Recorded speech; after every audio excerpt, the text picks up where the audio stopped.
strengthening the root level organization, booth level organization in all these states. In fact, out of these 9 upcoming state assembly elections, many are the one who have the BJP government.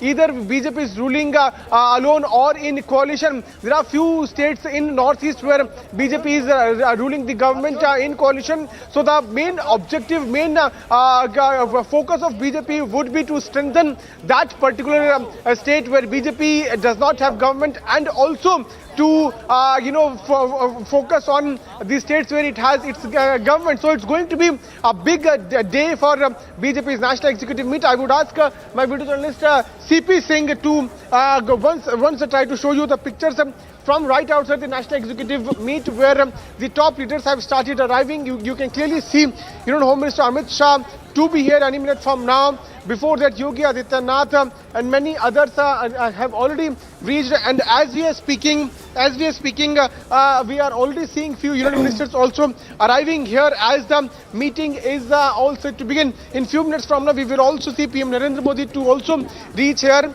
Remember that the focus would be to strengthen the BJP's unit there in the upcoming assembly elections, and also to focus on 2024 Lok Sabha elections. Remember that BJP is already reaching out to the workers, to the people, and now we are seeing Vasundhara Raje arriving, Vinay Sahasrabudhe, BJP MP, even he is arriving.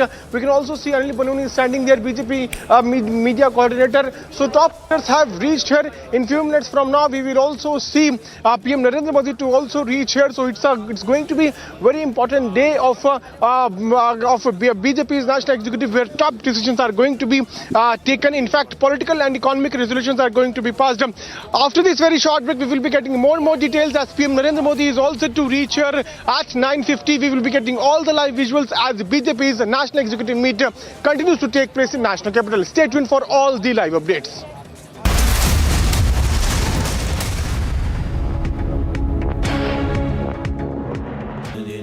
Amity has been ranked India's #1 not-for-profit private university for 10 years, with top 10 ranked institutions in management, engineering, biotech, law, masscom, telecom, hospitality, fashion and more. Yet another top ranking for Amity University.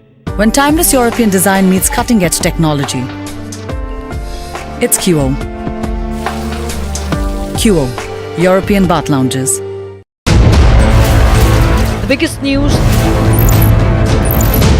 So in your view, what was the role of the media at a time when national security can be jeopardized? So do you think there was a section of the narrative, people, media, whatever, wittingly or unwittingly, for example, vis-a-vis Pakistan normalizing terrorism? I think the real debate with Pakistan is not should you talk to Pakistan or not talk to Pakistan. It is what should you talk to Pakistan about. And there has been clarity in the last 5 years that unless we address the issue of terrorism, cross-border terrorism, talking about anything else doesn't make sense.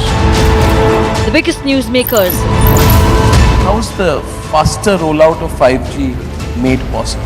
Were you working on deadlines? We have a leadership which believes in performance, which believes in delivery, which believes in making sure that whatever people's aspirations are, those aspirations are met with full vigor, full force, full commitment.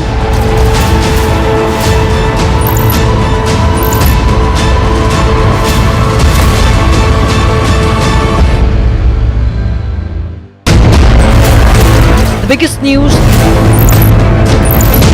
The Chinese economy is not as attractive as it used to be. The American economy is hinged on an overextension. It is fragile, it is overstretched. But if India is to emerge as an alternative, I hate to sound cruel about it, America has to fall. Can America course correct? Whatever happens to America, the worst affected country will be China. So they'll fall together. Serious problems, because the kind of problems that China will face if the export-driven economy receives a setback, I don't think the Chinese system will be able to manage. The biggest newsmakers. Your government says bring in the CAA, change the legislation.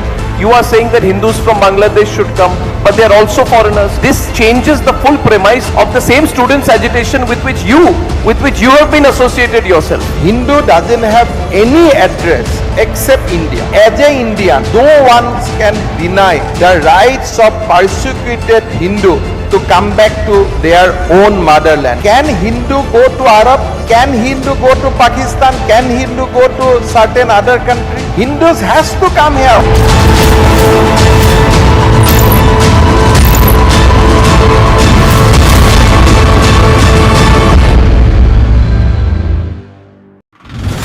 Threat.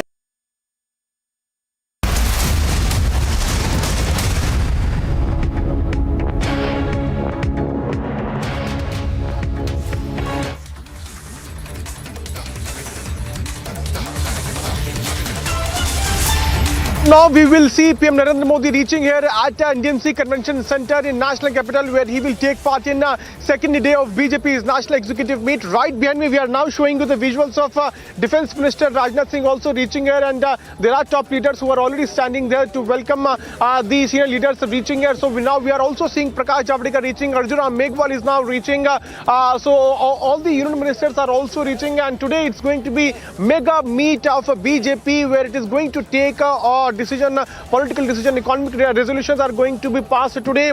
Also, I would ask my video journalist CP Singh to show you a very interesting backdrop which has been put up here at NDMC Convention Center, where we are seeing the photographs of Vande Bharat Express and also the kind of achievements in Indian Defence Forces in ISRO. So we are seeing as to how the achievement of this government has also been placed here in the backdrop, showing as to how and what the kind of work the BJP-led government has done. So the main focus of this meet is going to be upcoming state assembly polls and also 2024 Lok Sabha elections, because these polls, state assembly polls, are being seen as prelude to 2024 Lok Sabha elections.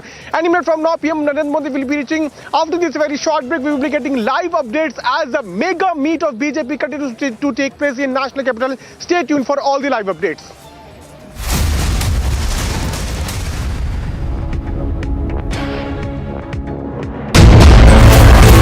Biggest news.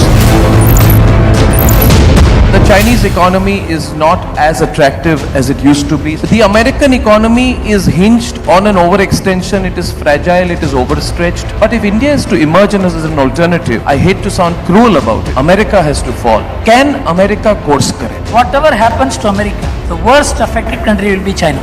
So they'll fall together. Serious problems, because the kind of problems that China will face if the export-driven economy receives a setback, I don't think the Chinese system will be able to manage. The biggest newsmakers.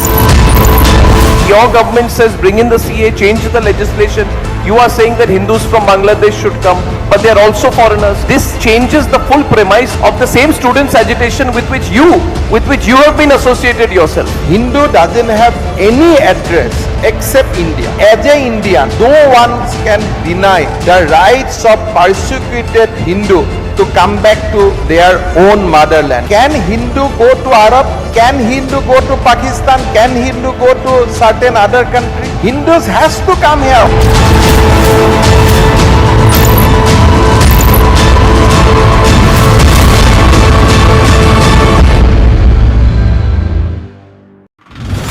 Threat to the Union Minister Nitin Gadkari, the accused, has been identified as J.S. Pujari, one of the inmates of Hindalga jail in Belagavi, and a team of the Nagpur police along with the ATS also visited the Hindalga jail, and it is now being understood that he has been grilled for several hours. The police have found out that one set of the phone numbers belong to businessmen and VVIPs whom J.S. Pujari was going on and targeting and making threat calls from inside the jail.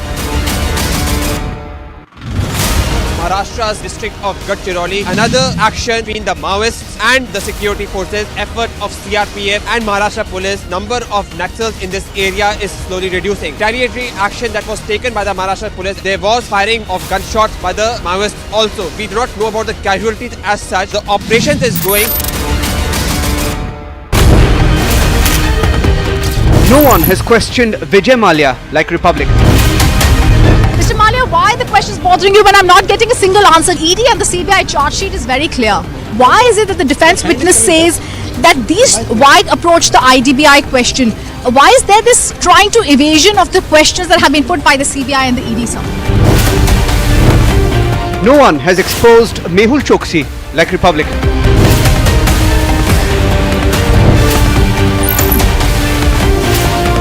We don't preach journalism. We practice it. Republic is the news. The biggest news.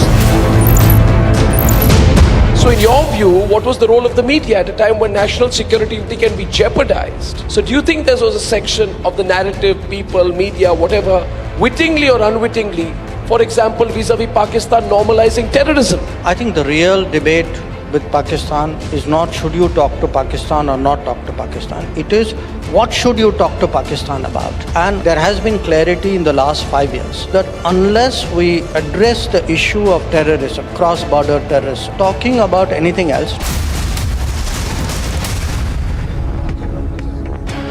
So we are getting you live updates from NDMC Convention Center where this meeting is underway of BJP's national executive in national capital where top leaders have started arriving. I would ask if Anil to once show you the pictures of Jitendra Singh, his union minister who has arrived, and just a couple of minutes back we also saw Haryana's Chief Minister Manonlal Khattar also reaching. So the leaders are standing here to welcome their topmost leader Narendra Modi. PM Narendra Modi is all set to reach any minute from now. He was supposed to reach at 9:50, so any minute from now PM Narendra Modi will be reaching here. So it's a mega national executive meet of BJP, and we are showing you live pictures from right there inside the NDMC Convention Center where this meet is going on. Stay tuned for all the updates. After this short break, we will be getting live pictures as BJP's national executive meet continues to take place in national capital.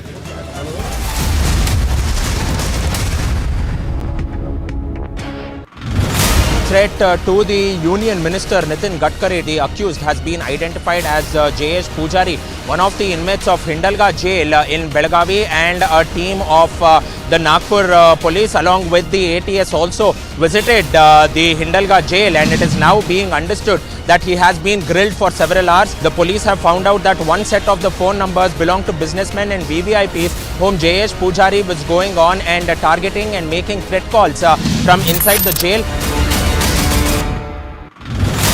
Maharashtra's district of Gadchiroli, another action between the Maoists and the security forces, effort of CRPF and Maharashtra police, number of Naxals in this area is slowly reducing. Retaliatory action that was taken by the Maharashtra police, there was firing of gunshots by the Maoists also. We do not know about the casualties as such. The operation is going.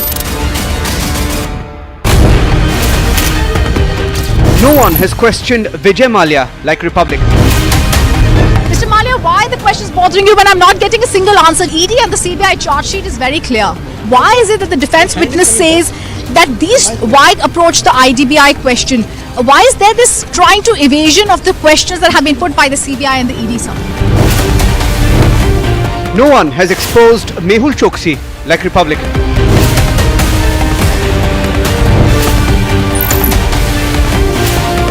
We don't preach journalism. We practice it. Republic is the news. The biggest news.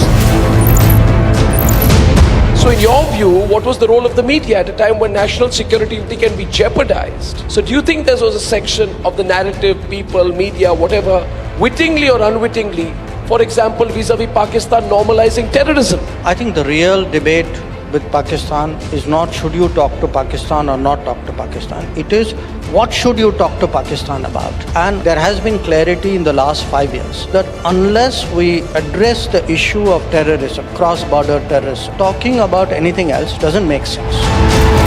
The biggest newsmakers. How's the faster rollout of 5G made possible? Were you working on deadlines? We have a leadership which believes in performance, which believes in delivery, which believes in making sure that whatever people's aspirations are, those aspirations are met with full vigor, full force, full commitment.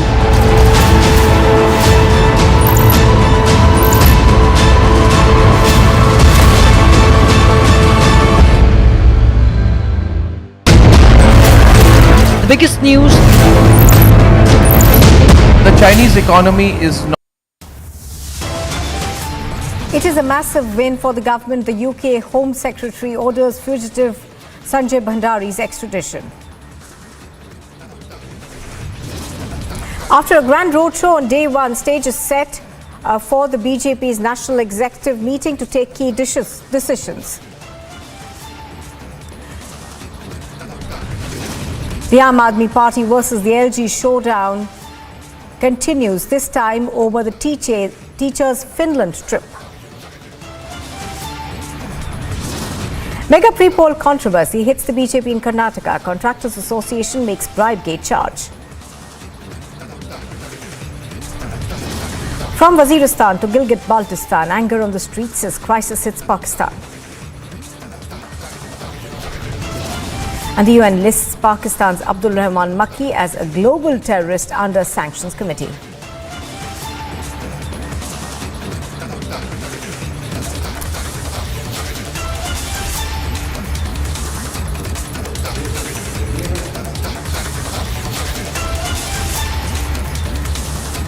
Good morning and thank you very much for staying with us. This is Live and Breaking. I'm Nupur Talwar Suri. We begin with news that's just coming in over government land in Kalburgi district being named Tipu Circle and a picture of Tipu Sultan being installed now.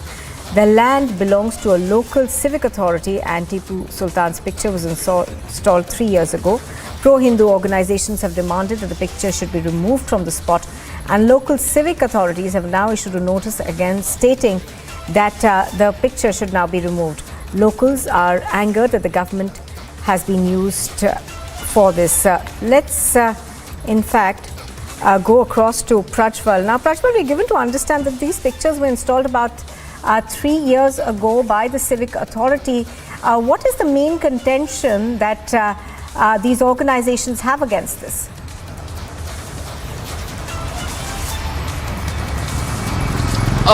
Now, one of the major reasons is that this particular land belongs to the Ratgal Gram Panchayat in Kalburgi, and this is a government land measuring 1,000 square feet, and it has been given to the Gram Panchayat by the state government to carry out any sort of developmental works in that region or to build any sort of structure which would be of utility to the public.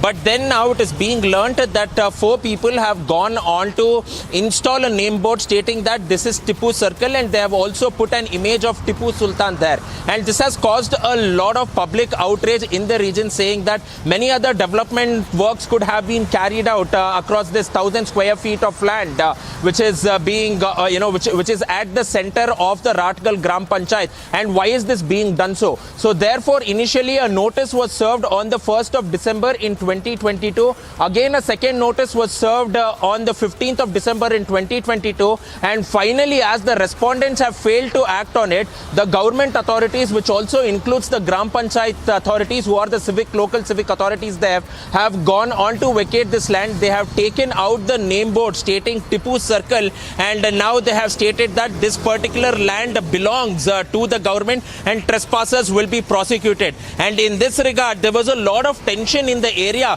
because despite repeated notices being served, the people did not appear in front. The people who had gone on to install this name board as well as the naming of Tipu Circle did not appear before the civic authorities, and therefore it had to be taken to the court. So once it was taken to the court, there was a lot of tension within the area, but now finally the government has served a notice and they have given the document stating that the land belongs to them, and therefore they need to carry out developmental works in the form of building toilets or else in the form of building a civic body which would also go on to act as an information center for the locals over there, which would also highlight the government schemes, and they would be the beneficiaries of it. Now, and 1,000 square feet of land should not be used, and government land should not be used for any other sort of Now, Prajwal, the other side of the story also is, how did civic authorities allow for this to essentially go unnoticed for 3 years or so?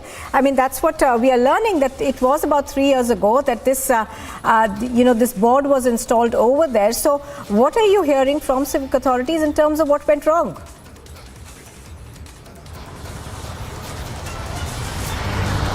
Essentially, first an RTI case was filed over here as to who does this land belong to. because there was a lot of contention over who the land belongs to, whether it belongs to the claimants of the land or whether it belongs to the government. And once there was a complete detail which the RTI highlighted, stating that the land belongs to the government. The pro-Hindu groups were the ones who had gone on to file this RTI, and after they got the complete details, they submitted the documents to the civic authorities, and only then did the civic authorities wake up and serve the notice. Until then, the civic authorities themselves did not have any sort of idea as to the land that belonged to the government was given to the Gram Panchayat, but it was basically acquired by 4 other people, and in this regard a notice has been served to one Hamid is being learnt now, and therefore they have gone on to claim on this land. And now the public has also gone on to hit out against the civic authorities too, asking them as to why was the developmental work, why was the information center not established 3 years ago,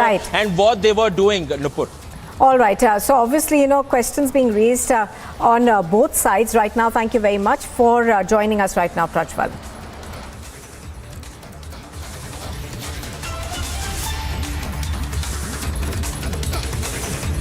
Security has been beefed up in Uttar Pradesh's Ayodhya after 2 terrorists were arrested in the national capital. According to the Delhi police, these terrorists were tasked to carry out targeted attacks on the right-wing Hindu leaders.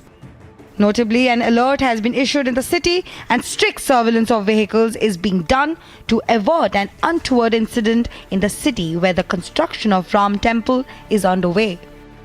Meanwhile, Acharya Satyendra Das Ji Maharaj, chief priest of Ram Janmabhoomi Ayodhya, said that the terrorists would be eliminated if they are conspiring an attack on the Ram Temple. The development comes days ahead of the Republic Day celebration, for which security has been beefed up in the entire city. Remember, these terrorists were identified as Jagjit Singh, a resident of Uttarakhand's Udham Singh Nagar, and Naushad Ali, hailing from Jahangirpuri area of the national capital. Bureau Report, Republic TV. Now, with the BJP holding its national executive meeting in the national capital, party chiefs of the 4 poll-bound states presented ground reports before the top leadership on Monday. Now, sources have said that there was a comprehensive discussion on these reports. It was also said that a roadmap will be prepared based on these reports to ensure victory in poll-bound states. The 2-day national executive of the BJP started on Monday at the NDMC Convention Centre in Delhi. Prime Minister Modi, the BJP's national president JP Nadda, union ministers including the Home Minister Amit Shah, the chief ministers of BJP-ruled states and other senior party leaders are participating in the key meeting. The meeting will conclude today with the Prime Minister's valedictory address. Piyush Mishra is reporting live from New Delhi on this. Piyush, good morning. Piyush, there is of course a lot on the agenda that is likely to be discussed, but we are specifically perhaps today looking at extension being given to JP Nadda. So this is what we are learning, is that extension is likely to be given to JP Nadda as the BJP's national president. Remember that one extension has already been given to JP Nadda as BJP's national president, and once again we can see that's to take place. But it is also going to highlight about today's national executive. Well, it is also mentioned to highlight about today's national executive, Nupur. Remember that it's a day 2 of BJP's national executive, where the focus would once again be on the upcoming state assembly polls, as these polls are being seen as a prelude to 2024 Lok Sabha elections. And before that, the BJP. Yesterday, BJP's national president, while addressing to the workers and also leaders, had highlighted about the fact that BJP will have to ensure that each and every state assembly election is won by BJP, and the formula of a campaign in Gujarat that should be implemented in these 9 states. In fact, today, 9 states. In fact, today, C.R. Patil, BJP's Gujarat chief, is going to address to BJP's national executive, where he is going to tell the mantra, tell the formula which they implemented there in Gujarat campaign. campaign where unprecedented victory was gained by BJP there in Gujarat. So today is a very important day as far as the day 2 of BJP's national executive is concerned. Any minute from now, we can expect PM Narendra Modi also to reach here. I would ask Anil Sharma, my video journalist, to try to show you pictures from right at the entry gate of this national executive, where we are also seeing SPG personnel have been deployed. Any minute from now, we can expect PM Narendra Modi also to reach. Union Home Minister Amit Shah has already arrived here. In fact, Defence Minister Rajnath Singh is here. BJP's National President JP Nadda, Yogi Adityanath, C.R. Patil, Jitendra Singh, Pushkar Dhami, Manolal Khattar. Almost the leadership, top leadership has already reached here, and a few minutes from now we will see PM Narendra Modi also to reach here. At 10:30, the most important point here, Nupur, is that at 10:30 a.m. Union External Affairs Minister S. Jaishankar would also be addressing to the gathering. Before that, let me try to show you a very important picture. I would ask Anil to show you and zoom his camera on B.S. Yediyurappa, very important leader. He is now entering inside the BJP's national executive meet. Why he is important? He is important because sources are telling Nupur that yesterday PM Narendra Modi had a one-to-one interaction with B.S. Yediyurappa. In fact, this interaction took place for at least 15 minutes, and that was taking place just ahead of the elections in the state of Karnataka. Remember that Karnataka is also going to be a topmost priority for BJP, as BJP has been on a winning streak in the state, and Karnataka, the southernmost state, is the one where we are seeing as to how BJP has been performing very good. So Karnataka is also going to be a very important state for BJP, and this is why one-to-one interaction took place. After Karnataka, Telangana is also the another southern state on which BJP's focus would be there, and that is why sources are telling us from the BJP's national executive that PM Narendra Modi has now told to BJP workers to go all guns blazing there in the Karnataka, there in the Telangana elections campaign too. So it's about the strategy of BJP, and also we are seeing pictures of Pushkar Singh Dhami entering inside the BJP's national executive meeting. So today, multiple decisions are to be taken. Economic and political resolutions are to be passed by BJP's second topmost body. Any minute from now, PM Narendra Modi would also be reaching here, and this executive meet, Nupur, is also being seen as the focus point of where the leaders are going to brainstorm as to how to reach out to voters in upcoming state assembly polls, and after that 2024 Lok Sabha elections too. Nupur. Absolutely, Piyush Mishra bringing us those details from the national executive meeting that's being held in the national capital. Thank you very much for joining us for the moment. We'll come back to you later. And here's a look at what else we'll be covering through the day today. Now, the second day of the BJP's national executive meeting, of course, is taking place today in the national capital. The meeting will conclude with the Prime Minister's valedictory address. BJP's election presidents of Rajasthan, Chhattisgarh, Madhya Pradesh, Telangana and Mizoram will also be presenting their reports.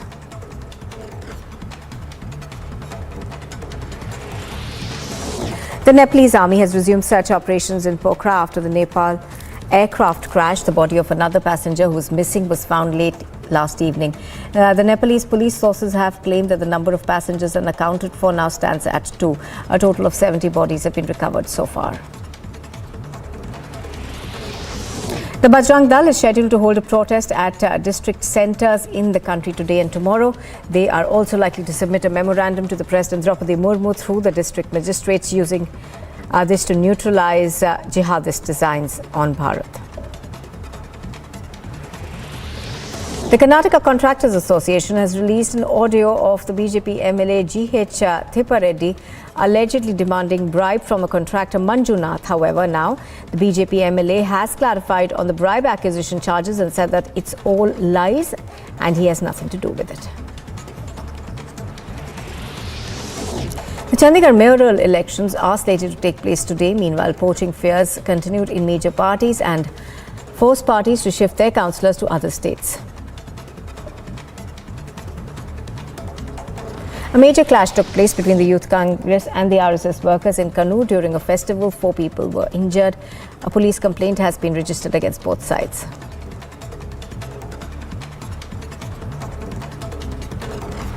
A major fire broke out in a 4-story building in Bihar's Nawada district caused by a short circuit.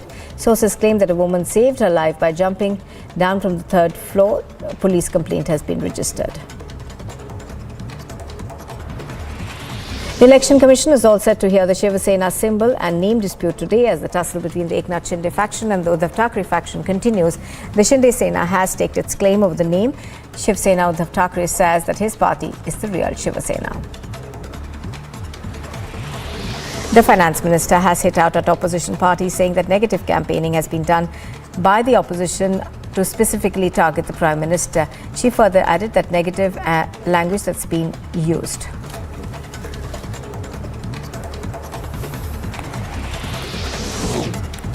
Republic TV spoke to the Assam DGP, who has assured that the PFI crackdown is still on. He further added that 9 terror modules have been busted and 43 have been arrested so far.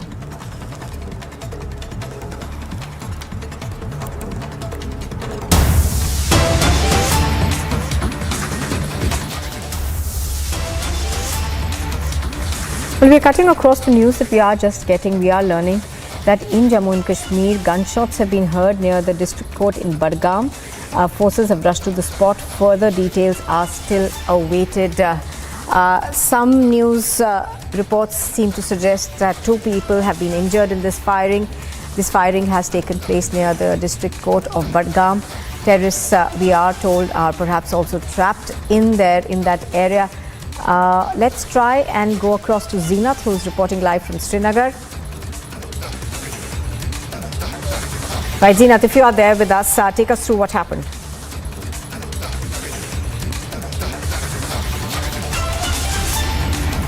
Zeenath, can you hear me?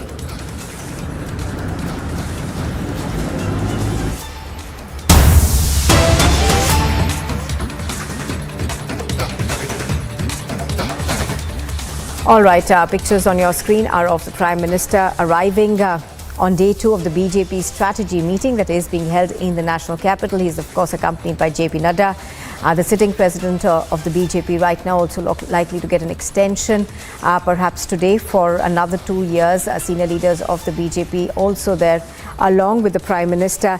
Do remember that this is the 2nd day of the BJP's national executive meeting that is taking place in the capital. On agenda, of course, are developing key strategies for the assembly polls as well as for the national elections, perhaps of 2024. So we are told that various state presidents of the BJP have submitted reports and those also are being discussed. Piyush joining us right now. Piyush, our pictures on our screen are of the Prime Minister arriving. He's, of course, accompanied by the BJP national president, JP Nadda.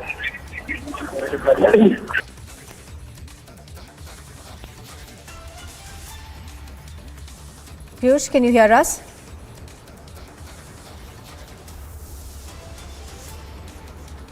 All right, I don't think we've got Piyush quite yet with us. We'll go back to him in just a bit. But as we were earlier talking about, this is, of course, being looked upon as the big meeting of the BJP's top brass ahead of assembly polls that will be conducted in 9 states this year, and thereafter, of course, the big national elections of 2024. On the agenda is looking at the strategy, also perhaps looking at how the BJP can retain power in those states that it already has power, in the states that are going to polls, and of course get power in those that it doesn't. Piyush, I think, is with us right now. Piyush, the Prime Minister has just arrived. Now today, of course, the agenda is going to be around the state elections. Tell us more.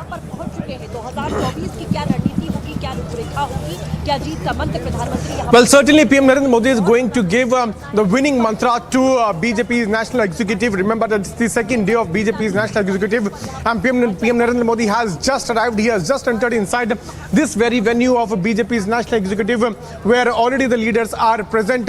Remember that the top leaders like JP Nadda, Rajnath Singh, Home Minister Amit Shah, they all are already present as PM Modi arrives, and he is going to tell to them as to how to focus on upcoming upcoming state assembly elections. Remember that there are around 9 state assembly where the elections are going to take place, in which the biggest states are Telangana, Karnataka, Madhya Pradesh, Chhattisgarh, Rajasthan, on which the complete focus would be there of BJP, as BJP believes that it is going to have its government in all these states. Now let us tell to our viewers about the BJP's presence in upcoming in the states where the elections are also to take place. BJP has its government in Madhya Pradesh, also in a few northeastern states, in Mizoram also, and also BJP is now eyeing to have its state in Chhattisgarh, in Rajasthan, and also in Karnataka and Telangana. BJP has its government in Karnataka. So Karnataka and Telangana are also going to be the important states on which BJP would be focusing on. These are southern states where BJP is going to put all its efforts. As far as Madhya Pradesh, Rajasthan and Chhattisgarh is concerned, they are also the states where BJP is going to pull out all its might, and that would be basically what we are learning is that the campaign for the upcoming state assembly elections would be led by PM Narendra Modi. What we are also learning from our sources is that C.R. Patil, BJP's Gujarat chief, is also going to address BJP's national executive, because he is the one who can tell to BJP national executive as to how he implemented the winning campaign there in Gujarat, where BJP performed too well. It had got the good number of seats. Unprecedented performance was shown by BJP in Gujarat. So C.R. Patil is going to tell that. Yesterday, BJP's national president J.P. Nadda had also, while speaking during his address, focused on to how BJP can repeat its aggressive campaign in the upcoming state assembly polls and then in 2024 Lok Sabha elections. So strategy meet is basically taking place, where brainstorming will take place as to how to reach out to the voters in upcoming state assembly polls, because these state elections are being seen as the prelude to 2024 elections. It is also important to point out as to how BJP not only performed well in Gujarat but also in Delhi, in Himachal too. There are lessons also those have been learnt by BJP from Himachal, where BJP's national president J.P. Nadda yesterday, according to sources, had said that even the government, even BJP could not form the government, but it was able to perform too well there in the state. But still, there are some lessons those need to be learnt from these elections too, where BJP has lost. So the BJP's focus would basically be as to how to win the upcoming state assembly elections and to ensure that BJP is able to form its government in all the 9 states, because a message would be sent out to voters, where voters would once again be reposing their faith, reposing their trust in the leadership of PM Narendra Modi. Any minute from now, we can also expect PM to take a series of meetings.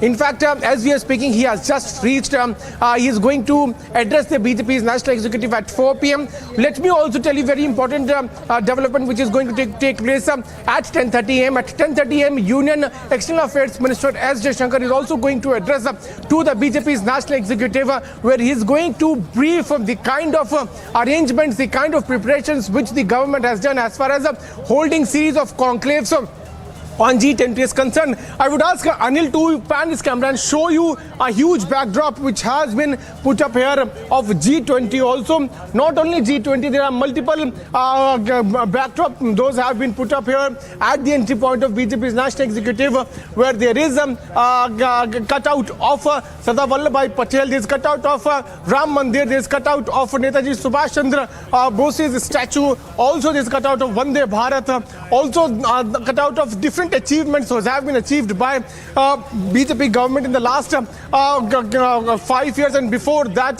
from 2014 to 2019 too. So the basic the focus of BJP would be the kind of achievements which it has achieved so far under the leadership of PM Narendra Modi, and also how to reach out to people and to tell them about its achievement. Today's meet is going to focus on BJP's performance also. also not only in Gujarat but also in Himachal Pradesh. Right. And then to learn lessons out of these wins and also defeats which it faced in Himachal and Delhi. As far as the assembly elections are concerned, BJP has put all its might where PM Narendra Modi is going to be once again the poster boy who would be leading campaign. C.R. Patil will be addressing National Executive where he will be giving a mantra as to how to reach out to voters in these 9 state assembly elections also, and to formulate a strategy so that BJP ensures that it has its government in these elections too. Oh yes, absolutely. As Piyush is pointing out, obviously there's a lot that we are expecting today from the BJP's National Executive meeting. Do remember that the valedictory address of the Prime Minister begins at about 4 this evening. Piyush Mishra reporting on this from New Delhi. Thank you for the moment. And here's a look at what else is coming up next. It's a massive win for the Modi government. The UK Home Secretary orders the fugitive Sanjay Bhandari's extradition. And another pre-poll controversy in Karnataka. Contractors Association makes bribe-gate charge.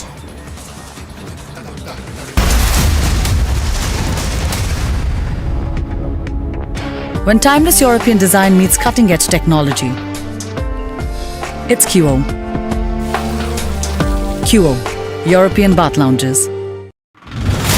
Maharashtra's district of Gadchiroli, another action between the Maoists and the security forces, effort of CRPF and Maharashtra police, number of Naxals in this area is slowly reducing. Retaliatory action that was taken by the Maharashtra police, there was firing of gunshots by the Maoists also. We do not know about the casualties as such. The operation is going. No one has questioned Vijay Mallya like Republic. Mr. Mallya, why the question is bothering you when I'm not getting a single answer? ED and the CBI charge sheet is very clear. Why is it that the defense witness says that why approach the IDBI question? Why is there this trying to evasion of the questions that have been put by the CBI and the ED, sir? No one has exposed Mehul Choksi like Republic.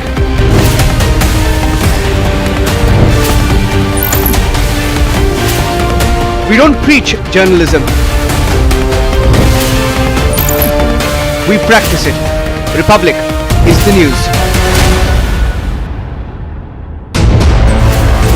The biggest news.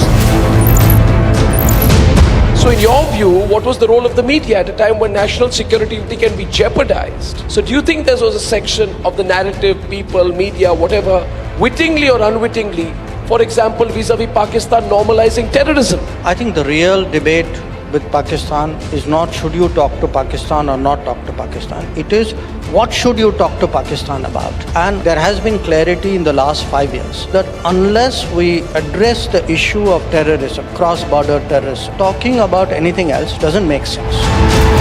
The biggest newsmakers. How's the faster rollout of 5G made possible? Were you working on deadlines? We have a leadership which believes in performance, which believes in delivery, which believes in making sure that whatever people's aspirations are, those aspirations are met with full vigor, full force, full commitment.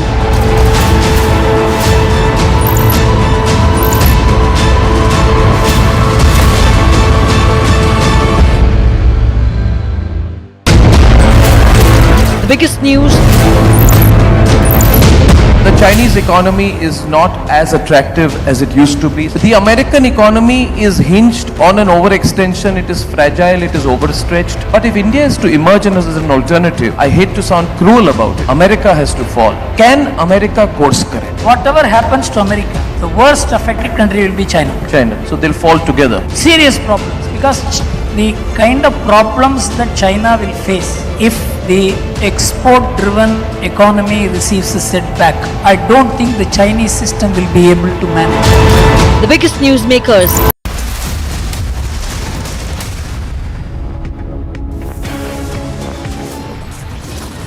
The headlines at this hour: massive win for the Modi government. UK Home Secretary orders fugitive Bhandari's extradition.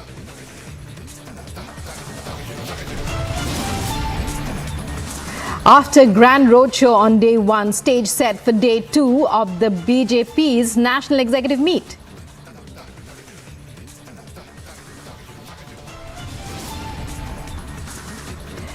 AAP versus LG showdown in the national capital. The two lock horns again, this time over teachers' Finland trip.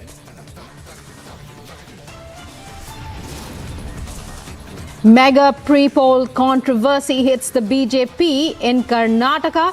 Contractors Association makes bribe-gate charge.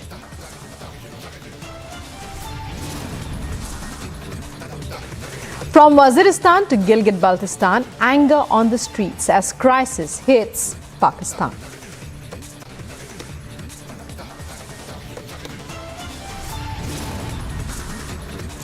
And the United Nations lists Pakistan's Abdul Rahman Makki as a global terrorist under the Sanctions Committee.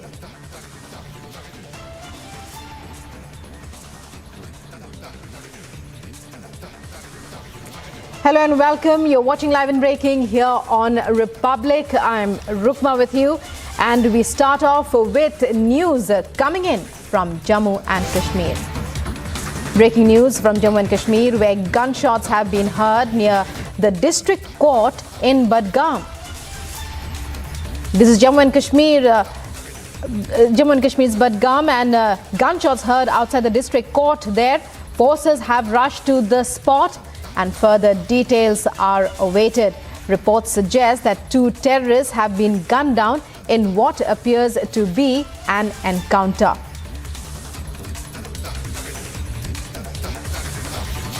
Zenat joining us from Jammu and Kashmir on the phone line. Zenat, give us more details. It's still very sketchy, but we're hearing that gunshots heard outside the district court in Budgam.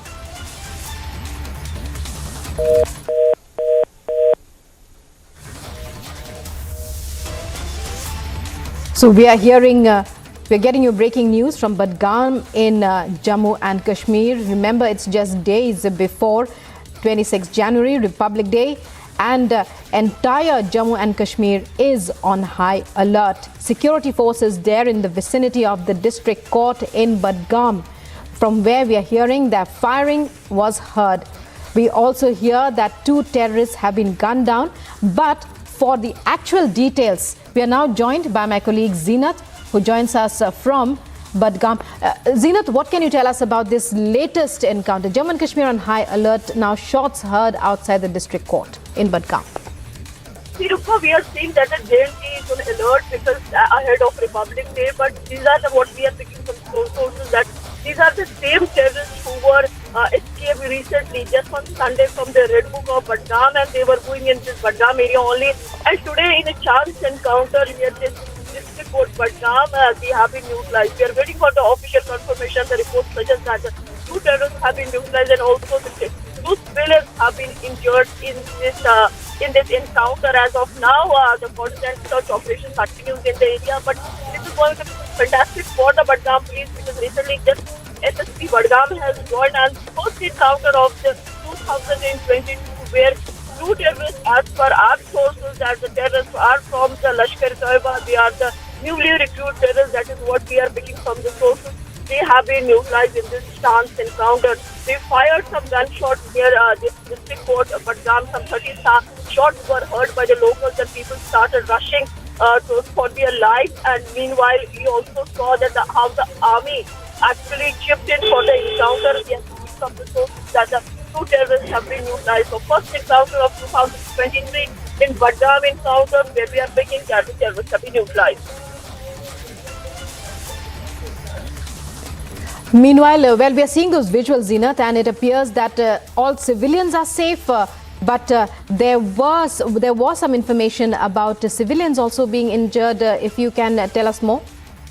See, these are the visuals that we are seeing are from the Budgam. In fact, this is the spot where the gunshots were heard, and the visuals are given by my DJ Mubashir, who is there here on the spot. And we are speaking from the sources that the two civilians have received injuries, although we are not allowed to go near the spot where exactly the encounter was reported. But this is the main area where the encounter was reported, and because the gunshots were heard, but the way the cordon was put in, the tight cordon was laid by J&K police, the Budgam police, along with 65 RR. They were the two who were the part of this operation, where we are picking that the two terrorists have been neutralized, and they are the one who recently on Sunday managed to escape from the Red Book area of Central Kashmir's Badam.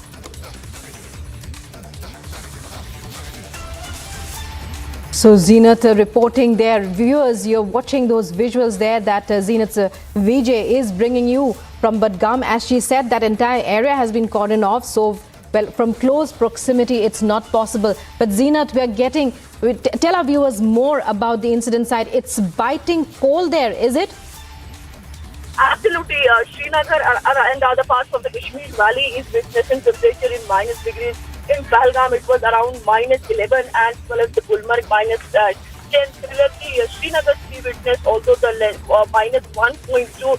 So it is really difficult for the people at the moment when we are under the grip of Chileklan, the harsh cold season of the winters. Despite that, we are seeing the forces all out, and they manage this time to neutralize the terrorists. That is what we are thinking. We are waiting for the official confirmation or the tweet coming from the Kashmir police zone. But we are picking from the sources that the same one who managed recently to escape from the Red Book of Badgam, Central Kashmir.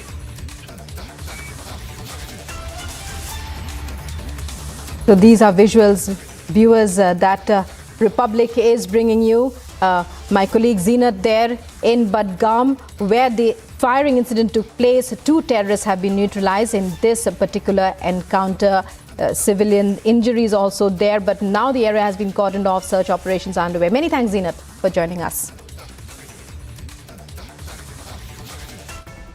Deep State Pakistan, which once planned to give India 1,000 cuts, is now in shambles. The people are on the roads. In Gilgit-Baltistan, the people are demanding not only food but also the basic rights. While in South Waziristan, the people are on the roads demanding that there should be law and order in Pakistan. They are saying that Tehreek-e-Taliban Pakistan has totally taken over the regime and they are carrying out the terror attacks on security forces as well as the civilians, while it is same the situation in the Gilgit-Baltistan, where the people are up in arms against the Pakistani government for not giving them their rights and also the shortage of the food. The policy of the Pakistan has totally collapsed, and the nation that is heading towards what has happened in Sri Lanka, finding it really very hard to manage the internal situation. As province after province, the protests are erupting, and with each passing day,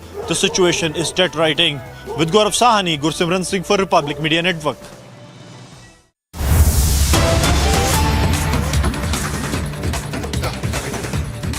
And breaking news now, in an interview, Pakistan's Prime Minister Shehbaz Sharif has said that it depends on us.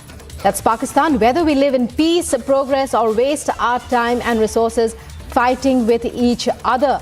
A startling statement there from the Pakistan Prime Minister just a day after he had said that it was embarrassing for him to go and seek funds from friendly countries. He says that we had 3 wars with India and this has only brought poverty and unemployment. We have learned our lesson. We want to live peacefully now and want to solve our problems. I want to tell the Prime Minister of India, Narendra Modi, that we want to use all these for the prosperity of the country. So a strong statement for peace and peaceful processes by the Pakistani Prime Minister after just a day after he admitted that it was embarrassing for him to seek funds, to seek money, even as the country is reeling under severe power crisis. Let's listen in to the statement made by Prime Minister Shehbaz Sharif of Pakistan. We are neighbors, and let's be very blunt. Even if we are not we are not neighbors by choice, but we are there forever, and it is up to us to live peacefully and progress, or quarrel with each other and waste time and resources. That's up to us. Pakistan has learned its lesson. We had 3 wars with India, 3. And the consequence of those wars, as a result, it only brought more miseries unemployment, two nations, poverty, and millions were demoted from their level of satisfaction to a low level of satisfaction. We have learnt our lesson, and we want to live in peace with India, provided we are able to resolve our genuine problems.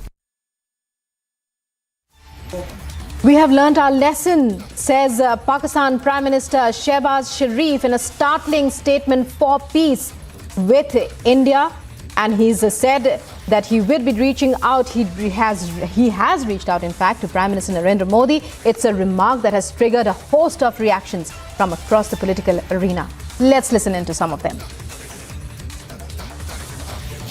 ये हकीकत है कि 1947 से लेके आज तक हिंदुस्तान और पाकिस्तान के दरमियान में इख्तलाफात भी रहे, बीच में हालात ठीक भी होते रहे और दोनों मुल्क इंटरनेशनल कॉन्स्पिरेसी का शिकार रहे। ये मैं सफाई से कहूँगा।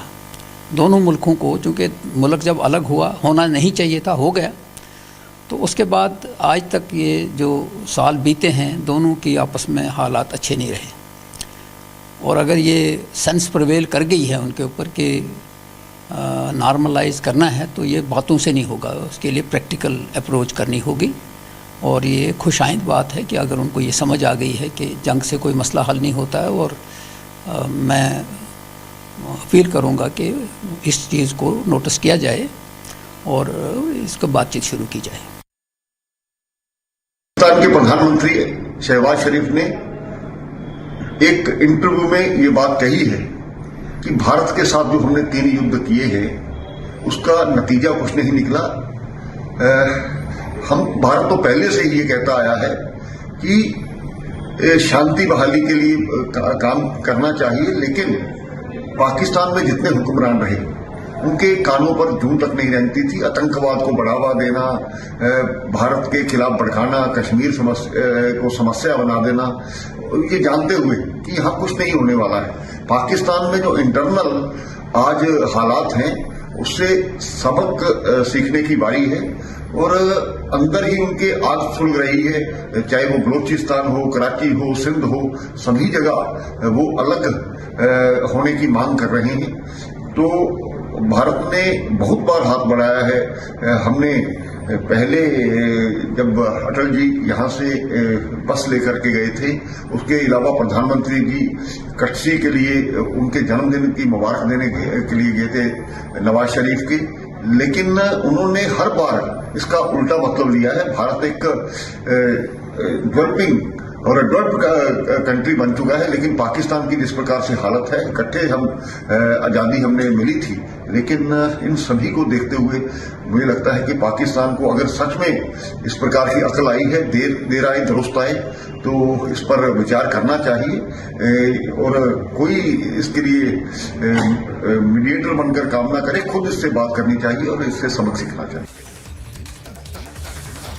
So there's a storm of reactions coming in over the Pak Prime Minister Shehbaz Sharif's remark. Gursimran joining us from with more on this story. Gursimran, a huge statement there by Shehbaz Sharif. He's made a statement for peace, to reach out to Prime Minister Modi, and he says we have learnt our lessons. But we've heard similar statements before, and Pakistan has always gone back. How heartening and how much can we accept the words of a Prime Minister whose country is on the brink, as we all know? See, this is just a repeat telecast of what the previous prime ministers and the previous heads of the Pakistan have been repeatedly saying. But we know that when India put forth a foot, took a step forward, be it Atal Bihari Vajpayee going to Pakistan or Prime Minister Narendra Modi going to Shehbaz Sharif as a goodwill gesture, what has happened post that? And even if we speak of today's day, we are at a peace when it comes to the diplomatic papers that Pakistan and India has agreed on the ceasefire agreement. There is no firing on the borders going on, but the reality remains that Pakistan is in every desperate attempts to push in terrorists into the Indian territory. The recent attacks that have happened, one that was foiled in the Sidra area of Jammu, other one that has transpired in the Dangri village of the Rajouri, where 7 people were killed. This is what Pakistan is up to. Pakistan speaks something else, and the action is initiated by Jaish-e-Mohammed, Lashkar-e-Toiba, Hizbul Mujahideen. So there is a clear-cut difference between what the Pakistani leaders say and what the ISI gets executed via its terror proxies. So the statement of the Shahbaz Sharif will only be impactful if the terror regime ends and terrorism comes to an end, because India has made it very clear that terror and talks cannot go hand to hand. And for the matter, Pakistan has to stop the terrorism first. Right. Gursimran will be back with you, but joining us now on the phone line is Colonel Rohit Dev. Colonel Rohit Dev, you just heard what the Pakistani Prime Minister had to say. He says Pakistan has learnt its lesson. We have to live in peace. And he's also said that, he said that it's an end to... Your response, how much would you take his words how much value would you put by his words? Right. Actually, 7 decades, right? 7 decades plus of mistrust, of deceit, of talking something and doing something else the next day has been the carol of this lullaby which Sharif wants to sing today in 7 minutes of an interview. It can't be undone. India cannot let its guard down because of one sentence by a prime minister who today has his back on the wall. His country is in abyss economically. Militarily, they are losing their fight internally, where they're having fight with their own troops fighting with various states and various, sections. This has been ongoing in their country for last about 3 decades. They are the only country, one of the only countries in the world which has used even gunships to nail and quell unrest in their country. So I don't think so that Nawaz Sharif has got control over a manifestation of what he's saying today. He cannot get it done. It is not within his domain. He is not in power to do it. He may be the nominated head as a prime minister of that country, but he is not the head who can take a decision today to make a statementship like this and then approach a prime minister of India and try to get peace. It doesn't happen like that. India is going to wait for visual results, actionable intelligence, which will tell the country that Pakistan is mending ways. If that were to happen, and it will certainly not happen in a rush or a hurry, this is all a sort of a posturing. Post coming out of the grey list to start getting back the funding from where they used to get the funding, where India has been very instrumental in the last 8 years, from late Shri Sushma Swaraj's time to tap those agencies in not giving funds to Pakistan. They've been successful in most countries in the Middle East, also in the US and other countries as well. So this is coming from an angle that since now they are out in the field to ask for money, they want that credence to come by making these overtures. These overtures are internal. These overtures are probably based on some funding countries who want Nawaz Sharif to make that, Shahbaz Sharif to make that noise, so that they can also talk to India and say, see, Pakistan is trying to improve. But I don't think so. India is so naive, and we have crossed that threshold of geopolitics and diplomacy, in which we don't take anything like this on a face value. We will see the results on ground, and then we'll see. Let's see what happens. Let's see what happens when the weather pattern clears this summer and infiltration, does it happen or not from Pakistan. We will see how things go when we go towards our elections and what kind of turmoil Pakistan would try to create in this country, and especially in cahoots with some Jetsons within our country. We'll have to see that. And there's a lot of int trail currently from money-wise and otherwise to see Pakistan poking its nose in very nefarious activities, including economic efforts coming through China, Turkey, and other places. I don't think so India is going to take it so lightly. Let's see the results first. Well, many thanks, Colonel Rohit Dev. And joining me now is Brigadier Hemant Mahajan.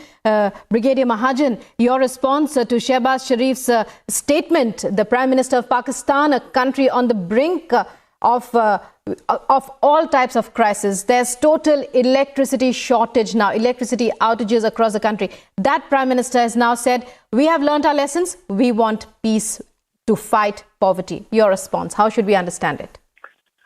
I would take this statement by Shahbaz Sharif with pinches of salt, because these kind of statements have come before also, but later it was proved that they were not very trustworthy. What we have to understand is that today Pakistan is in a grave crisis, economic crisis. We have very graphically described as to what kind of problem that they have. And they require funds from International Monetary Fund and world organizations. For that, they have to show that they are good people. They want peace with India, because IMF has been telling them again and again that if you want to put your economy on the correct path, then you have to reduce your expenditure on the army. Today, nearly the 40-50% of the budget of the Pakistanis is spent on the army, and this army is basically used against India. So IMF has been saying since a long time that you require complete overhaul of your budget, and you should stop spending money on army, etc., so that your money is available to you for good causes. That is one issue. Secondly, the security situation also in Pakistan is in very serious level right now. Every day there are reports that from Afghanistan there are attacks by Tehrik-e-Taliban Pakistan. Afghanistan Taliban does not recognize the Durand line. The level of violence in Pakistan today is at a very, very high. The Balochistan is restive. There people are there. The Balochis are attacking the China-Pakistan economic corridor, etc. So when Taliban came to power, Pakistan thought that Taliban would provide them strategic depth, but it has happened the other way around, and it is Afghanistan which has got a strategic depth in Pakistan. So Pakistan is in serious trouble as far as the security is concerned. And as late as today, the corps commander of Quetta, the Pakistani corps that controls Balochistan, was in Gwadar trying to tell people, and he was coming very heavily on protesters who were protesting against various issues related to China-Pakistan economic corridor. So internal situation is very, very serious. There is no doubt on that. And I think what is more important is, does Nawaz Sharif is a political prime minister. He doesn't have control over the army. And it is the Pakistani army and the Pakistan's intelligence agency ISI which control all these terror activities. So Nawaz Sharif saying is not sufficient. The Pakistani army has to say so. The ISI has to say so. And what is more important is the demonstrator performance of Pakistan on ground should show that what they are doing, what they are saying. For example, the infiltration on the LOC has to come down to zero. Secondly, terror activities which are taking place, the terrorists tackling, targeting soft targets like the Hindus, the Kashmiri Pandits, and the policemen on off-duty, etc. Right. That must stop. And not only that, there are today, Pakistan is a sanctuary of various terrorist camps. Today, Lashkar-e-Toiba, Jaish-e-Mohammed, Hizbul Mujahid, all those terrorist groups which act against India have camps which are very in public domain. You know, anybody and everybody. It's actions, sir. It's actions, sir. Yes.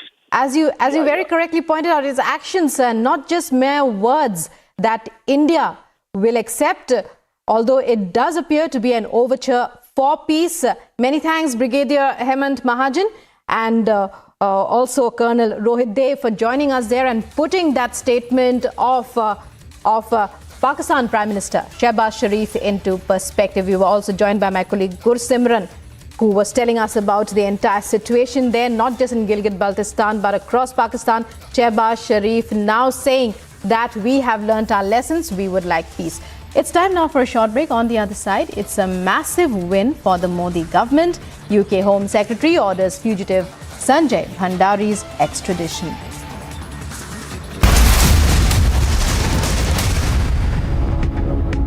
When timeless European design meets cutting-edge technology, it's QO. QO, European bath lounges. No one has questioned Vijay Mallya like Republic. Mr. Mallya, why the question is bothering you when I'm not getting a single answer? ED and the CBI charge sheet is very clear. Why is it that the defense witness says that why approach the IDBI question? Why is there this trying to evasion of the questions that have been put by the CBI and the ED, sir? No one has exposed Mehul Choksi like Republic.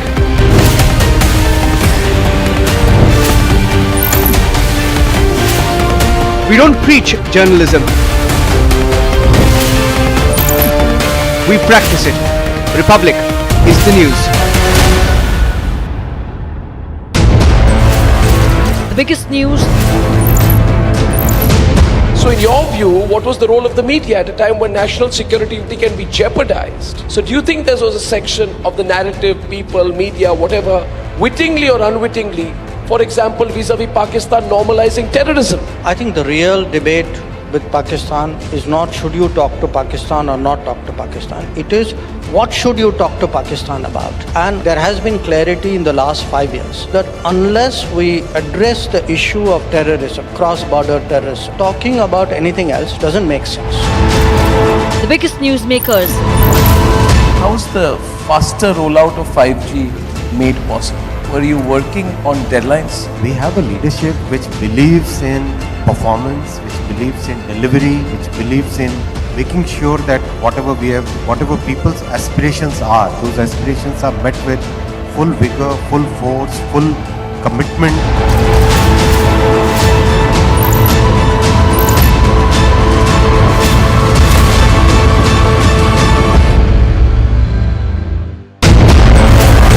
The biggest news.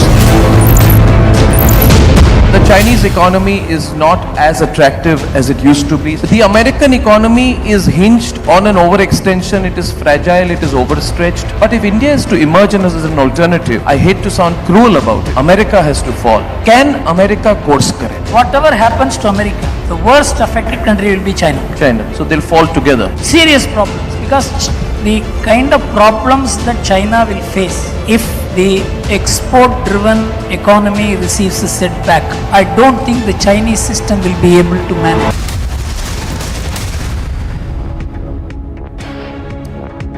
You're watching Live and Breaking. Now going across to Tamil Nadu's Madurai, where Jallikattu celebrations are underway in full swing. Over 800 bulls, 300 participants set to take part in the sport, which is as much loved and famed as it is controversial.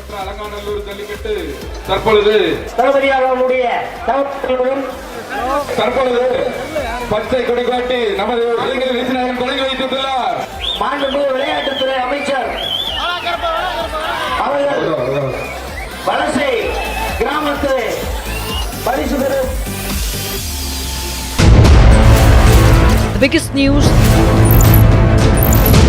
So in your view, what was the role of the media at a time when national security can be jeopardized? So do you think there was a section of the narrative, people, media, whatever, wittingly or unwittingly, for example, vis-a-vis Pakistan normalizing terrorism? I think the real debate with Pakistan is not should you talk to Pakistan or not talk to Pakistan. It is what should you talk to Pakistan about. And there has been clarity in the last 5 years that unless we address the issue of terrorism, cross-border terrorism, talking about anything else doesn't make sense.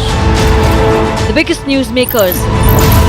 How's the faster rollout of 5G made possible? Were you working on deadlines? We have a leadership which believes in performance, which believes in delivery, which believes in making sure that whatever people's aspirations are, those aspirations are met with full vigor, full force, full commitment.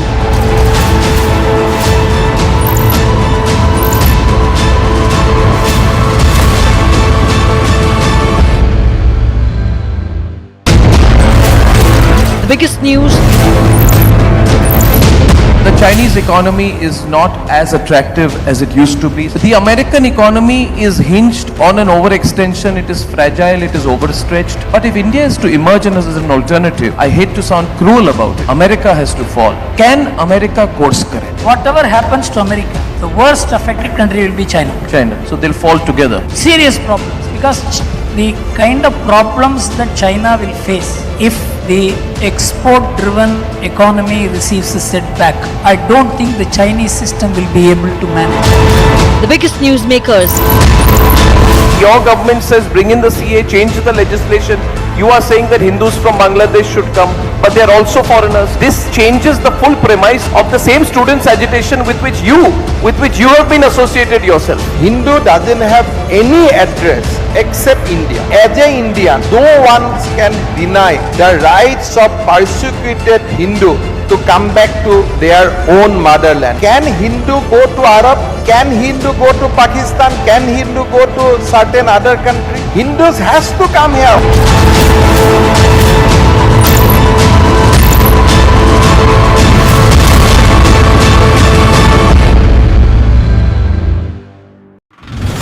threat to the union.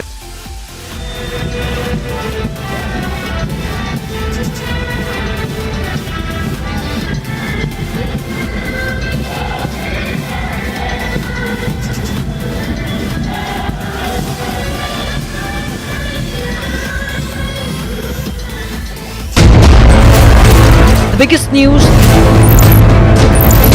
The Chinese economy is not as attractive as it used to be. The American economy is hinged on an overextension. It is fragile, it is overstretched. But if India is to emerge as an alternative, I hate to sound cruel about it, America has to fall. Can America course correct? Whatever happens to America, the worst affected country will be China.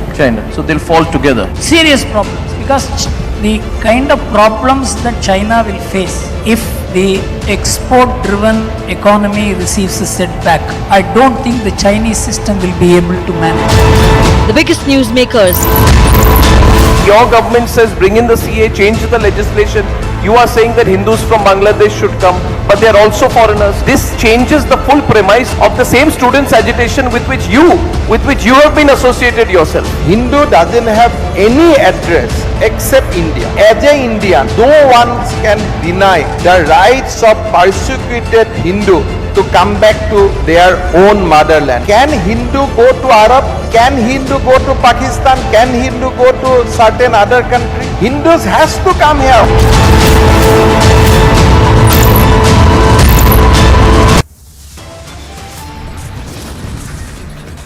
Top headlines at 11 a.m. Massive win for Modi government. UK Home Secretary orders fugitive Bhandari's extradition. After grand show on day 1, Prime Minister Modi attends day 2 of BJP's National Executive Meet.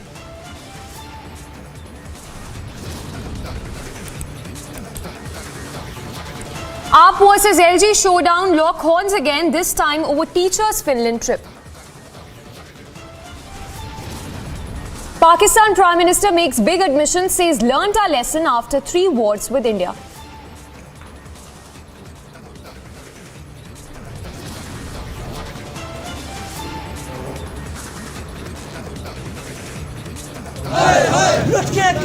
From Waziristan to Gilgit-Baltistan, anger on the streets as crisis hits Pakistan. And UN lists Pakistan's Abdul Rahman Makki terrorist as a global terrorist under sanctions committee.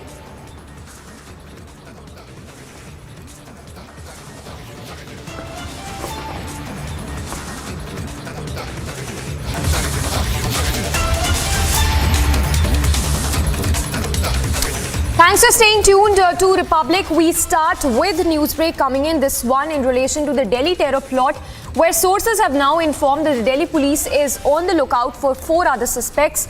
We're given to understand that the Delhi police sources have informed that 4 more suspects are on the run. The suspects, we're given to understand, received weapons from Pakistan through drop-dead method and were in touch with handlers in Pakistan by an app. They even received weapons at unidentified location in Uttarakhand, which is also being looked into by the police. So that's the update coming in on the Delhi terror plot, where sources have now informed that 4 suspects are on the run and that they received weapons from Pakistan. In fact, the suspects here received weapons at an unidentified location in Uttarakhand, which is being looked into by the Delhi police. All right, Piyush Ori getting us that newsbreak on the Delhi terror plot. Piyush, take us to what we know so far. Beginning with the latest update, of course, coming in that 4 suspects are on the run in this case. So yes, good morning, Samiksha, and good morning to all our viewers who are viewing us at the moment. And yes, this is again another revelation that has been coming from the investigations that has been going on from the Delhi Police Special Cell side, in which we have now come to know that there were also certain associates that were helping these 2 terror suspects that were arrested recently by the Delhi Police Special Cell. Now, who are these 4 associates? Are these the people who were managed by the Khalistani outfits? Were these the people who were managed by the Pakistani ISI? All this is now under the matter of investigation. But now, what was being felt, what was being always there in the know-how, that these 2 terror suspects were being helped by associates, has now come out in open, and the hunt for 4 people who assisted these two terror suspects, namely Jagjit Singh Jassa and Naushad Ali, for carrying out the sinister motive of carrying out targeted killings is now being looked at by the Delhi Police Special Cell. So yes, when will these four people be arrested? It will only be the time who will be the that will tell that what is going to be the investigation. Back to you in the studio. Piyush, stay with us. Talking about the finer details in this case. Talk to us about how these terror suspects were trying to, the Hindu leaders who were on target of these suspects. You also given to understand that they were, in fact, on the hit list of these terrorists were Shiv Sena and Bajrang Dal activists. If you can take us through those details. So you actually mentioned, Samisha, that the main target of these two terror suspects that were arrested by the Delhi Police Special Cell were the right-wing leaders. And as what we have been told by sources is that the right-wing leaders belonged to Bajrang Dal and Shiv Sena. Now, what actually was their main motive? Why were they trying to target these right-wing leaders? Which areas were they trying to recce? And which groups were in touch with them? All this is under the matter of investigation. Yesterday, we did tell our viewers that these two terror suspects, namely Naushad and Jagjit Singh, had already received a token sum of carrying out their plans between the January 27 and 31 deadline.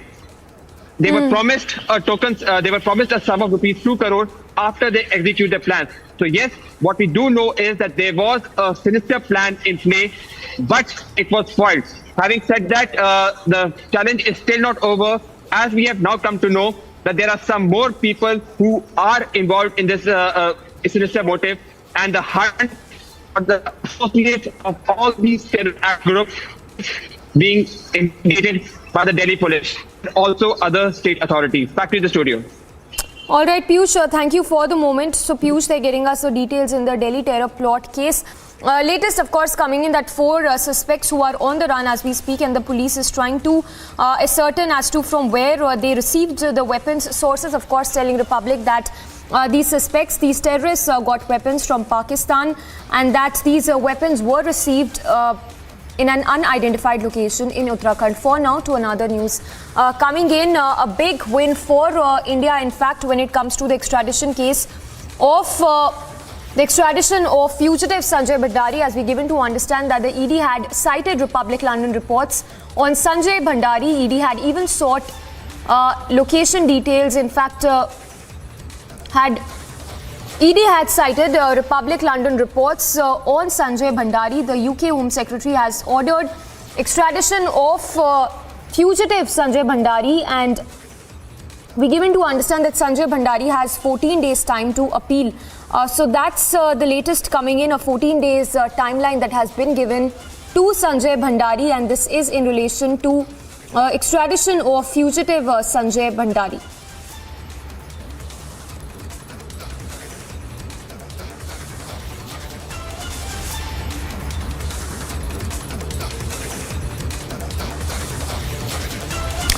So just to take our viewers through the latest what we know so far, the UK Home Secretary has ordered extradition of fugitive Sanjay Bhandari. A 14 days time to appeal that has been given to Sanjay Bhandari. Of course, we are also given to understand that the ED has in this case cited Republic London reports on Sanjay Bhandari, and ED had also sought an NBW against Sanjay Bhandari. So a deadline that looms on head of Sanjay Bhandari has been given 14 days time to appeal. The UK Home Secretary having ordered extradition of fugitive Sanjay Bhandari in this case. So it's UK Home Secretary Suella Braverman who's now ordered the extradition to defense middleman Sanjay Bhandari to India. He's been given 14 days time from January the 12th till the 26th to seek permission to appeal the decision of the judge and of the Home Secretary in the High Court. All right, also remember earlier we'd confronted fugitive Sanjay Bhandari, the fugitive who's now been given a 14 days deadline by the Home Secretary. Let's listen into that confrontation sequence that we had of Sanjay Bhandari. I will stop this. Sir, I am just having a word with him. You just have a conversation with him. I've done that, sir. I will have a word with you again. I will stop. Of course, you will. I will put in a word with boss. If debate is more important, let him do the debate. If he doesn't want to talk to me, I'll say, you come here. No, why are you sending him? You come here and talk to me. I'm going to invite him to come here and talk to me. Why is this? Let you be part with him. I'm going to say, why have you not come? You come. Have a holiday in London and talk to me. But then promise me that whatever I say... Mr. Bhandari, I can tell you, my editor is a very fair editor. भाषण नहीं दे रहा, real बात बता रहा हूँ मैं. आपने भी देखा होगा. मेरे editor he's a fair editor. He will. There's no doubt about it. वो यार अब fair है वो नहीं है वो मैं नहीं कह सकता. I don't want to comment because I don't know him personally. What I hear about him, I'm telling you. I will stop. You stop this. You Sir, I am just having a word with him. Let me just have a conversation with him. And I've done that, sir. I will have a word with you again. I will stop. Of course, you will. I will put in a word with boss. If debate is more important, let him do the debate. If he doesn't want to talk to me, I'll say, you come here. No, why are you sending him? You come here and talk to me. I'm going to invite him to come here and talk to me. Why is this? Let you be part with him. I'm going to say, why have you not come? You come. Have a holiday in London and talk to me. But then promise me that whatever I say... Mr. Bhandari, I can tell you, my editor is a very fair editor. भाषण नहीं दे रहा, real बात बता रहा हूँ मैं. आपने भी देखा होगा. All right, our senior editor Shravan Sen joining us for more on that. Shravan, if you can take us through the details, how close are we in terms of getting Sanjay Bhandari extradited to India? Well, in fact, I would just say that this is the first step. It is undoubtedly a long-drawn battle, a battle that we had witnessed in the case of Nirav Modi as well as Vijay Mallya. In fact, it is an arduous battle for the central agencies, given the fact that through the Crown Prosecution Service in London, they will have to convince the court, first of all, with regards to the fact that this is a fit case of extradition. They will have to convince the court that there are charges of money laundering, which, if you see it from the prism of the laws in United Kingdom, then it does suffice.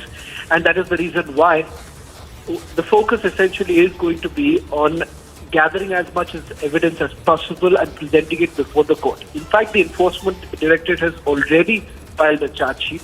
They've moved a non-bailable warrant. All these procedures have already been completed, and that is the reason why you're looking at the first step, the first victory that the central agencies have witnessed in this particular case. Even before the extradition order was actually passed, remember, Republic TV years back had actually tracked down Sanjay Bhandari, and that report too has now been cited. The fact that he had run away from the country after the raids that were carried out by the Income Tax Department, and the Income Tax Department had basically come across incriminating evidence against Sanjay. Sensitive defense papers that were recovered from his residence, and the allegation essentially being that he did not really disclose the assets that he owns, not just in India, but also in other countries. He also faces money laundering charges, the fact that he has diverted the proceeds of crime through various companies, and he also faces another allegation that he was holding a Benami property in London. Once again, that the Enforcement Directorate basically suspects this particular property has some political links, and that is the reason why Robert Vadra was actually called in for questioning by the Enforcement Directorate not once, but on multiple occasions. Shravan, stay with us. For our viewers also who are just tuning in, if you can once again take us through the details that are known so far, and also the Bhandari Vadra mail trail which has been under the scanner of the agencies in this case. Well, as far as the mail trail is concerned, that is the clinching evidence that the Enforcement Directorate essentially indicates as far as the role of Robert Vadra is concerned. Robert Vadra so far has remained nonchalant about all the charges that have been leveled against him. In fact, he has essentially rubbished all of this by saying that there is no link whatsoever with Sanjay Bhandari. But if you take a look at the emails that have also been accessed by Republic TV, it talks about one Central London property. That Central London property, the Enforcement Directorate suspects is the Benami property linked to Robert Vadra. The reason essentially being is that there is an email trail which essentially indicates that for the upkeep of this property in Central London, they were basically, that there was money that was being provided to Sanjay Bhandari and to others also. And that is the reason why there was a link that was basically being drawn as far as Sanjay Bhandari and Robert Vadra is concerned. The allegation also being that Sanjay Bhandari had got a part of the cut money in various deals that were basically signed during the UPA era. All right, Shravan, thank you for taking us through those details. We have senior advocate Swapnil Kothari also joining us. Sir, good morning. If I can get your first thoughts on the UK Home Secretary ordering extradition of Sanjay Bhandari, what do you think, in your view, are the legal options that Sanjay Bhandari would have at this point? Appeal to the High Court by 26th of this month, and I don't see any success making him any headway there. I think most of his legal channels have been exhausted, and now with Suella Braverman denying his asylum request, I believe, I think those are pretty much shut in the United Kingdom for him. It's only a matter of time. And I mean almost a year. By matter of time, I don't mean a couple of days, because all these processes take a long period of time. And diplomatically, India has succeeded now, because this is what I've always been emphasizing with Vijay Mallya and Nirav Modi, that legally we've always had a fantastic case, the Enforcement Directorate. And I'm glad that the Enforcement Directorate had quoted the Republic TV reports as far as this particular case was concerned. Your channel is always at the forefront of catching all these fugitive offenders, and besides many other things. And this is great news for people who love Republic TV, like me. So the thing is that when this goes forward now before the High Court is not going to be very impressed, because asylum request has been denied. Lower courts have also denied you any extradition solace. You have to be extradited. The United Kingdom cannot be perceived as some sort of a haven for offenders from India. Vijay Mallya, Nirav Modi, Bhandari, and 2-3 others also whose names I do not recall. Obviously, if the United Kingdom were to grant them asylum or, work the diplomacy in their favor, in the favor of these fugitives, it would be perceived as some sort of a Commonwealth country from whom we have borrowed the law, as denying completely the rule of law. Because the rule of law, rather should I make it more simple, the extradition treaty between the United Kingdom and India clearly mandates that where offences are punishable in both the countries, each country will respect each other's extradition requests. Obviously, this is a great offence committed by Sanjay Bhandari. Obviously, the defences that have been levelled are all, the lawyers which we level that, we were just transferring money for the maintenance and upkeep and all of that, as Shravan pointed out. But these are absolutely hollow defences. Everybody knows what was involved and who and to what extent the money was involved and why it was so. So obviously, these are offences both here and in the United Kingdom. That's why the treaty applies. And once the treaty applies, the extradition request has to be granted by one nation state to the other nation state. And most importantly, primarily, I have always emphasized that diplomatically, India is much stronger now, more so with a Prime Minister of an Indian origin now in the United Kingdom. So we have to use that clout to our advantage and try to ensure that not only Mr. Bhandari, but Mr. Mallya, Mr. Nirav Modi all make, all book their tickets homeward and face the wrath of the law here and undergo the trials that they need to go to. They've committed grave offences. They've looted this country. From whatever the Enforcement Directorate has made out from the cases, one can easily discern that. I believe that the Enforcement Directorate exactly knows what it's doing. That's the reason why it succeeded in a foreign court as well. So I'm sure when they come here, they'll succeed here in Indian courts as well. So this is great news, and I hope more people are to follow, apart from Mr. Sanjay Bhandari. All right, thanks for sharing those details with us. So, Advocate Swapnil Kothari saying that Sanjay Bhandari will not be able to present a strong case here, and that he does not have a lot of legal options. We have BJP's Manjinder Singh is also joining us. Sir, your first reaction to Sanjay Bhandari, the UK Home Secretary having ordered the extradition of the fugitive. How crucial would it be when it comes to his trial in the country? Because the Bhandari-Vadra mail trail is something that cannot be denied, which would be a crucial piece of evidence to present a strong case against Bhandari. It's a big win for our nation, and especially because the ED has issued a non-bailable warrant, and in spite of all the efforts which was trying to do, but we were able to present a strong case, and now he'll be extradited soon. So it's a big win for this nation, and it gives a strong message to the other people also कि आप देश का पैसा लेकर भगौड़े नहीं हो सकते, देश का आर्थिक नुकसान पहुंचाकर भाग नहीं सकते। देश आपको वापस लेके आएगा और आपको सजा दिलाएगा और आपको कानून के दायरे में रह के सब वो चीजें भुगतनी होगी जो आपने पाप किए, उनकी सजा आपको भुगतनी होगी। So it's give a very strong message to the other people also. Well, absolutely. So remains to be seen the kind of legal options that Sanjay Bhandari would be looking into in this case. But just to tell our viewers the latest what we know so far, a win for the country as the UK Home Secretary has now ordered extradition of fugitive Sanjay Bhandari. He's been given 14 days time to appeal. Remember, the ED had cited a Republic London report on Sanjay Bhandari. In fact, the ED had even sought NBW against Sanjay Bhandari in this case.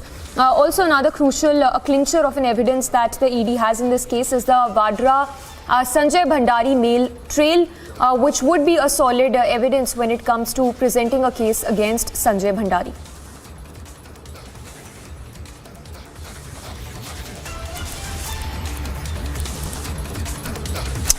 And it's up versus the LG Showdown in the national capital once again. We'll get you all the latest on that on the other side of this very short break.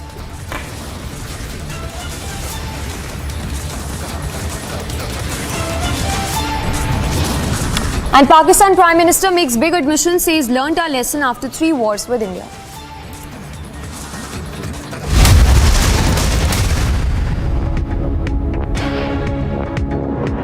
When timeless European design meets cutting-edge technology, it's QO.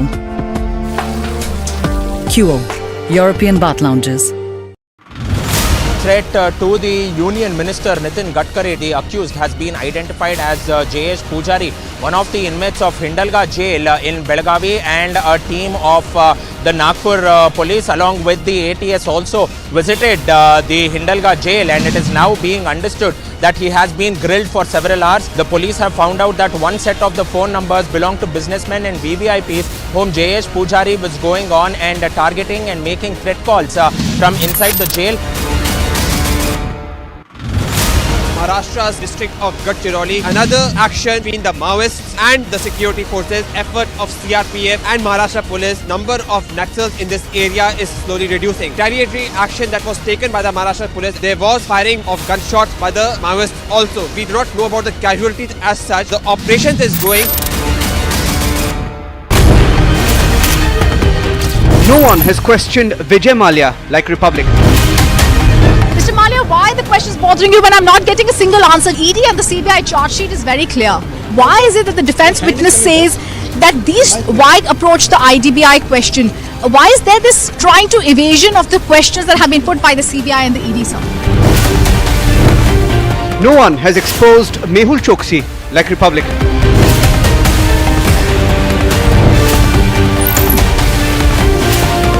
We don't preach journalism. We practice it. Republic is the news. The biggest news. So in your view, what was the role of the media at a time when national security can be jeopardized? So do you think there was a section of the narrative, people, media, whatever, wittingly or unwittingly, for example, vis-a-vis Pakistan normalizing terrorism? I think the real debate with Pakistan is not should you talk to Pakistan or not talk to Pakistan. It is what should you talk to Pakistan about. And there has been clarity in the last 5 years that unless we address the issue of terrorism, cross-border terrorism, talking about anything else doesn't make sense. The biggest newsmakers. How's the faster rollout of 5G made possible? Were you working on deadlines? We have a leadership which believes in performance, which believes in delivery, which believes in making sure that whatever people's aspirations are, those aspirations are met with full vigor, full force, full commitment.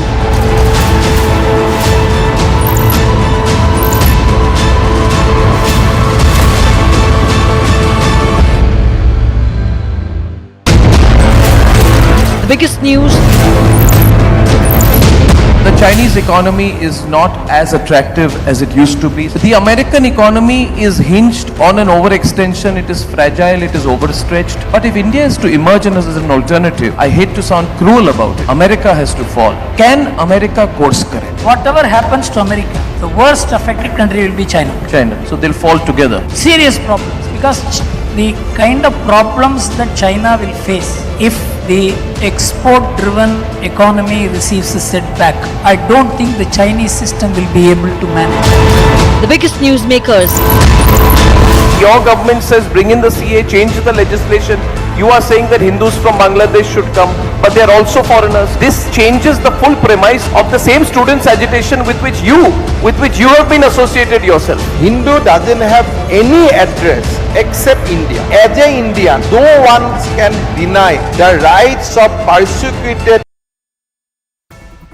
A group of 4 miscreants went on to vandalize a bakery and attack the owner of the shop with iron rods, and now he has been admitted in a hospital. This particular incident took place on the 16th of Jan at 10 in the morning in JP Nagar, 6th phase near Puttenhalli. A case of assault has already been registered at the Puttenhalli police station, and the entire assault has been caught on CCTV camera. According to the complainant, it is now being stated that 4 people barged into the bakery and they started taking cigarettes from the shelves. And when the shopkeeper, the owner of the shop, questioned them, they immediately started assaulting him, and then they dragged him out of the shop and they started beating him up with iron rods. He has gone on to sustain injuries to his chest, stomach, as well as his neck and head as well. He was admitted to a hospital, and also a medico-legal case has been registered in this regard. And the Puttenhalli police have gone through the CCTV footage that has been obtained and now have launched a manhunt to go on and nab the criminals. With video journalist Sadanand, Prajwal Prasad reporting for Republic, Bengaluru. Slipping into a very short break. On the other side, we'll get you the latest on day 2 of BJP's National Executive Meet, which is underway.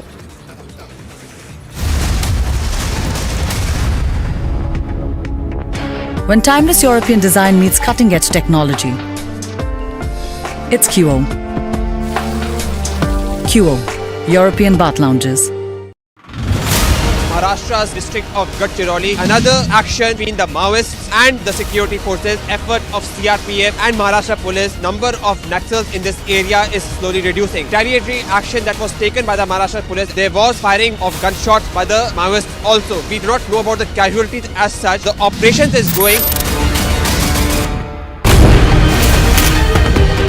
No one has questioned Vijay Mallya like Republic. Mr. Mallya, why are the questions bothering you when I'm not getting a single answer? ED and the CBI charge sheet is very clear. Why is it that the defense witness says that why approach the IDBI question? Why is there this trying to evasion of the questions that have been put by the CBI and the ED, sir? No one has exposed Mehul Choksi like Republic.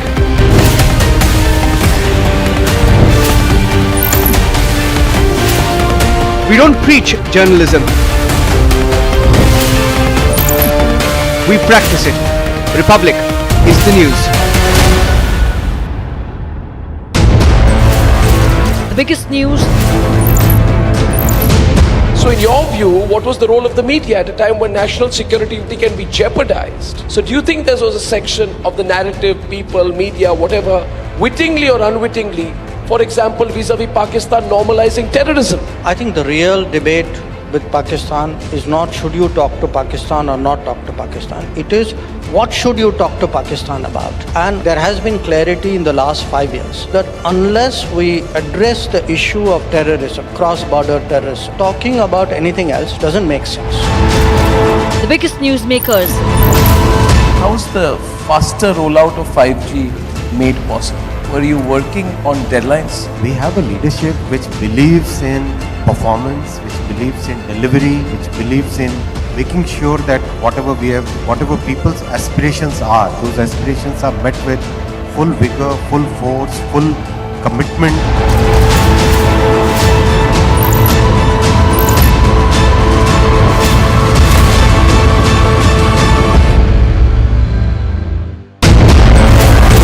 The biggest news. The Chinese economy is not as attractive as it used to be. The American economy is hinged on an overextension. It is fragile, it is overstretched. But if India is to emerge as an alternative, I hate to sound cruel about it, America has to fall. Can America course correct? Whatever happens to America, the worst affected country will be China. So they'll fall together. Serious problems, because the kind of problems that China will face if the export-driven economy receives a setback, I don't think the Chinese system will be able to manage. The biggest newsmakers. Your government says bring in the CAA, change the legislation. You are saying that Hindus.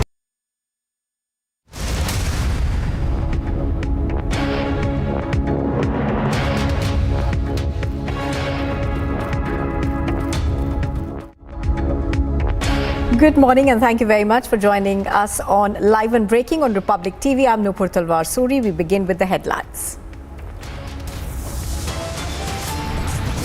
It is a massive win for the Modi government. The UK Home Secretary orders fugitive Bhandari's extradition. After a grand roadshow on day one, Prime Minister attends day two of the BJP's National Executive meeting.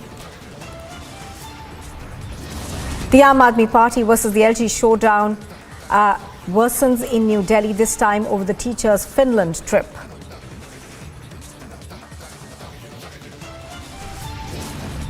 My message to the Indian leadership and Prime Minister Modi is that let's sit down on the table and have serious and sincere talks.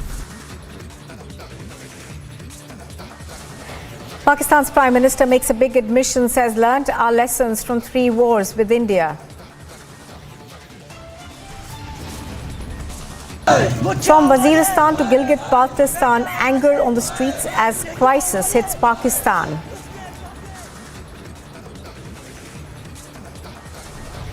And the UN lists Pakistan's Abdul Rahman Makki as a global terrorist under the Sanctions Committee.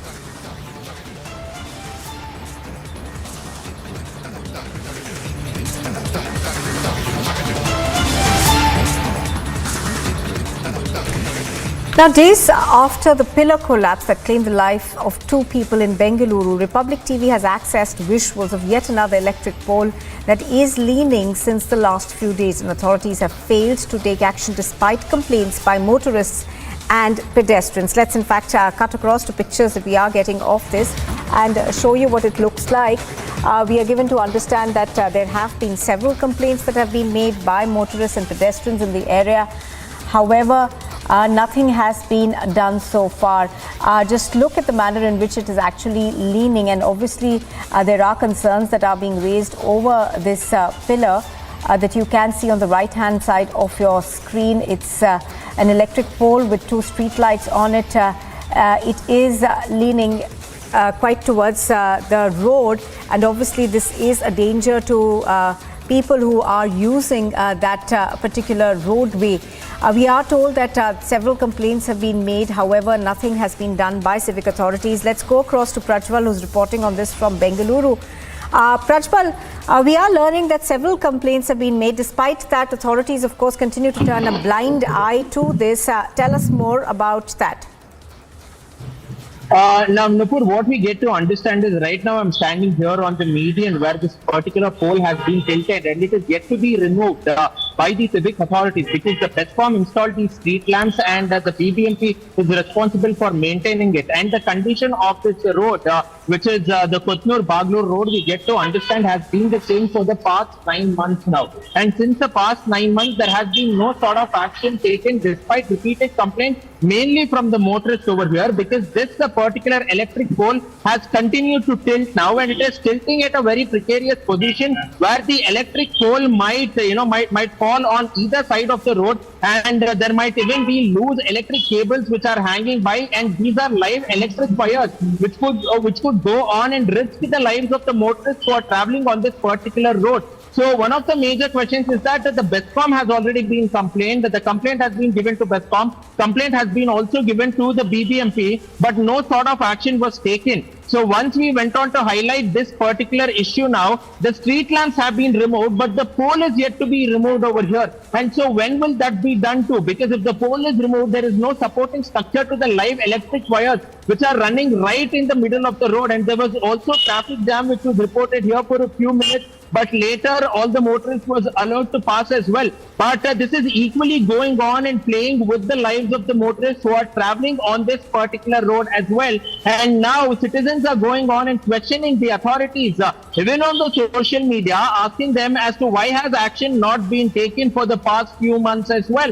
And the concerned, the concerned authorities who had to act have still not reached the spot. They removed the street lamps. But after that, the assistant executive engineer, when we called him up and tried to ask him what is exactly the reason, he said that he was not even aware of such a problem as well. So this is something which the authorities need to understand and act on it immediately and not act after the media highlights it, Nupur. Oh yes, absolutely. Obviously, questions are being raised as to, how many more lives will be lost before civic authorities in Bengaluru actually take things like this seriously. As Prajwal is pointing out, of course, there have been several instances in the past of a similar nature. Prajwal, just in the recent past, we have seen, potholes claiming lives. We've seen a metro pillar fall down, unfortunately, on a young mother and a child claiming their life. There is obviously a great deal of anger among the people of Bengaluru over this. Absolutely, there is a lot of anger as well, because the MD as well as the executive director of the BMRCL have gone scot-free. Their names have not been mentioned in the FIR report, which was given by the Govindpura police station, and only 9 people were named. And the notice has already been issued to the director of the Nagarjuna Construction Company. But so far, none of the accused in this particular case have deposed in front of the police station, which shows the lackadaisical attitude they have towards the lives of Bengalurians and the civic apathy which is going on to claim lives. And apart from that, even if you look at this particular issue now, the residents over here or the commercial establishments over here, when we spoke to the owners of the record, they stated that we cannot come in front of the camera because then the electricity supply to a commercial establishment will be cut off and nobody will be there at that point of time. So at one point, they're stating that the authorities themselves are going on to threaten them. And secondly, we are seeing the apathy that is being displayed, because even as I was speaking, there was this particular electric pole which was about to fall now, even as we are speaking. So this is something which is, which is absolutely dangerous now, and they will have to take up these works with great caution as well, because the motorists are passing by, but they are trying to take out this pole now.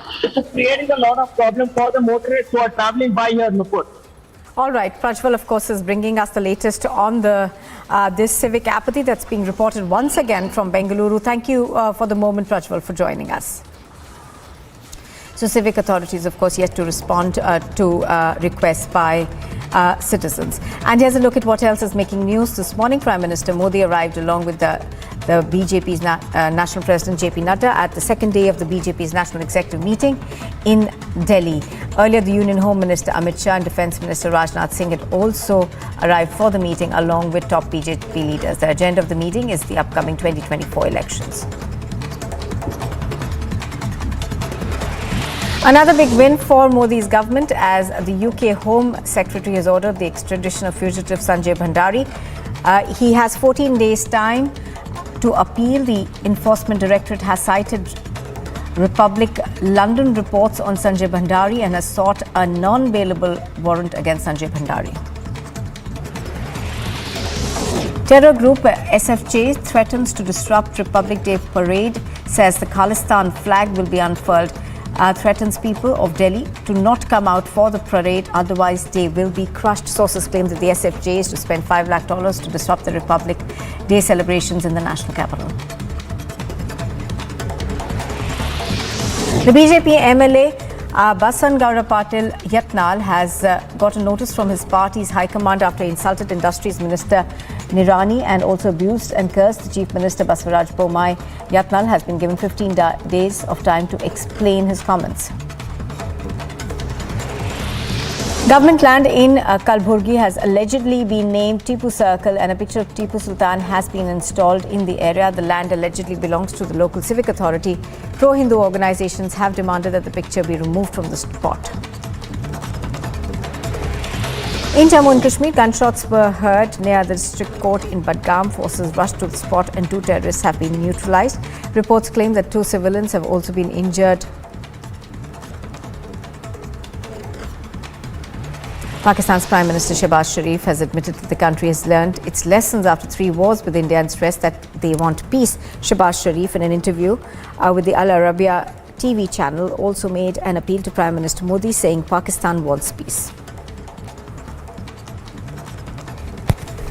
My message to the Indian leadership and Prime Minister Modi is that let's sit down on the table and have serious and sincere talks to resolve our burning issues.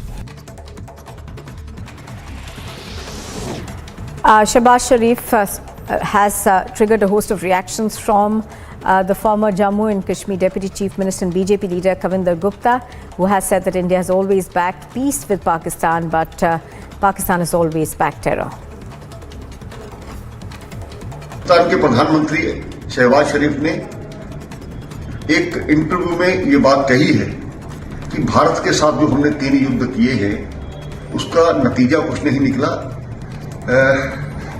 Bharat तो पहले से ही ये कहता आया है कि शांति बहाली के लिए काम करना चाहिए, लेकिन पाकिस्तान में जितने हुक्मरान रहे उनके कानों पर जूं तक नहीं रहती थी। आतंकवाद को बढ़ावा देना, भारत के खिलाफ भड़काना, कश्मीर को समस्या बना देना, ये जानते हुए कि यहाँ कुछ नहीं होने वाला है। पाकिस्तान में जो इंटरनल आज हालात हैं उससे सबक सीखने की बारी है। The National Conference has welcomed Pakistan Prime Minister Shehbaz Sharif's statement on peace with India and urged the Indian government to start talks with Pakistan. Sheikh Bashir, the provincial secretary, said that appeals must be made. Normalise करना है तो ये बातों से नहीं होगा, उसके लिए प्रैक्टिकल अप्रोच करनी होगी। और ये खुशाइंद बात है कि अगर उनको ये समझ आ गई है कि जंग से कोई मसला हल नहीं होता है, और मैं अपील करूंगा कि इस चीज़ को नोटिस किया जाए और इसको बातचीत शुरू की जाए। Now, in the Delhi terror plot, sources have told that the Delhi police is on the lookout for 4 other suspects. They received weapons from Pakistan through drop-dead method and were in contact with handlers in Pakistan on Signal app. Now, suspects got weapons at unidentified locations in Uttarakhand, which is being verified.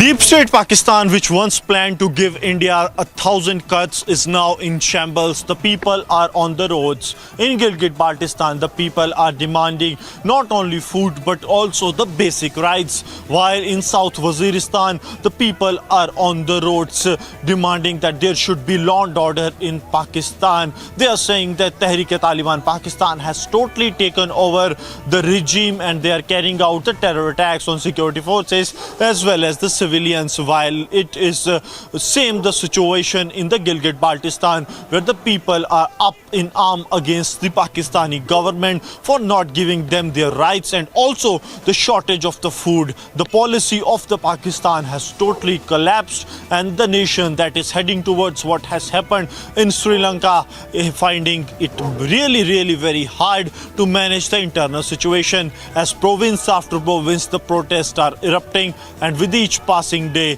the situation is deteriorating. With Gaurav Sahani, Gursimran Singh for Republic Media Network. You are with Republic TV. On the other side, Pakistan's Prime Minister makes a big admission, says we've learnt our lessons after the 3 wars with India. And a big win for the government. The UK Home Secretary orders fugitive Sanjay Bhandari's extradition.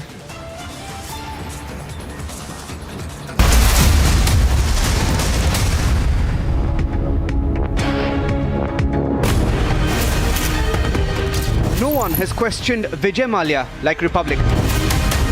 Mr. Mallya, why are the questions bothering you when I'm not getting a single answer? ED and the CBI charge sheet is very clear. Why is it that the defense witness says that these wide approach the IDBI question? Why is there this trying to evasion of the questions that have been put by the CBI and the ED, sir? No one has exposed Mehul Choksi like Republic.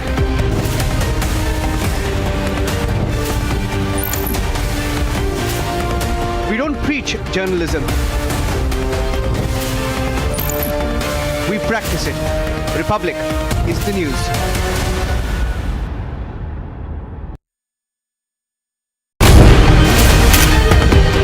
No one has questioned Vijay Mallya like Republic.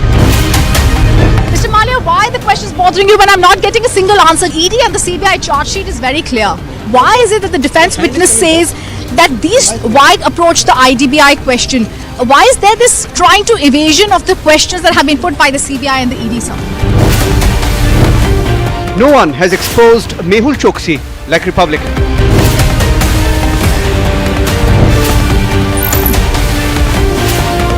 We don't preach journalism.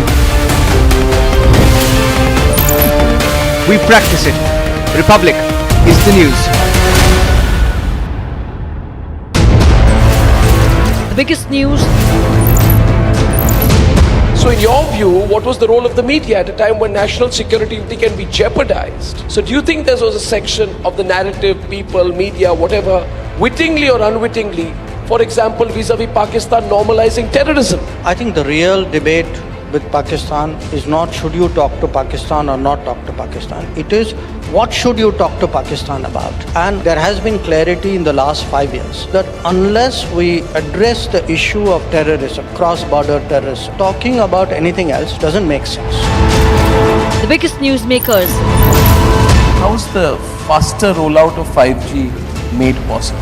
Were you working on deadlines? We have a leadership which believes in performance, which believes in delivery, which believes in making sure that whatever people's aspirations are, those aspirations are met with full vigor, full force, full commitment.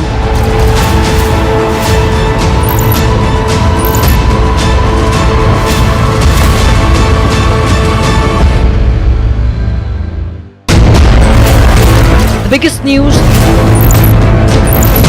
The Chinese economy is not as attractive as it used to be. The American economy is hinged on an overextension. It is fragile, it is overstretched. But if India is to emerge as an alternative, I hate to sound cruel about it, America has to fall. Can America course correct? Whatever happens to America, the worst affected country will be China. So they'll fall together. Serious problems, because the kind of problems that China will face if the export-driven economy receives a setback, I don't think the Chinese system will be able to manage. The biggest newsmakers. Your government says bring in the CAA, change the legislation. You are saying that Hindus from Bangladesh should come, but they are also foreigners. This changes the full premise of the same students' agitation with which you have been associated yourself. Hindu doesn't have any address except India. As an Indian, no one can deny the rights of persecuted Hindu to come back to their own motherland. Can Hindu go to Arab? Can Hindu go to Pakistan? Can Hindu go to certain other country? Hindus has to come here.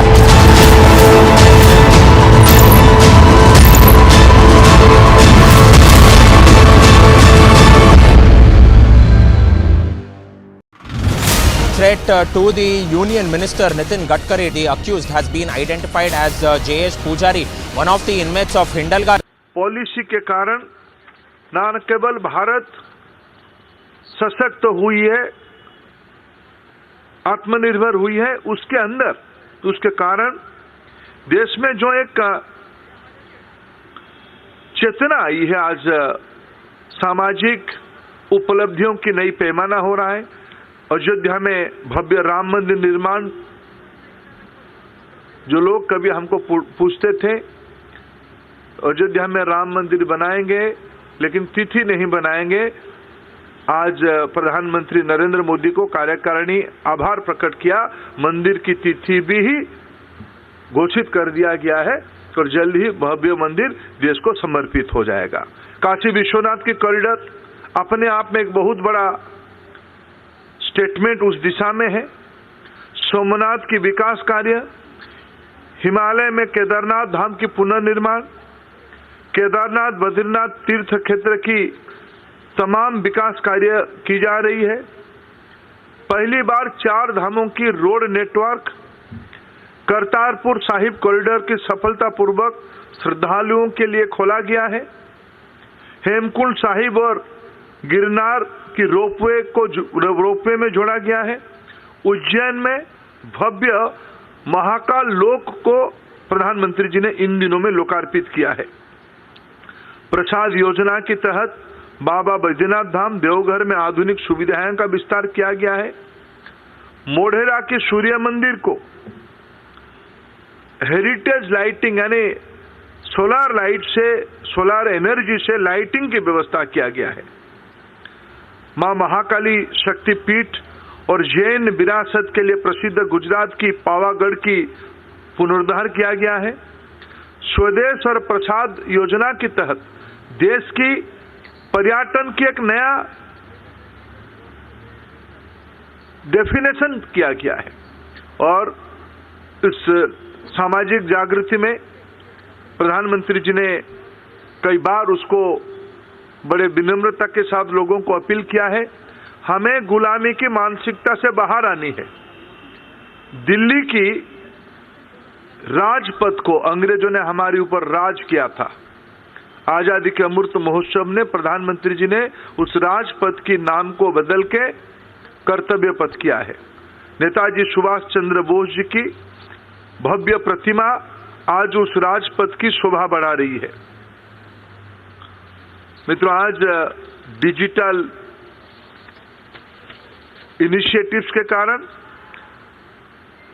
विश्व में जो नया leadership emerge कर रहा है, भारत धीरे धीरे एक उत्पादनकारी अर्थव्यवस्था की ओर बढ़ रही है। डिजिटल कैपेसिटी के कारण कोविन ऐप उसकी सबसे बड़ा उदाहरण है।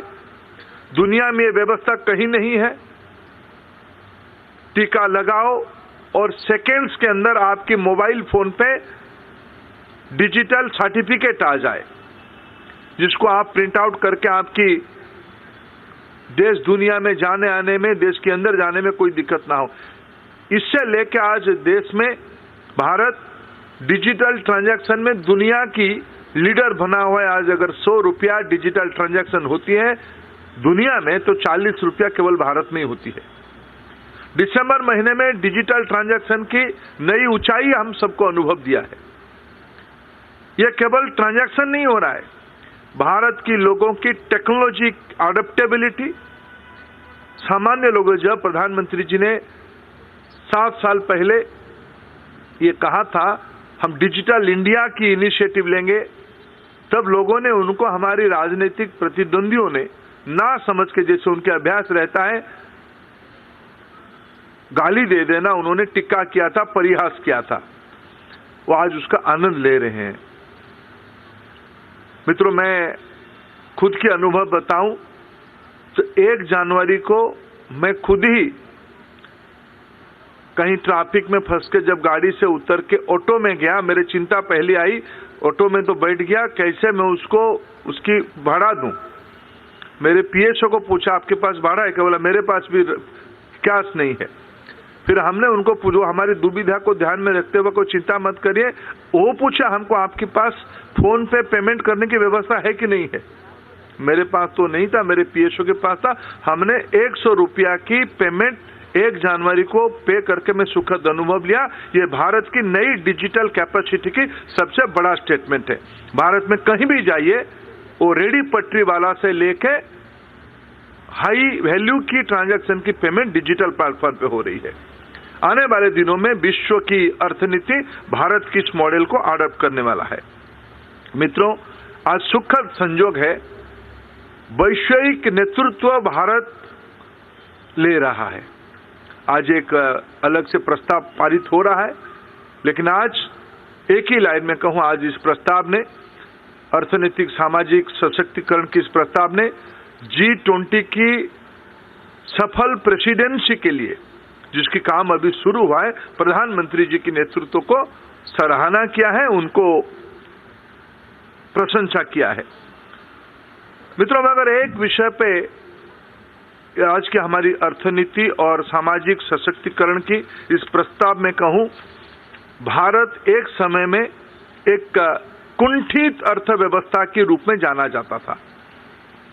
आज भारत में कोई नीति बनती थी तो चंद लोगों के लिए नीति बनती थी। उसके लिए मारामारी, उसके लिए व्यग्रता, उसके लिए सारे बाकी चीज होता था। आज प्रधानमंत्री की इस नीतियों के कारण आज एक सैचुरेशन की अर्थव्यवस्था यानी सबके लिए करना होगा। स्कीम चंद लोगों के लिए नहीं है, सभी के लिए। गांव में जितने लोग हैं, जितने गरीब हैं, जितने मध्यवर्गीय, सभी के लिए आज एक पॉलिटिक्स ऑफ सैचुरेशन की ओर हम बढ़ रहे हैं, गवर्नेंस ऑफ सैचुरेशन की ओर बढ़ रहे हैं। तृप्ति की जिम्मेवारी को लेकर आज हम आगे बढ़ रहे हैं। मैं कार्य समिति जो प्रस्ताव को पारित किया प्रधानमंत्री जी की सफल नीति के कारण, कुछ विषय आपके सामने मैंने उल्लेख किया। मोदी सरकार के अंतर्गत गरीबों के अधिकार से सशक्तिकरण की ओर बढ़ने की कदम, ये प्रस्ताव मैं आपके सामने उपस्थापित किया। कोई प्रश्न हो तो शैलेंद्र दीदी ने। सर, आपने कहा कि G20 में सफल नेतृत्व के लिए प्रधानमंत्री के नेतृत्व की तारीफ की गई है। जो प्रस्ताव आया सामाजिक और आर्थिक प्रस्ताव, क्या अलग से G20 पर भी प्रस्ताव आएगा और उस पर बाद में बताएंगे? आएगा, जयशंकर जी उसकी प्रस्ताव एक कर रहे हैं। विकास चंद्र, news nation.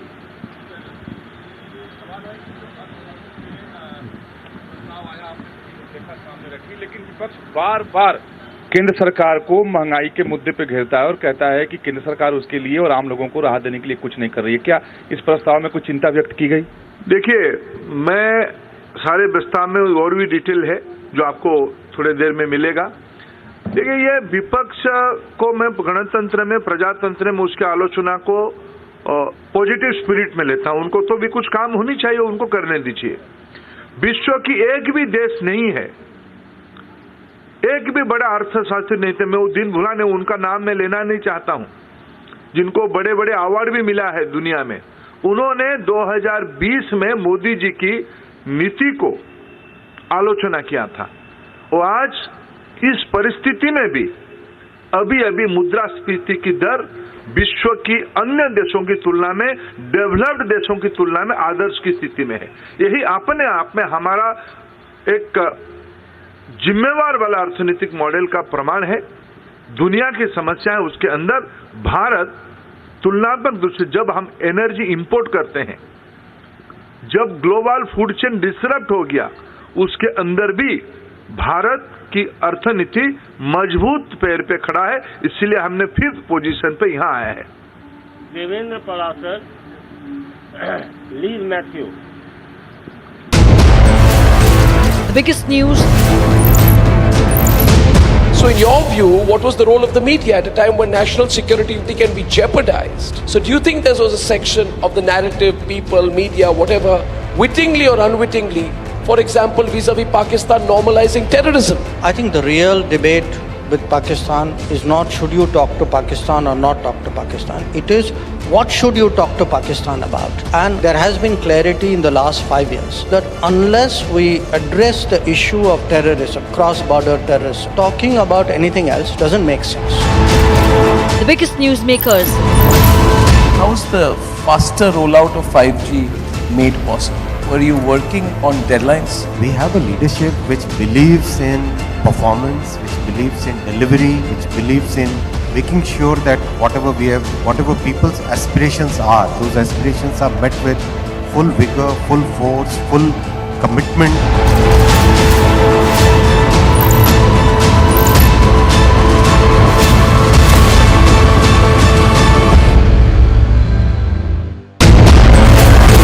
The biggest news.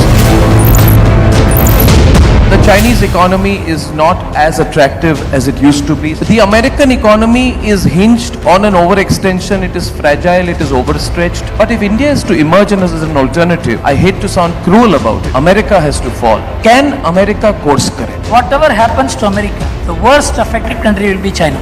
So they'll fall together. Serious problems, because the kind of problems that China will face if the export-driven economy receives a setback, I don't think the Chinese system will be able to manage. The biggest newsmakers. Your government says bring in the CAA, change the legislation.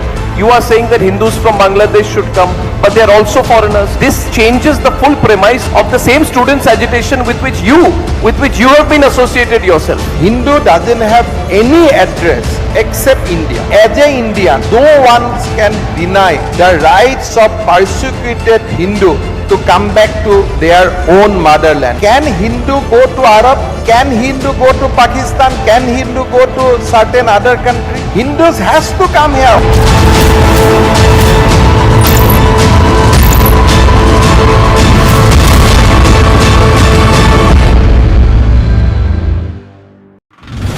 Threat to the Union Minister Nitin Gadkari, the accused, has been identified as J.S. Pujari, one of the inmates of Hindalga jail in Belgavi, and a team of the Nagpur police.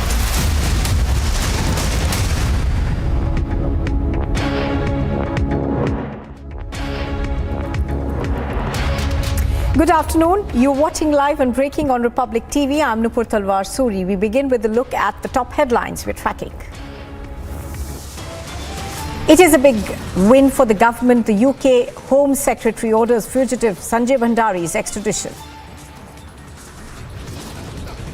After a grand roadshow on day one, the Prime Minister attends day two of the BJP's National Executive meeting. The Aam Aadmi Party versus the LG Showdown intensifies in the national capital. This time, it's over the teacher's trip to Finland.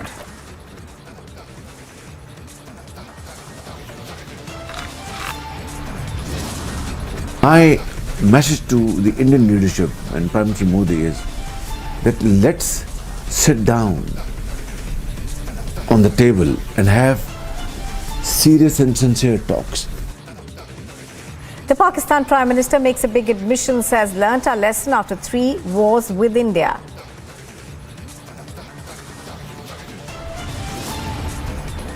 From Waziristan to Gilgit-Baltistan, anger in the streets as the economic crisis hits Pakistan hard. And the UN lists Pakistan's Abdul Rahman Makki as a global terrorist under the Sanctions Committee.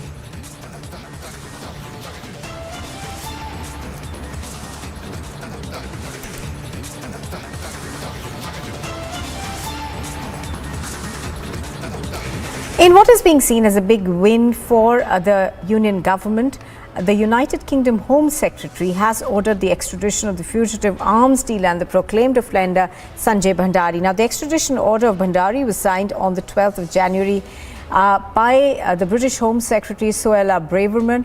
Bhandari has 14 days of time from the date of the order, that I think was on the 12th of January, to put in an application seeking permission to appeal in this matter. Now, in November 2022, the Westminster Magistrates Court in London ruled that Bhandari can be extradited to India. An alleged aide of Robert Vadra, Bhandari faces 2 extradition requests from Indian authorities. Shravan Sen is joining us live right now. He is joining us from the Delhi newsroom. Shravan, good morning.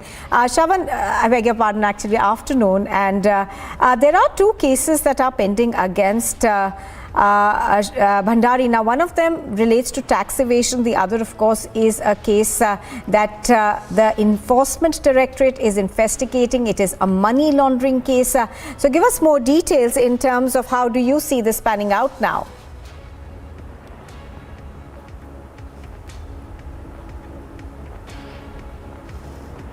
Shravan, can you hear me?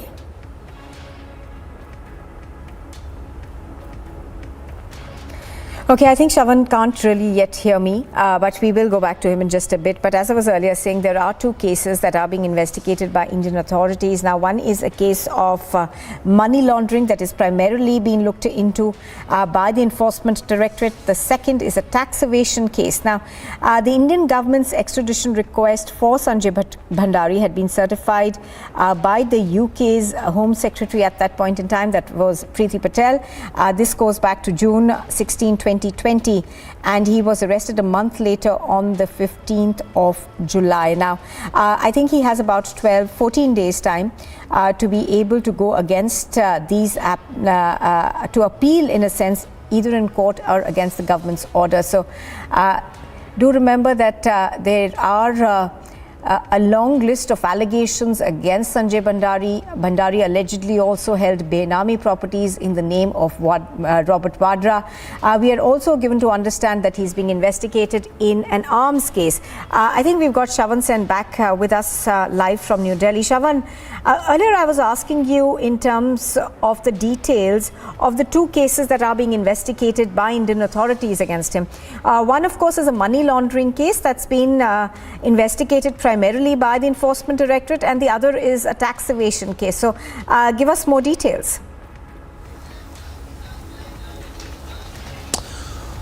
Well, that's right. It all starts with the investigation that was carried out by the Income Tax Department when raids were basically carried out in the national capital and other locations. These were all premises connected to Sanjay Bhandari, with the allegation essentially being that of tax evasion. Remember, when the raids were carried out, the Income Tax Department essentially indicated that they had come across incriminating documents, and this was in the form of sensitive defense deal-related papers.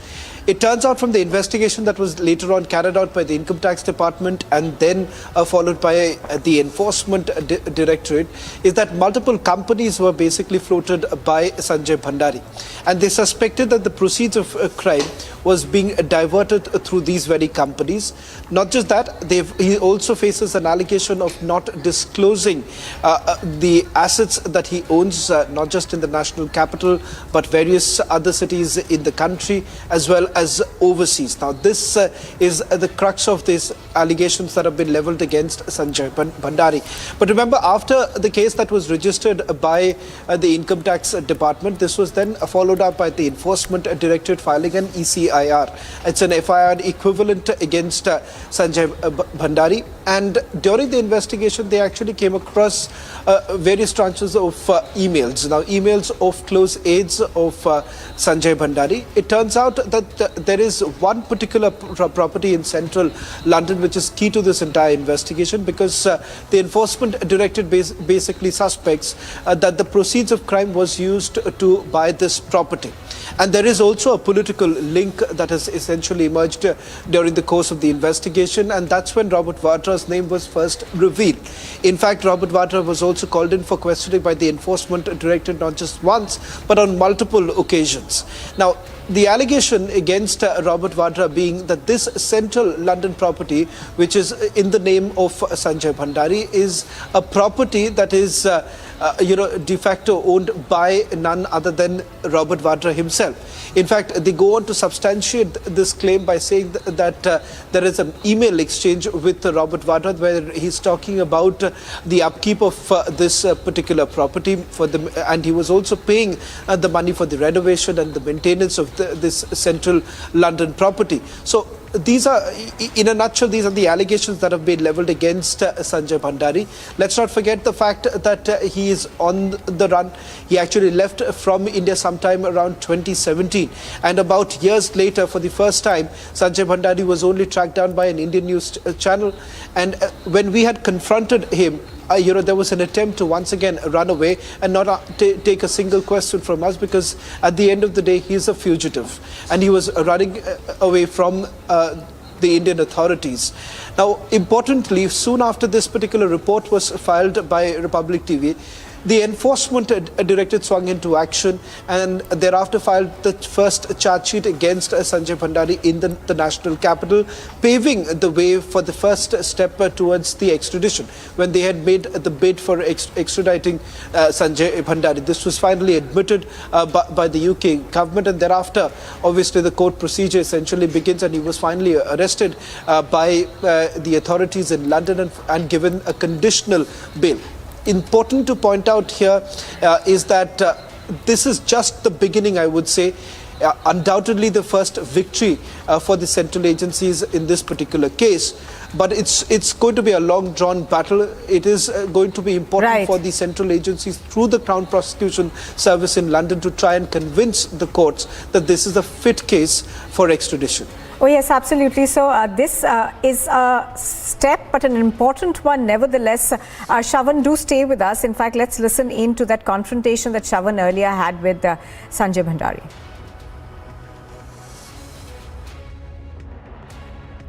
Stop this. Sir, I am just having a word with him. If you just have a conversation with him, and I've done that, sir. I will have a word with you again. Of course, you will. I will put in a word with boss. If debate is more important, let him do the debate. If he doesn't want to talk to me, I'll say, you come here. No, why are you sending him? You come here and talk to me. I'm going to invite him to come here and talk to me. Why is he saying, let you be part with him? I'm going to say, why have you not come? You come. Have a holiday in London and talk to me. But then promise me that whatever I say... Mr. Bhandari, I can tell you, my editor is a very fair editor. भाषण नहीं दे रहा, real बात बता रहा हूँ मैं. आपने भी देखा होगा. मेरे editor is he's a fair editor. He will. There's no doubt about it. वो यार अब fair है वो नहीं है वो मैं नहीं कह सकता. I don't want to comment because I don't know him personally. What I hear about him, I'm telling you. I will stop you. Stop this. You Sir, I am just having a word with him. If you just have a conversation with him, and I've done that, sir. I will have a word with you again. I will stop. Of course, you will. I will put in a word with boss. If debate is more important, let him do the debate. If he doesn't want to talk to me, I'll say, you come here. No, why are you sending him? You come here and talk to me. I'm going to invite him to come here and talk to me. Why is he saying, let you be part with him? I'm going to say, why have you not come? You come.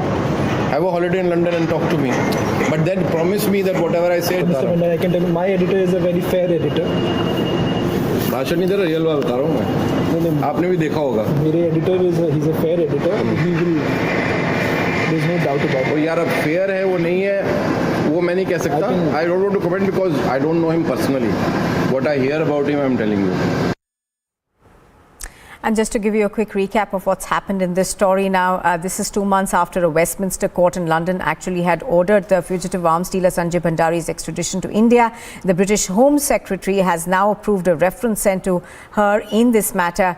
And we are told that Bhandari now has 14 days to appeal against extradition in a high court against this order. And we're going to go back to Shravan on this one. So Shravan, legally he does still have options to be able to combat this order that has come in from the UK Home Secretary.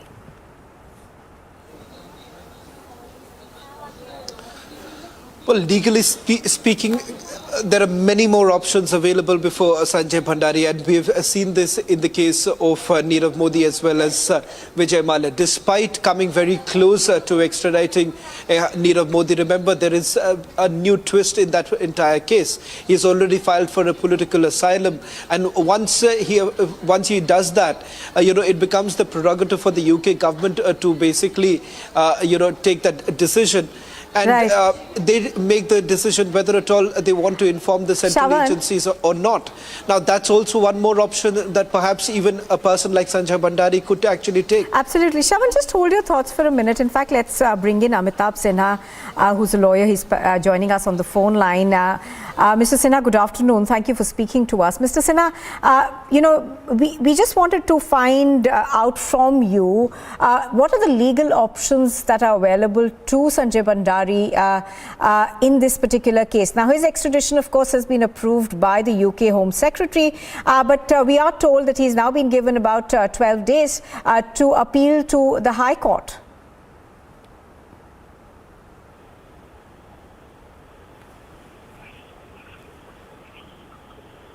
Mr. Sinha, are you there with us? Are you talking to me? Yes, Amitabh Sinha. No, Kapil Sansla here. You got the wrong person. All right. I'm sorry for this.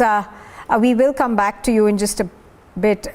Going back right now to Shravan. And Shravan, you were talking us through the legal remedies that are available. And, we have, of course, the other two cases that have hogged media headlines, those of Vijay Mallya as well as Nirav Modi.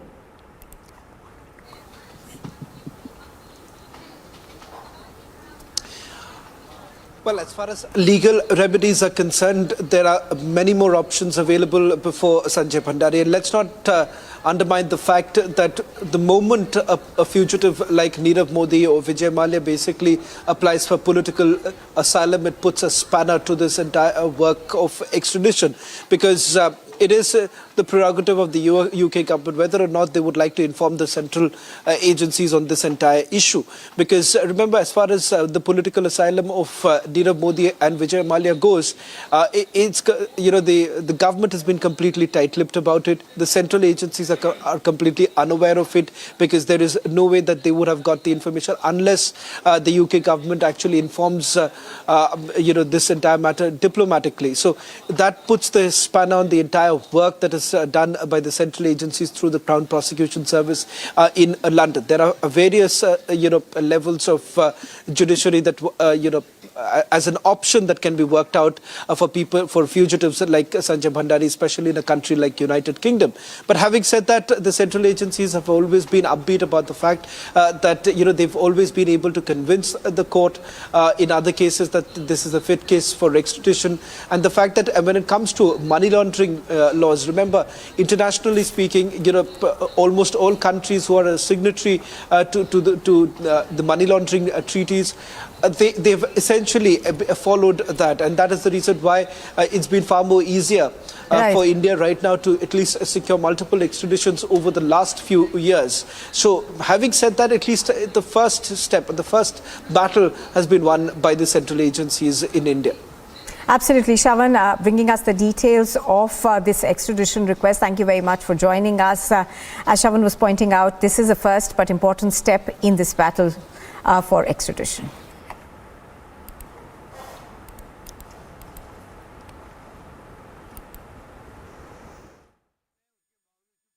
Christian Michelle. And that is Christian Michelle. First visuals on your scene. Christian, would you give facts to India? Christian, would you tell the truth? Christian, would you tell the truth? Mr. Bhandari. Mr. Bhandari. Mr. Bhandari. I'll be very straight with you. If he's able to do that, I'll give you a scoop which will create ripples there. We track down Sanjay Bhandari. We don't preach journalism.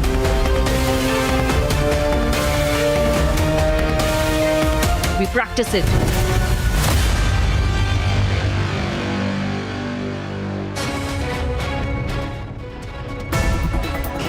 Two terrorists, local terrorists, have been neutralized by Budgam police along with Indian Army here in Budgam of Central Kashmir. It was a chance encounter. As per the Kashmir police zone, the terrorists were traveling in a vehicle. The vehicle was asked to stop.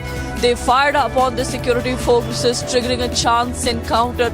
Two dead bodies along with arms and ammunition have been recovered. There are other reports that suggest that these are the same terrorists who managed their escape from Red Book operation on Sunday, and since then the police had ordered an alert and many people were questioned, and also the people were being frisked ahead of Republic Day.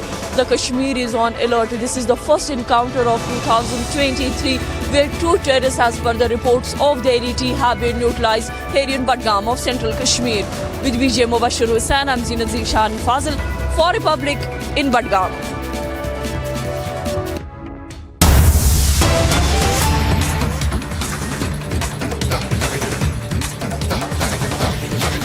Well, it appears that there is no end to civic apathy in Bengaluru. A road has caved in just 2 days after asphalting was done. The Mahalakshmi layout main road was asphalted after the BWSSB pipeline work was concluded. Now, quality of the road work has been so poor that it has already caved in. So questions being raised about civic apathy in Bengaluru continuously. Let's go across to Prajwal, who has more details. Now, Prajwal, tell us about what happened, and has anybody been held accountable yet? Well, just to tell our viewers, pictures on your screen are of this asphalting that was done, and 2 days later this road has already caved in. And that's not all. We are also bringing you pictures of what happened in terms of the metro collapse. Unfortunately, a mother and a young child lost their lives in that. And then, of course, there is this electricity pole that appears to be tilting towards the road where traffic is still allowed to go on. So questions being raised about the kind of civic apathy that we are seeing in Bengaluru. Even in the metro collapse case, we haven't really seen action that could be taken to act as a deterrent against civic apathy. Let's go across to Prajwal, who has more details on this road work that has been done. Prajwal, take us through what's happened, and has anybody been held accountable so far? Nupur, mainly two civic authorities will have to take the blame here. That is the BWSSB, which is BWSSB and the BBMP as well, because the BBMP is responsible for managing the roads and overlooking the quality of construction, and the BWSSB for taking the underground, for laying underground pipelines as well.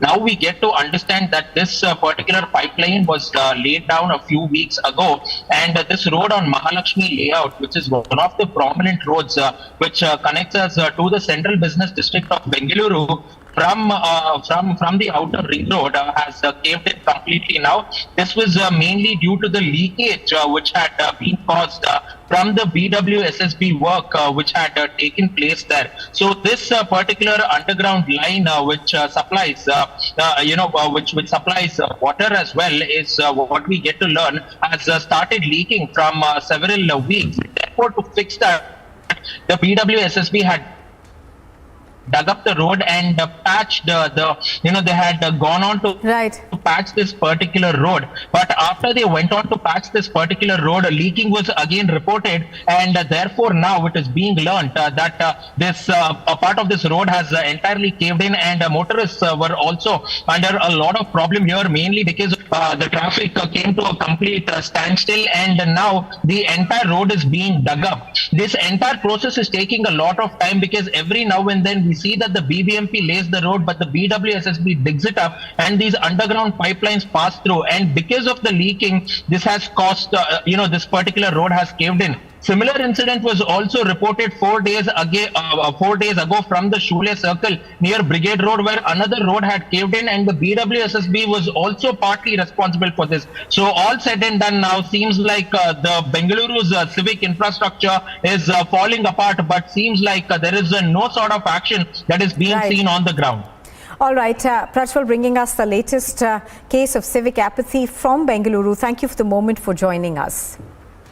So as Prajwal is pointing out, of course, there are questions being raised in terms of the quality of work that has been done in this particular area. This is a road that was just asphalted about 2 days ago. It's already caved in large portions. So questions being raised about the contractors, number one, who were giving this job, as well as authorities who are supposed to be stock taking before allowing commuters to use these roads.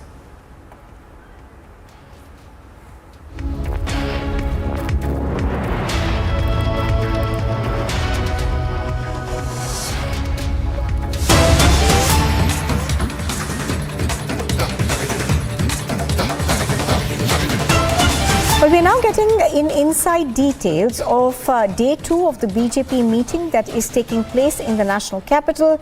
The BJP's Socio-Economic Resolution and the National Executive expresses gratitude to the Prime Minister for the speedy construction of the Ram Temple in Ayodhya. Earlier, the opposition would ask when would the temple be ready. Now they have been given dates as well. That's what the resolution reads. Now, it thanks the Prime Minister on bringing the economy from the fragile 5 to the 5th largest. So this is a resolution that has been passed in the 2-day National Executive meeting of the BJP that is currently ongoing in New Delhi. This is the Socio-Economic Resolution that has been passed. Piyush Mishra is reporting live from New Delhi. He joins us right now. Piyush, take us through the details of this resolution that has been passed.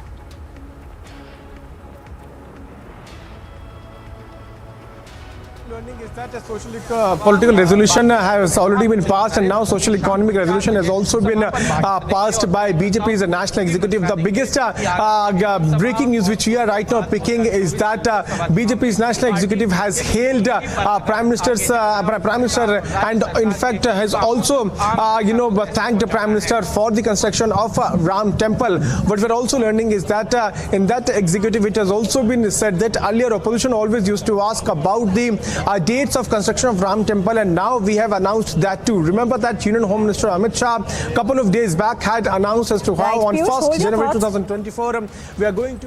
Piyush, hold your thoughts for a minute. I'm going to come back to you, but also joining us right now is our political editor Aishwarya Kapoor on the phone line. Aishwarya, how do you see this socio-economic resolution that has been passed by the BJP's national executive? Well, it's a normal process as far as the BJP is concerned, but in the present circumstance, right prior to the 2024 general elections and then the 9th state assembly polls in between today and then the 24th general elections, the mention of speedy construction of Ram Temple in the socio-economic resolution within the BJP national executive is a clear sign that BJP leaders understand that how important and what is going to be the impact of a speedy construction of Ram Temple. Because irrespective of whoever says what, it is going to become a big talking point come 24 general elections. We've already heard the Home Minister of the country in Tripura saying that 1st January 2024 that a massive Ram Temple will be ready for the people of this country to visit and pay their respects to. So very clearly the same has been mentioned in the socio-economic resolution within the BJP's national executive, but indicating that how important the construction of Ram Temple is going to be as far as the BJP as a party is concerned. Right. So Aishwarya, you think that this is going to become a big talking point, at least in the elections for 24. But how do you see this in the shadow of the 9 states that go to polls this year? Is in a tight fight. If you see Madhya Pradesh, Chhattisgarh, Rajasthan, Tripura, Karnataka, Mizoram, Meghalaya, so all of these states, at least 5 of these states, 3 of them in central India, that is Madhya Pradesh, Rajasthan, Chhattisgarh, and then Karnataka in the southern. These 4 states, there is a tough fight. A fight to the nail. So it's going to be a nail-biting fight as far as the BJP and Congress is concerned. And BJP understands that they cannot leave any stone unturned. Politically speaking, any issue cannot be left unturned. And for them to be victorious in every state, not only these 4 but all 9, is going to be very important, because whichever state, irrespective or big or small, if BJP loses, the opposition is going to turn it around as a clear indication of what is going to happen in 24. We've already seen how the Congress party is trying to make of what has happened in Himachal Pradesh. The BJP has understood. And BJP, practically speaking, understands that whether it is Karnataka or Rajasthan or Chhattisgarh, they have to be victorious. It is not going to be an easy task to defeat Ashok Gehlot in Rajasthan and Bhupesh Baghel in Chhattisgarh. Absolutely. Or for Shivraj Singh Chauhan to come back in Madhya Pradesh. In Karnataka, BJP understands there are internal issues. So all of those issues need to be looked into. But this is a very strategic exercise which is happening in the national capital, a 2-day national executive, which all of those issues. And we also need to keep in mind that what is happening today is prior to what is expected, a massive overhaul within the BJP as an organization and the Modi cabinet. A massive overhaul, a massive a massive exchange between the party and then the ministry is expected. At least half a dozen leaders are expected to be moving in and out of the cabinet and then moving in and out of BJP's organization as well. So it's going to be a massive exercise. And prior to this, whatever is being discussed in the BJP's national executive is of utmost importance at this point. Right. So as Aishwarya is pointing out, we are expecting a lot of changes to take place in the run-up to these elections. Thank you, Aishwarya, for joining us. We were, of course, bringing you the details of the socio-economic resolution that has been passed by the BJP's national executive. And up next on Republic TV, Pakistan's Prime Minister makes a big admission, says we've learned our lesson after 3 wars with India. From Waziristan to Gilgit-Baltistan, anger on the streets of Pakistan as economic crisis hits the country.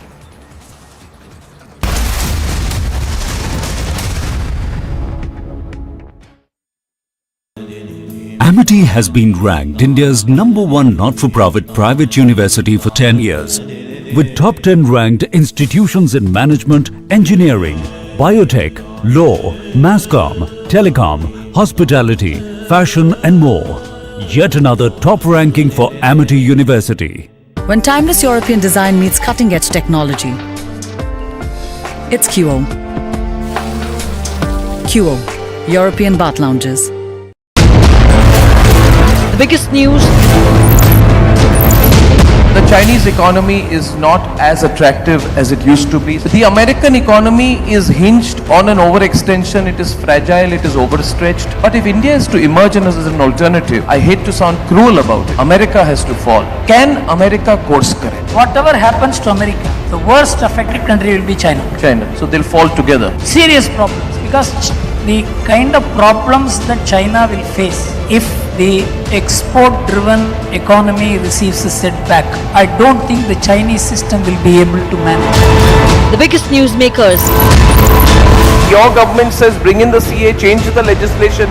You are saying that Hindus from Bangladesh should come, but they are also foreigners. This changes the full premise of the same students' agitation with which you have been associated yourself. Hindu doesn't have any address except India. As an Indian, no one can deny the rights of persecuted Hindu to come back to their own motherland. Can Hindu go to Arab? Can Hindu go to Pakistan? Can Hindu go to certain other country? Hindus has to come here.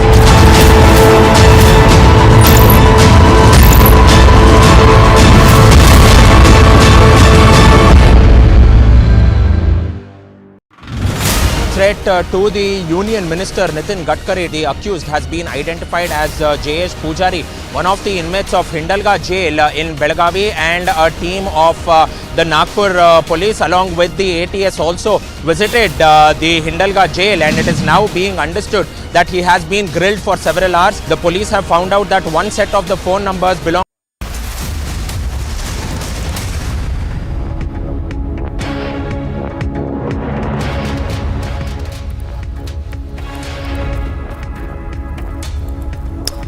Thanks for tuning in this Tuesday afternoon. We are live and breaking. I'm Samiksha Srivastava. Let's get started with the top headlines this Tuesday afternoon.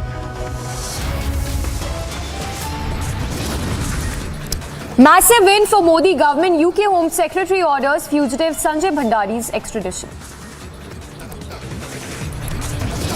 After grand roadshow on day 1, Prime Minister attends day 2 of BJP National Executive Meet. AAP versus LG showdown, lock horns again, this time over teachers' Finland trip.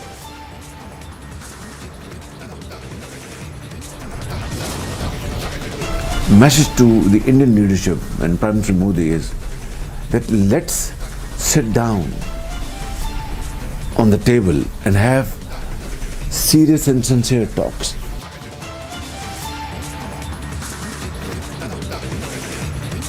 Pakistan Prime Minister makes big admission, says learnt our lesson after 3 wars with India.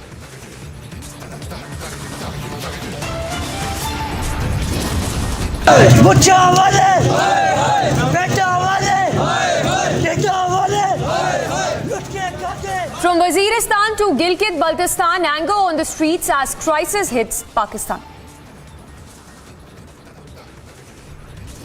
And UN lists Pakistan's Abdul Rahman Makki as global terrorist under sanctions committee of the UN.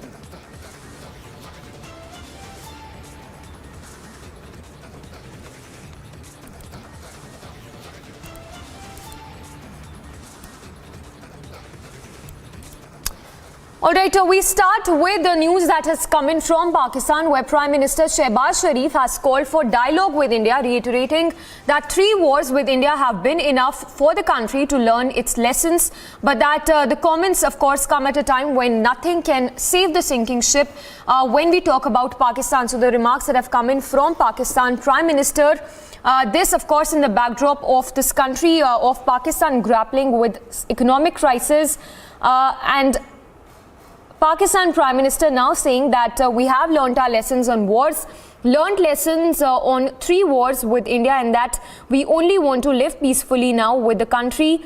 and also adding that wars only brought poverty, unemployment, and that Pakistan wants to live peacefully with India, and that let's sit down and have sincere talks. So Pakistan Prime Minister there openly calling for talks and dialogue with India, saying that Pakistan has learnt its lessons in the past in terms of the wars with India, and that the country, as it grapples from poverty, unemployment and other economic issues, the time is now for talks with India.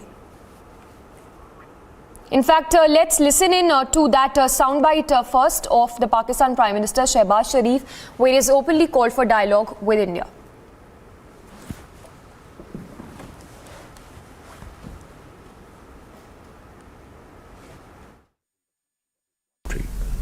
We are neighbors, and let's be very blunt.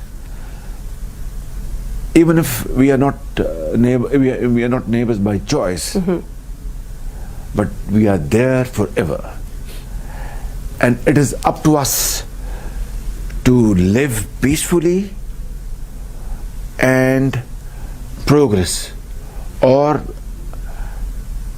quarrel with each other and waste time and resources. That's up to us. Pakistan has learned its lesson. We had 3 wars with India, 3. And the consequence of those wars, as a result, it only brought more miseries, to the unemployment, 2 nations, poverty, and millions were demoted from their level of satisfaction to a low level of satisfaction. We have learnt our lesson, and we want to live in peace with India, provided we are able to resolve our genuine problems. Yes. Now this is very important, أختي. هذا نقطة مهمة جدا. صحيح. ضروري يعني. So my message to the Indian leadership and Prime Minister Modi is that let's sit down on the table and have serious and sincere talks to resolve our burning issues like Kashmir, where flagrant violation of human rights are taking place day in and day out.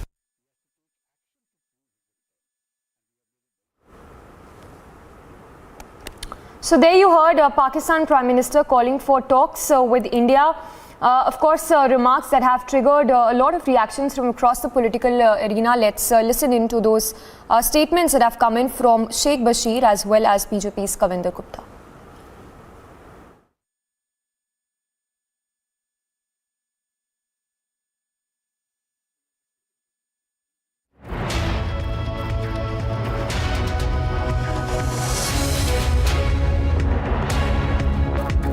हकीकत है कि 1947 से लेके आज तक हिंदुस्तान और पाकिस्तान के दरमियान में इख्तलाफात भी रहे, बीच में हालात ठीक भी होते रहे, और दोनों मुल्क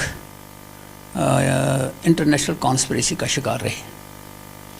ये मैं सफाई से कहूँगा. दोनों मुल्कों को, चूँकि मुल्क जब अलग हुआ, होना नहीं चाहिए था, हो गया, तो उसके बाद आज तक ये जो साल बीते हैं, दोनों की आपस में हालात अच्छे नहीं रहे. और अगर ये सेंस प्रिवेल कर गई है उनके ऊपर कि नॉर्मलाइज करना है, तो ये बातों से नहीं होगा, उसके लिए प्रैक्टिकल अप्रोच करनी होगी. और ये खुशाइंद बात है कि अगर उनको ये समझ आ गई है कि जंग से कोई मसला हल नहीं होता है, और मैं अपील करूँगा कि इस चीज़ को नोटिस किया जाए और इसको बातचीत शुरू की जाए.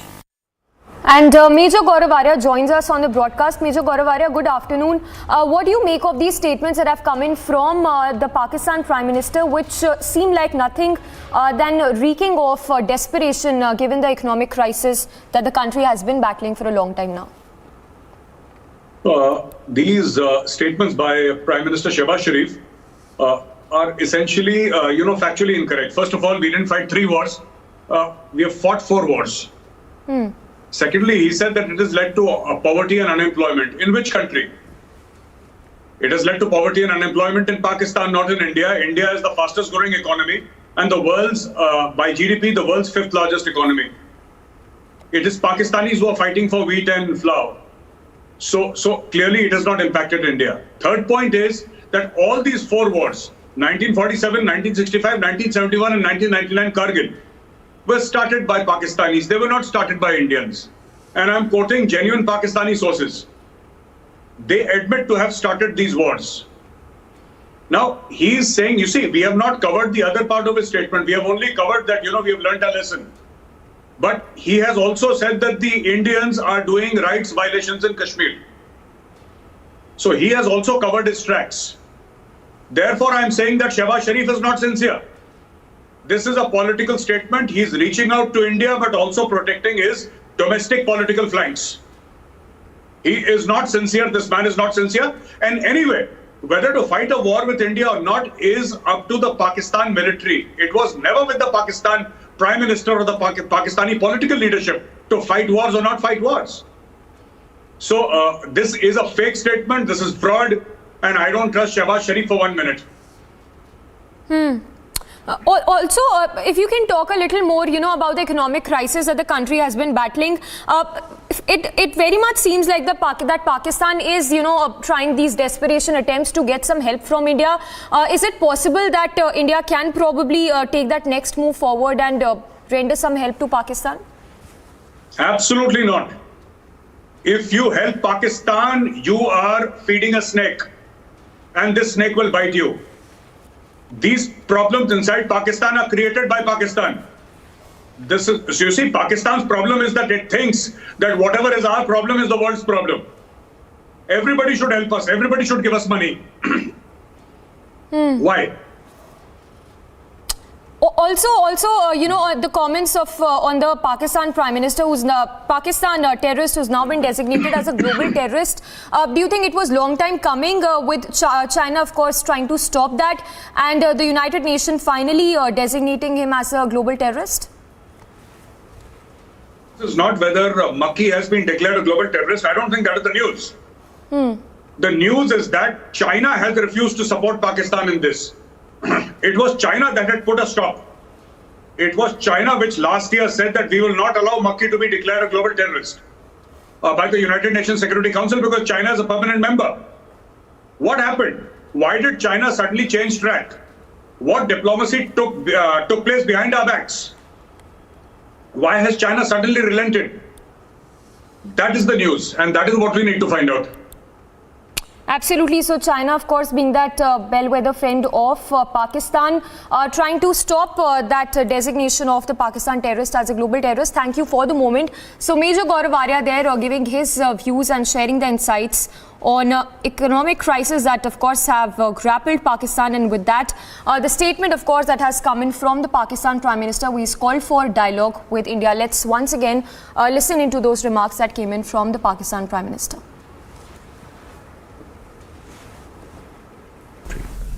We are neighbors, and let's be very blunt. Even if we are not we are not neighbors by choice, but we are there forever, and it is up to us to live peacefully and progress, or quarrel with each other and waste time and resources. That's up to us. Pakistan has learned its lesson. We had 3 wars with India, 3. And the consequence of those wars, as a result, it only brought more miseries, to the unemployment, 2 nations, poverty, and millions were demoted from their level of satisfaction to a low level of satisfaction. We have learned our lesson, and we want to live in peace with India, provided we are able to resolve our genuine problems. Yes. Now this is very important, أختي. هذا نقطة مهمة جدا. صحيح. ضروري يعني. So my message to the Indian leadership and Prime Minister Modi is that let's sit down on the table and have serious and sincere talks to resolve our burning issues like Kashmir, where flagrant violation of human rights are taking place day in and day out.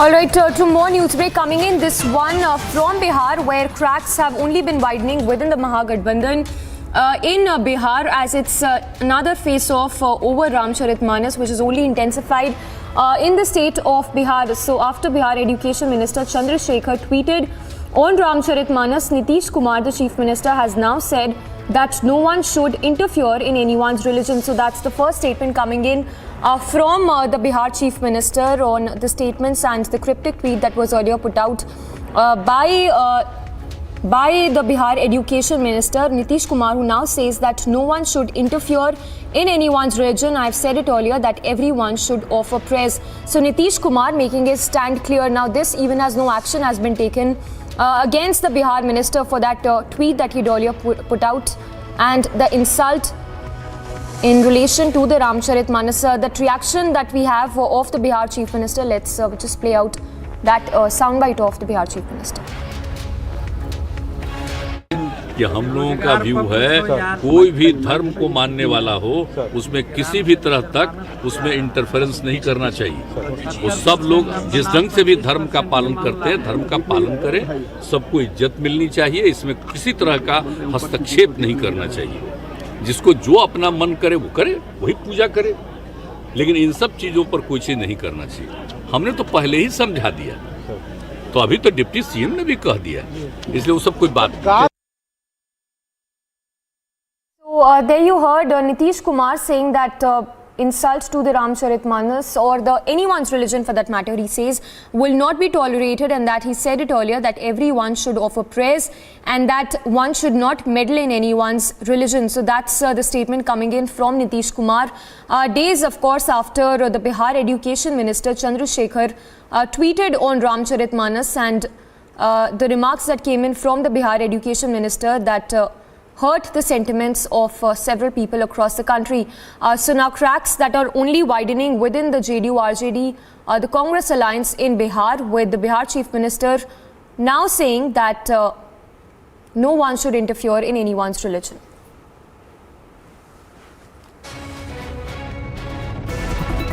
Now, a lot of controversy is raging in Ratagal Taluk in Kalburgi district, and it is now being understood that 1,000 square feet of land belonging to the government has been encroached by a few miscreants, and they have gone on to install the image of Tipu Sultan and have gone on to name this place as Tipu Circle, which has gone on to enrage the locals as well as the pro-Hindu organizations. Now, the pro-Hindu organizations finally filed an RTI and got to know that this particular piece of land belongs to the government of Karnataka, and therefore they approached the local authorities, that is the Gram Panchayat authorities, with these documents. Finally, now the Gram Panchayat authorities went on to issue 2 notices in a period of 15 days, but no sort of response came in from the claimants of the land, and therefore now the circle, it was named as the Tipu Circle, and Tipu Sultan's image, which was placed there, has now been removed completely by the civic authorities. With video journalist Sadan and Prajwal Prasad reporting for Republic, Bengaluru.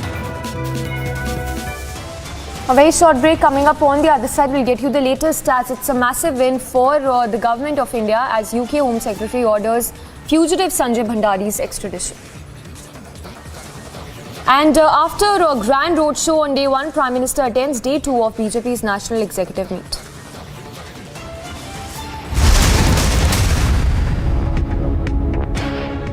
When timeless European design meets cutting-edge technology, it's QO. QO, European Bath Lounges.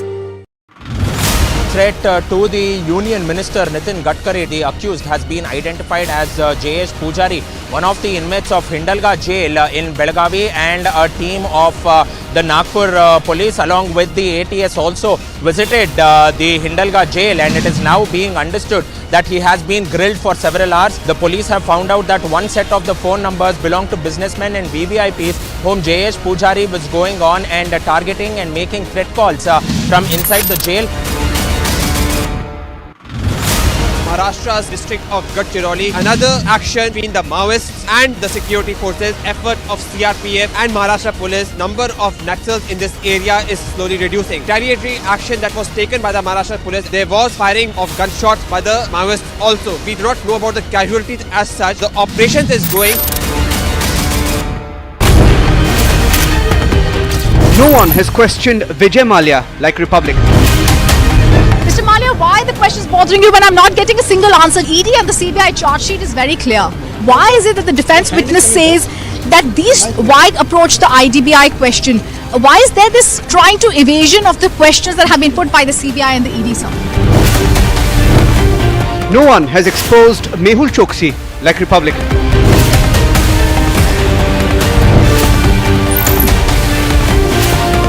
We don't preach journalism. We practice it. Republic is the news. The biggest news. So in your view, what was the role of the media at a time when national security can be jeopardized? So do you think there was a section of the narrative, people, media, whatever, wittingly or unwittingly, for example, vis-a-vis Pakistan normalizing terrorism? I think the real debate with Pakistan is not should you talk to Pakistan or not talk to Pakistan. We questioned Christian Michel. And that is Christian Michel. First visuals on your scene. Christian, would you give facts to India? Christian, would you tell the truth? Christian, would you tell the truth? Mr. Bhandari. Mr. Bhandari. Mr. Bhandari. I'll be very straight with you. If he's able to do that, I'll give you a scoop which will create ripples there. We tracked down Sanjay Bhandari. We don't preach journalism.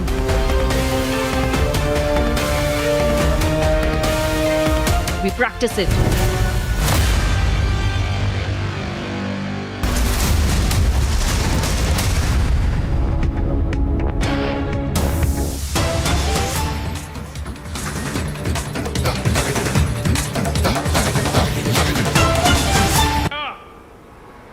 All right, to more news coming in. Mega BJP versus BRS face-off in Telangana. This ahead of BRS party's first public meeting in Khammam that will be led by the Telangana Chief Minister KCR, in which Delhi Chief Minister Arvind Kejriwal, Kerala Chief Minister Pinarayi Vijayan, Samajwadi Party Chief Akhilesh Yadav will be participating.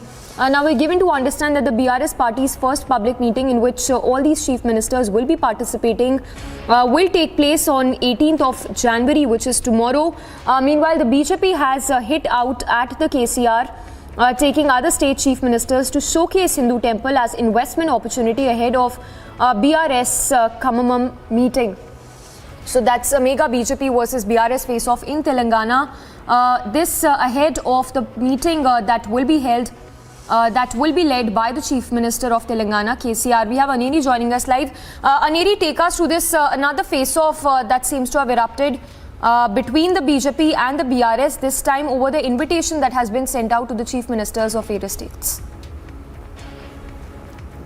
We have been seeing how this is going to be the first mega public meeting which will be held by the Telangana Chief Minister, Chandrasekhar Rao, and this face-off between the BJP and the BRS has now escalated, where we are seeing that ahead of the BRS public meeting, where Telangana Chief Minister K. Chandrasekhar Rao has invited various leaders, including Delhi Chief Minister Arvind Kejriwal, Kerala Chief Minister Pinarayi Vijayan, Akhilesh Yadav, who is Samajwadi Party chief. And also, now we are seeing that all these leaders who will be visiting, who will be attending this public meeting on the 18th, that is tomorrow, where before that they will also be visiting Yadadri temple, which is one of the famous temples and which was reconstructed by the Telangana Chief Minister. But Bhandari Sanjay, the BJP chief, has fitted out as the Telangana Chief Minister and he has said, is this Yadadri temple only for Kalvakuntla family? Is he trying to show off the work he has done, and why this is being done is what a lot of questions being raised by the BJP chief Bhandari Sanjay in this connection. But yes, now we are seeing a mega face-off between the BJP and the BRS here in the state of Telangana ahead of the 2023 State Assembly elections. All right, Aneri, thank you for the moments. Aneri getting us the latest on this all-party meet that has been called by Chief Minister KCR in Telangana, in which the BJP has hit out questioning the state government. A very short break, but more stories coming up on the other side of this very short break. And Pakistan Prime Minister Shehbaz Sharif openly calls for dialogue with India, says learnt our lesson from the past.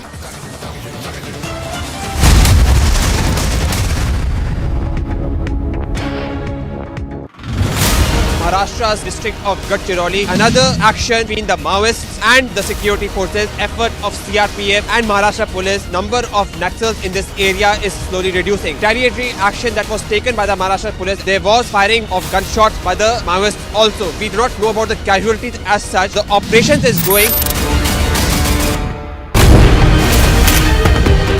No one has questioned Vijay Mallya like Republic. Mr. Mallya, why the question is bothering you when I'm not getting a single answer? ED and the CBI charge sheet is very clear. Why is it that the defense witness says that why approach the IDBI question? Why is there this trying to evasion of the questions that have been put by the CBI and the ED, sir? No one has exposed Mehul Choksi like Republic.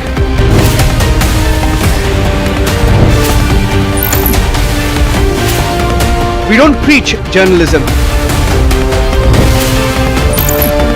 We practice it. Republic is the news. The biggest news. So in your view, what was the role of the media at a time when national security can be jeopardized? So do you think there was a section of the narrative, people, media, whatever, wittingly or unwittingly, for example, vis-a-vis Pakistan normalizing terrorism? I think the real debate with Pakistan is not should you talk to Pakistan or not talk to Pakistan. It is what should you talk to Pakistan about. And there has been clarity in the last 5 years that unless we address the issue of terrorism, cross-border terrorism, talking about anything else doesn't make sense. The biggest newsmakers. How's the faster rollout of 5G made possible? Were you working on deadlines? We have a leadership which believes in performance, which believes in delivery, which believes in making sure that whatever people's aspirations are, those aspirations are met with full vigor, full force, full commitment.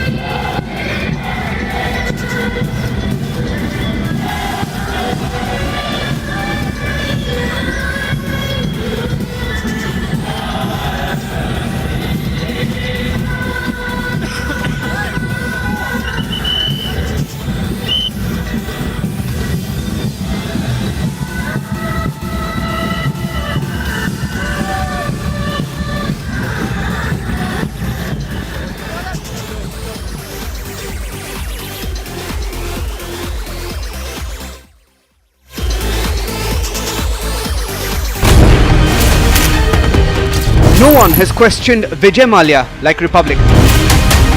Mr. Mallya, why the question is bothering you when I'm not getting a single answer? ED and the CBI charge sheet is very clear. Why is it that the defense witness says that why approach the IDBI question? Why is there this trying to evasion of the questions that have been put by the CBI and the ED, sir?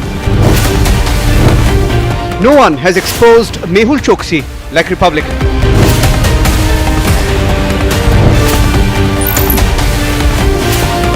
We don't preach journalism.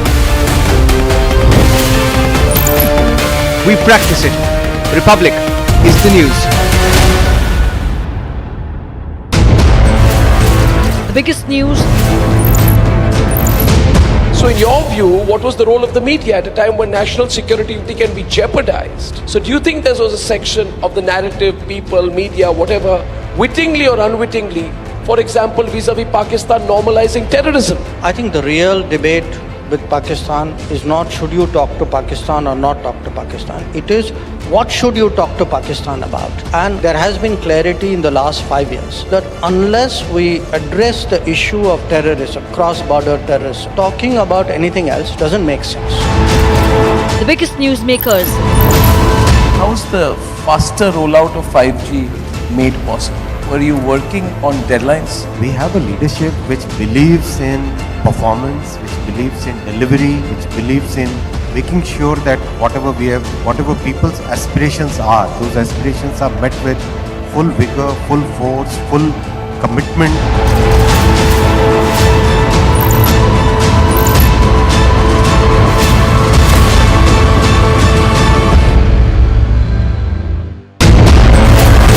The biggest news.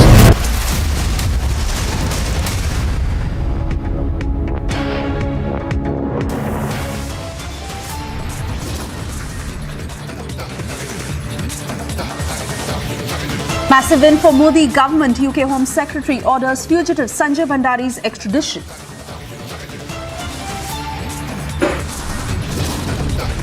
After Grand Roadshow on day 1, Prime Minister attends day 2 of BJP National Executive Meet.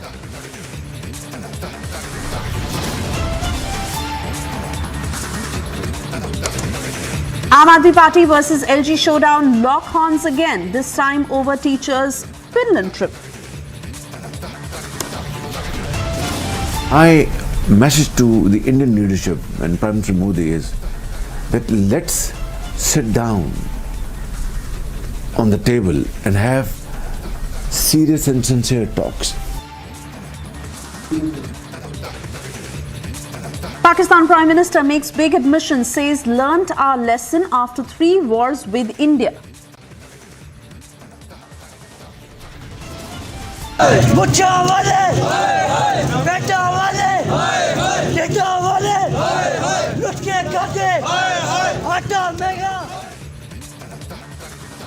From Waziristan to Gilgit-Baltistan, anger on the streets as crisis hits Pakistan.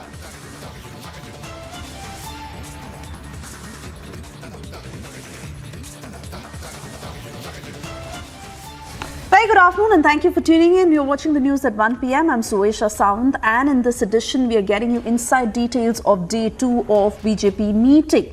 Yes, sources suggest that BJP has adopted a socio-economic resolution in the National Executive Meeting and expressed gratitude to Prime Minister Modi for speedy construction of the Ram Temple in Ayodhya. Further adding that we have given the date as well. The leaders also congratulated Prime Minister Modi for bringing the Indian economy from fragile to the 5th largest.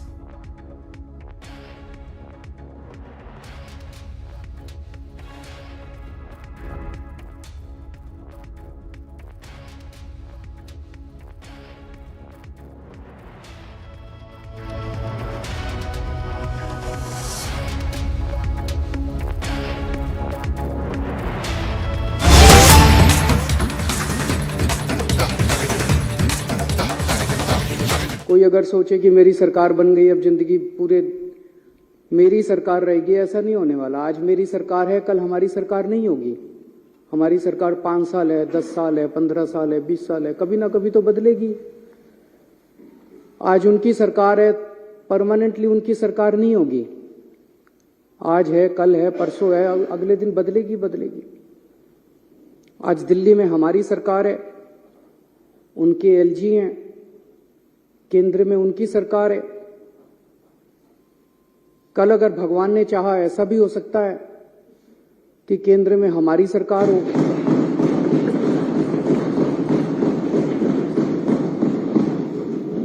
Delhi में हमारे LG हों, और हो सकता है दिल्ली में हमारी हो, कांग्रेस की हो, बीजेपी की हो, किसी और की सरकार हो। हम ये सुनिश्चित करेंगे कि हमारा एलजी इस तरह से तंग नहीं करेगा उस टाइप का, जो भी सरकार होगी। हम चुनी हुई सरकार की इज्जत करते हैं, हम लोगों की इज्जत करते हैं, लोगों के मत की इज्जत करते हैं, लोगों के वोट की इज्जत करते हैं, जनतंत्र की इज्जत करते हैं, हम संविधान की इज्जत करते हैं। दिल्ली में 2 करोड़ लोग रहते हैं। मैंने हमेशा कहा है कि ये 2 करोड़ लोग एक परिवार हैं। हमने हमेशा इसको एक परिवार माना है। इस परिवार में लोगों के जब भी कोई सुख दुख होते हैं, हम हमेशा सुख दुख में काम आते हैं। इन 2 करोड़ लोगों में जो बच्चे हैं, इनके जो बच्चे हैं, वो मेरे बच्चे हैं। मैं उनको हर्षिता और पुलकित से अलग नहीं समझता, उनको मैं अपना बच्चा समझता हूं। उनको मैं अपना बच्चा समझता हूं। तो जितनी अच्छी शिक्षा मैंने हर्षिता और पुलकित को दी है, उतनी अच्छी शिक्षा मैं दिल्ली के एक एक बच्चे को देना चाहता हूं। ये मेरा मकसद है, और उसी मकसद से हम लोगों ने शिक्षा के ऊपर, क्योंकि मुझे ये लगता है कि अगर हमने अपने बच्चों को अच्छी शिक्षा दे दी तो देश का भविष्य बनेगा, बच्चों का भविष्य बनेगा तो देश का भविष्य बनेगा। उसी को मद्देनजर रखते हुए हमने शिक्षा पे इतना खर्चा भी किया, इतने अच्छे अच्छे शानदार स्कूल बनाए। जो सबसे ज्यादा आज स्कूलों के नतीजे बहुत अच्छे आ रहे हैं। लोग अपने बच्चों को प्राइवेट स्कूल से निकाल के सरकारी स्कूलों में भर्ती कर रहे हैं। शायद 75 साल, आजादी के 75 साल के बाद पहली बार ऐसा हुआ है। उसमें सबसे बड़ा योगदान हमारे टीचर्स और प्रिंसिपल्स का है, और उनको मोटिवेट करने के लिए और उनकी कैपेसिटी बिल्डिंग करने के लिए हमने उनको पूरी दुनिया में बेस्ट से बेस्ट ट्रेनिंग दिलवाई है। हमने बहुत सारे टीचर्स को विदेश भेजा, बहुत सारे टीचर्स को आईएम्स में भेजा, बहुत सारे टीचर्स को अलग अलग यूनिवर्सिटीज में भेजा ट्रेनिंग करने के लिए। 1000 से ज्यादा टीचर्स, प्रिंसिपल्स को हम विदेशों में अभी तक ट्रेनिंग करा चुके हैं। अब 30 टीचर्स और प्रिंसिपल्स को फिनलैंड जाना था ट्रेनिंग करने के लिए। वैसे तो हमारी चुनी हुई सरकार है, मैं मुख्यमंत्री हूं, ये शिक्षा मंत्री हैं। मुख्यमंत्री ने, शिक्षा मंत्री ने कह दिया भाई टीचर फिनलैंड जाएंगे ट्रेनिंग के लिए, तो बस ये फाइनल होना चाहिए। यही तो जनतंत्र है। और जनतंत्र क्या है? अगर मुख्यमंत्री ने और शिक्षा मंत्री ने कह दिया भाई मैं अपने टीचर्स को फिनलैंड ट्रेनिंग कराने जाऊंगा, भेजना चाहता हूं, बस यहां खत्म हो जानी चाहिए थी बात। लेकिन यहां अजीब जनतंत्र है। सारी फाइलें एलजी साहब के पास जाती हैं, सारी फाइलें एलजी साहब के पास जाती हैं। एलजी साहब ने एक बार नहीं, 2 बार ऑब्जेक्शन लगा के फाइल के ऊपर भेजा। अभी मैं पढ़ के सुनाऊंगा थोड़ी देर में। 2 बार ऑब्जेक्शन लगा के भेजा। तो जब बार बार ऑब्जेक्शन लगाया जाता है, एलजी साहब कह रहे हैं ना कि मैंने तो मना थोड़ी किया। जब 2 बार ऑब्जेक्शन लगाया, अब तीसरी बार भेजेंगे तो फिर ऑब्जेक्शन लगाएंगे, तो इसका मतलब आपकी नीयत खराब है। एक बाबू क्या करता है? आप अपना लाइसेंस बनाने जाते हो, लाइसेंस बनाने वाला मना थोड़ी करता है। वो ऑब्जेक्शन पे ऑब्जेक्शन, ऑब्जेक्शन पे ऑब्जेक्शन, फिर आप दलाल को पकड़ते हो। वो दलाल कहता है इतने पैसे दे दो, बाबू को अंदर पैसे दे दूंगा और वो फाइल क्लियर कर देगा। तो ये बार बार जो ऑब्जेक्शन लगाए जा रहे हैं, इसीलिए तो लगाए जा रहे हैं। नीयत खराब है, फिनलैंड टीचर्स को भेजने नहीं देना चाहते। आज मैं ये लेके आया हूं महोदय, बीजेपी वालों के कितने एमपीज ऐसे हैं, ये पूरी लिस्ट है, जो खुद विदेशों में पढ़ के आए हैं। इनकी कभी इनके मां बाप ने कॉस्ट बेनिफिट एनालिसिस करी? कितने एमपी ऐसे हैं जो खुद विदेशों में पढ़ के आए हैं? इनके कितने एमएलए ऐसे हैं जो खुद विदेशों में पढ़ के आए हैं? कभी इनके मां बाप ने कॉस्ट बेनिफिट एनालिसिस करी?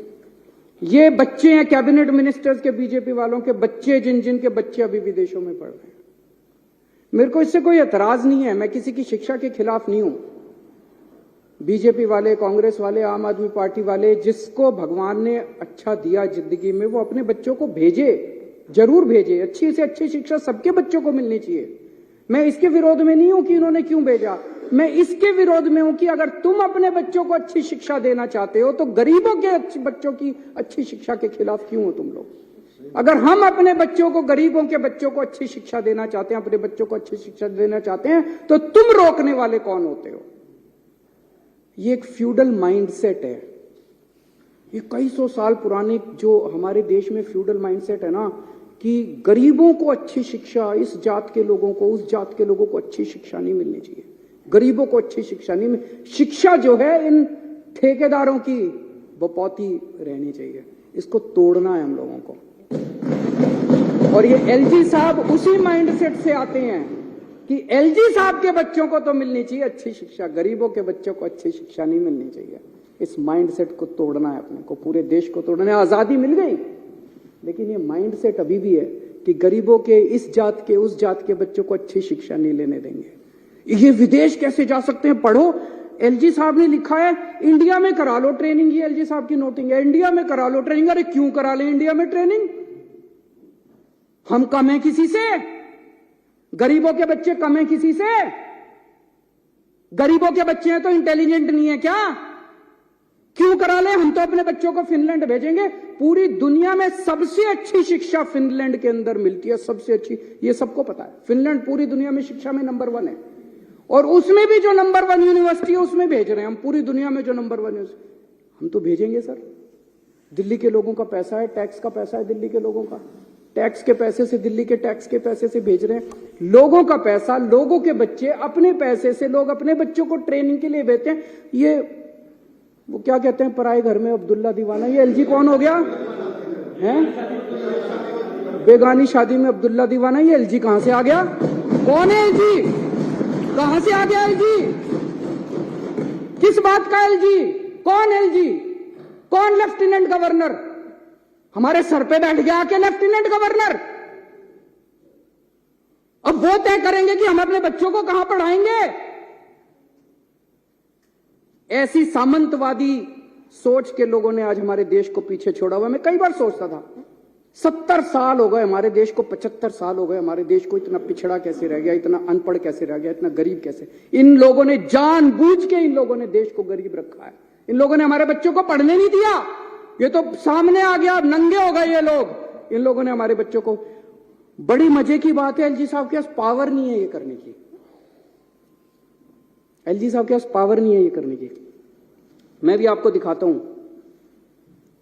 सुप्रीम कोर्ट ने साफ साफ कहा है कि भाई 3 चीजें हैं। एक है पुलिस, पब्लिक ऑर्डर और लैंड। इन तीनों चीजों को छोड़ के एलजी साहब के पास कोई भी निर्णय लेने का अधिकार नहीं है। ये सुप्रीम कोर्ट का ऑर्डर है। 2018 4 जुलाई 2018 को ये ऑर्डर पास किया था सुप्रीम कोर्ट ने। सुप्रीम कोर्ट तो देश की सर्वोच्च अदालत है, वो तो सबको माननी पड़ती है ना। इसमें से मैं पढ़ के सुनाता हूं।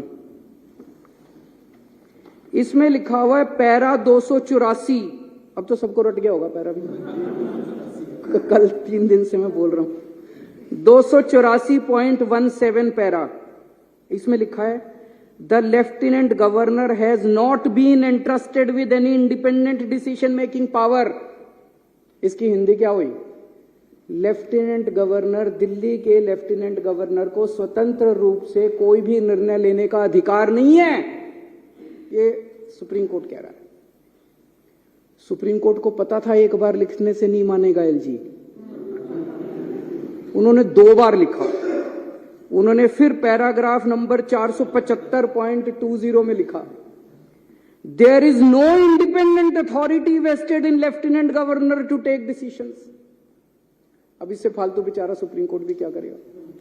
सुप्रीम कोर्ट ने साफ साफ लिखा है भाई एलजी साहब के पास डिसीजन लेने की पावर नहीं है। मैं जब एलजी साहब से मिलने गया अभी 3 दिन पहले, तो मैंने ये पढ़ के सुनाया उनको। मैंने कहा सर सुप्रीम कोर्ट ये कह रहा है। कहते हैं हाँ सुप्रीम कोर्ट की अपनी राय हो सकती है।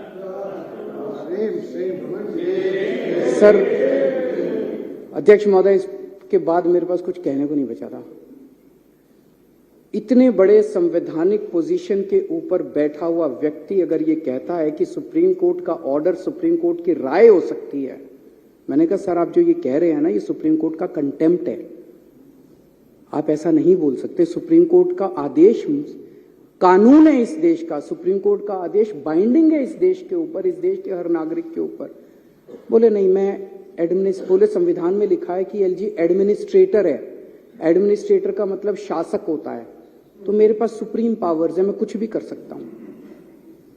इसके बाद में क्या कहता, फिर उन्होंने कहा कि मैंने मना थोड़ी किया है। मैंने कहा जी 2 बार आपने वापस भेज दी फाइल, 2 बार आपने लिखा। क्या लिखा? पहली बार लिखते हैं मुझे ये बताया जाए कि क्या डीओपीटी की गाइडलाइंस का पालन किया गया, ये जिस यूनिवर्सिटी में भेज रहे हो इस यूनिवर्सिटी ने और कौन कौन से कार्यक्रम कराए, इससे क्या ऑब्जेक्टिव हासिल होगा। अरे मैं मुख्यमंत्री हूं, मैंने देख लिया यार सारा। मैंने एलजी साहब को बोला, मैंने कहा सर आप मेरे हेडमास्टर थोड़ी हो, इतने तो मैं स्कूल में पढ़ाई में बहुत अच्छा था, फर्स्ट आया करता था क्लास में थ्रू आउट, पहली क्लास से लेके 12वीं क्लास तक फर्स्ट आया, यूनिवर्सिटी टॉपर था, कुरुक्षेत्र यूनिवर्सिटी में टॉप किया था मैंने, पहले 6th पोजीशन थी मेरी। मेरे मास्टरों ने आज तक मेरा होमवर्क ऐसे चेक नहीं किया जैसे एलजी साहब आज मेरी फाइलें लेके बैठ जाते हैं, स्पेलिंग गलत है, हैंडराइटिंग खराब है, ये ऐसे क्यों नहीं लिखा, ये वैसे क्यों नहीं लिखा। मेरे मास्टरों ने ऐसे नहीं किया जैसे एलजी साहब मेरा होमवर्क चेक करते हैं। मैं चुना हुआ मुख्यमंत्री हूं, दिल्ली के 2 करोड़ लोगों ने मेरे को चुन के भेजा है। आप कौन है? मैंने उनसे पूछा आप कौन है, ये मैंने पूछा एलजी साहब से। मैंने कहा सर आप कौन है, मेरे को तो जनता ने चुन के भेजा। कहते मेरे को प्रेसिडेंट ने भेजा। मैंने कहा वैसे ही जैसे अंग्रेज वाइसरॉय भेजते थे वैसे ही आपको प्रेसिडेंट ने पहले। बोले आपकी सरकार अच्छी नहीं चल रही, आपने ये नहीं किया, आपने वो नहीं किया, आपकी सरकार में ये। मैंने सर वो वाइसरॉय जो होते थे ना, वो कहते थे you bloody Indians, you don't know how to govern. मैंने कहा एलजी साहब आज आप भी वही भाषा इस्तेमाल कर रहे हो, यू ब्लडी दिल्ली वालाज, you don't know how to govern. मैंने कहा सर दिल्ली छोड़ दो हमारे हालात पे, हम अपनी दिल्ली चला लेंगे।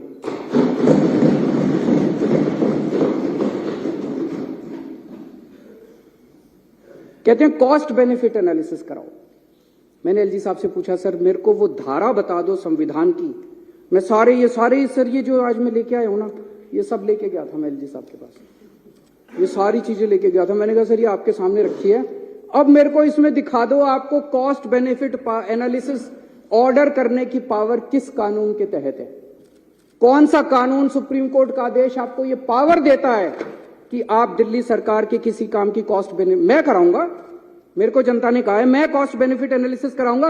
ये सदन है, ये सदन कराएगा, इसकी कमेटियां कराएगी, ये कमेटियां कराती है, ये सौरभ मेरे को बताता है, राजेश बताता है, सोमनाथ, ये सारे बताते हैं, ये कॉस्ट बेनिफिट एनालिसिस ये लोग कराएंगे। आप कौन होते हो कॉस्ट बेनिफिट एनालिसिस कराने वाले? दिल्ली के अंदर चुनाव हार गए और उसके बाद अब कॉस्ट बेनिफिट एनालिसिस, आपके पास तो पावर नहीं है। मैंने उनसे पूछा, उनके पास कोई जवाब नहीं था। फिर मैंने उनसे पूछा, मैंने कहा सर ये 10 एल्डरमैन कैसे बना दिया आपने? ये तो आपके पास पावर नहीं है, तो ट्रांसफर्ड सब्जेक्ट है, एमसीडी एक्ट तो ट्रांसफर्ड सब्जेक्ट है, आपने 10 एल्डरमैन कैसे बना दिए? बोले उस कानून में लिखा है एडमिनिस्ट्रेटर शैल अपॉइंट 10 एल्डरमैन।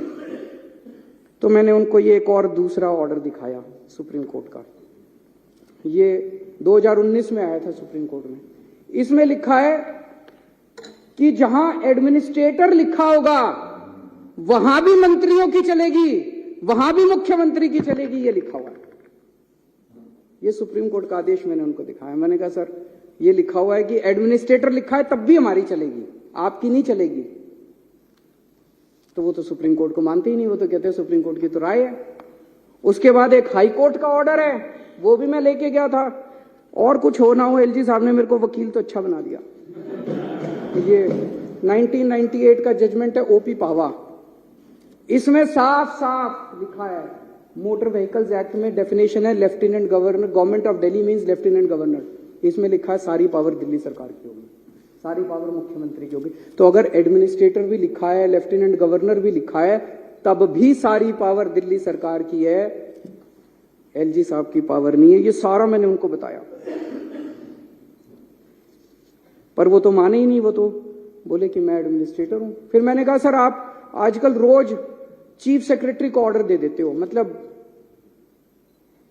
रोज सवेरे उठते हैं, अपना लेटर हेड मंगाते हैं, लेटर हेड में लिखते हैं चीफ सेक्रेटरी इसको यहाँ का चेयरमैन बना दो और चीफ सेक्रेटरी को भेज देते, चीफ सेक्रेटरी लागू करा देता है। हम मुंह बाके देखते हैं, हम तो क्या हो गया, ये टीवी में चल रहा है, अखबार में आ गया, इसको लिख देते हैं, ये इसको एल्डरमैन बना दो, इसको यहाँ का ये बना दो, इसको। ये चल क्या रहा है? मैंने एलजी साहब से पूछा, मैंने कि चीफ सेक्रेटरी को सीधे ऑर्डर कैसे देते हो? मुख्यमंत्री मंत्री इनके थ्रू फाइलें क्यों नहीं जाती? सीधे चीफ सेक्रेटरी को ऑर्डर दे देते हो आप किसी भी सब्जेक्ट के ऊपर। बोले मैं शासक हूं, मैं एडमिनिस्ट्रेटर हूं, मैं कोई भी ऑर्डर दे सकता हूं, किसी को भी ऑर्डर दे सकता हूं। ना तो वो संविधान मानने को तैयार हैं और ना वो सुप्रीम कोर्ट के ऑर्डर मानने को तैयार है। मैंने उनसे पूछा, मैंने कहा सर ये योगा क्यों बंद करा दिया? मोहल्ला क्लिनिक के अंदर चुनाव के एमसीडी चुनाव के नतीजे 7 तारीख को आए थे, उसके 2 महीने पहले से सारे डॉक्टरों की तनख्वाह बंद करा दी, सारे मोहल्ला क्लिनिक के रेंट बंद करा दिए, सारे मोहल्ला क्लिनिक की बिजली बंद करा दी, बिजली के बिल पेमेंट बंद करा दी, सारे टेस्ट बंद करा दिए। मैंने कहा सर ये क्यों करा दिया? दिल्ली जल बोर्ड की 3 महीने से सारी पेमेंट बंद। बड़ी मजे की बात है कि 7 तारीख को नतीजे है, 8 तारीख को मोहल्ला क्लिनिक की सारी पेमेंट हो गई। तो नीयत खराब थी। जल बोर्ड की सारी पेमेंट्स बंद करा दी। हमारे जो वाटर ट्रीटमेंट प्लांट बन रहे थे उनकी कंस्ट्रक्शन रुक गई, जो सीवेज ट्रीटमेंट प्लांट बन रहे थे उनकी कंस्ट्रक्शन रुक गई। डीटीसी के अंदर महिलाओं की सुरक्षा के लिए जो बस मार्शल हमने लगा रखे हैं उनकी तनख्वाह 3 महीने से बंद करा दी। मैंने सर बोला, मैंने कहा सर सारे अफसर दबी जुबान में कह रहे हैं कि एलजी के ऑर्डर थे कि या तो ये सारी पेमेंट बंद करो, आम आदमी पार्टी की सरकार को बदनाम करो, केजरीवाल को बदनाम करो, नहीं तो तुमको धमकी दी सारे अफसरों को कि मैं सस्पेंड कर दूं। कहते मैंने ऐसा नहीं किया। मैंने कहा सर अगर आपने ऐसा नहीं किया तो सारे अफसरों को सस्पेंड करो, जिन जिन अफसरों ने ये पेमेंट रोकी उनको करो सस्पेंड। आज तक सस्पेंड नहीं है। फिर एलजी साहब ने एक बात कही जो बड़ी चौंकाने वाली है। एलजी साहब ने कहा कि इनकी बीजेपी वालों की 20 सीट भी नहीं आ रही थी, ये तो मेरी वजह से 104 सीट आई हैं।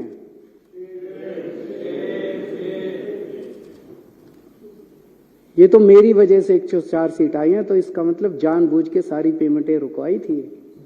बोले अब देखना तुम्हारी 7 की 7 सीट लोकसभा में बीजेपी की आएंगी और अगली बार तुमको मैं चुनाव नहीं जीतने दूंगा विधानसभा का।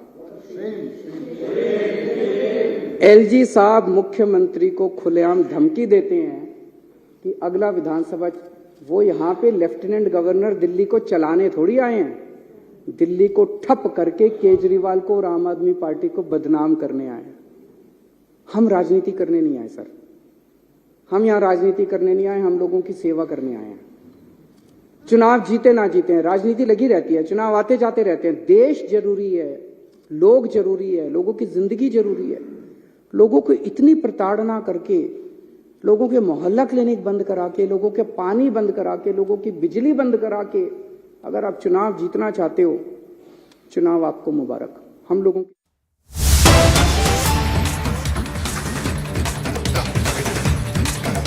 And that is what Arvind Kejriwal had to say in the Delhi Assembly. Meanwhile, the centre has filed an affidavit in the Supreme Court in Delhi versus centre case, saying that the Chief Minister has the power to give performance review and further asking why give good grades if officials are not cooperative. Remember, the Delhi officials got 9 grading by Chief Minister Arvind Kejriwal according to the submissions filed by the MHA before the Supreme Court, and now the centre has filed this affidavit in the Supreme Court against Delhi Chief Minister Arvind Kejriwal. This as the fight between the two sides escalates. I want to bring in Aishwarya Kapoor, Executive Editor Politics, with us on the phone line. Aishwarya, give us details of the centre's affidavit in the top court against the Delhi Chief Minister. Government is saying that what Arvind Kejriwal says is one thing and what he does is completely different. They are saying that if Arvind Kejriwal really believes that all the officers who are posted in the Delhi government are not acting as he has been saying, and his ministers have always alleged that the officers, and we are talking about IAS officers, that the IAS officers posted in Delhi government do not, and I repeat, do not listen to Arvind Kejriwal's minister and even to the Chief Minister, because that has been the allegation, then why? Why has the Arvind Kejriwal government given all officers, or the majority of the Delhi officials have been given 9 grading, or basically even more than 9 grading? He had the option, and that is why the centre has filed an affidavit in the Supreme Court in Delhi versus Centre case saying that CM has the power to give performance review. But despite that, most officials got grades. Why? Why to give good grades if officials are not cooperating? That is what now the central government is asking. So basically they are saying either Arvind Kejriwal or the Delhi government or his ministers were not speaking the truth when they have alleged not one but at least a dozen times, and they have done these press conferences against Delhi officers, and these are IAS officers, once again we repeat. Or they have been doing good, and just to settle their political score, they have been targeting the bureaucracy in Delhi. So either way, now the centre has filed an affidavit in the Supreme Court asking. Right. Aishwarya, please stay on with us. We have more breaking news coming in from the National Executive meet of the BJP on the second day.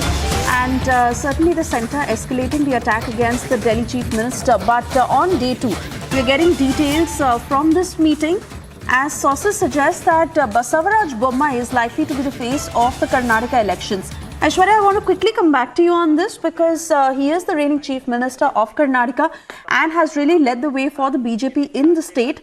Since the state is bound to see elections very soon now, it is being touted that Bommai will lead the way for the party in the Karnataka elections.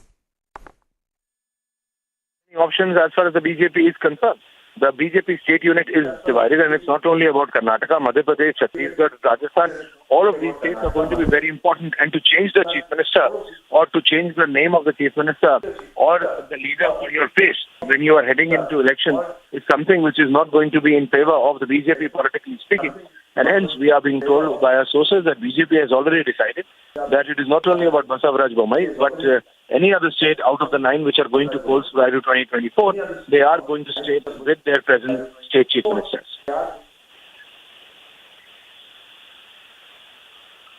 Right. Thank you, Aishwarya, for getting us those details. Let's also take a quick word from Piyush, who's live with us on the broadcast. Piyush, certainly the upcoming elections in this year are very, very crucial for the BJP, and which is why this strategy meet is happening. Not only is the larger agenda the 2024 polls, but also the very many state elections that are lined up in this year. But as far as Karnataka is concerned, this is exactly what the top leadership is deciding, that Basavaraj Bommai is the face and he will continue to lead the party in the Karnataka elections.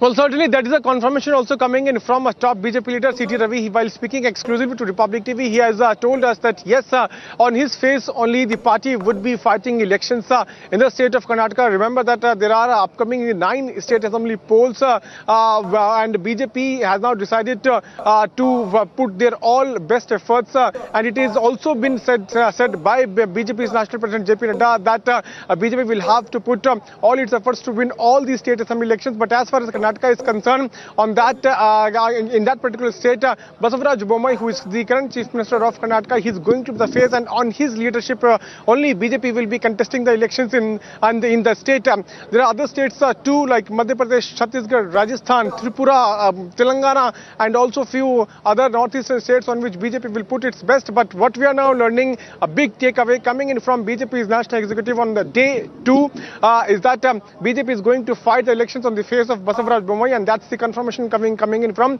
C.T. Ravi.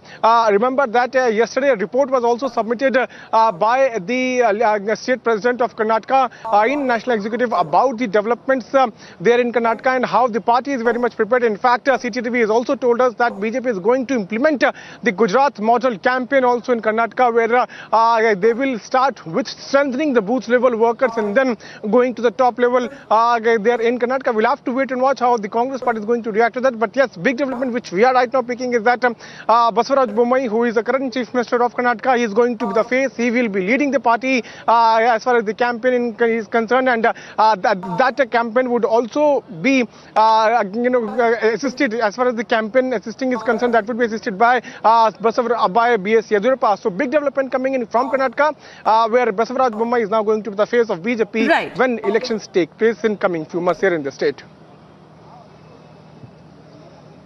Oh yes, Piyush, a lot of important details coming out of that national executive meeting, and most importantly how the BJP is adopting a socio-economic resolution. The focus is obviously on the state of the economy in the country and the Ram temple, and even discussing the strategy for the various state polls that are lined up in the year 2023. Piyush, just 2.5 hours to go for Prime Minister to address that very crucial meet. What more are you picking up at this point?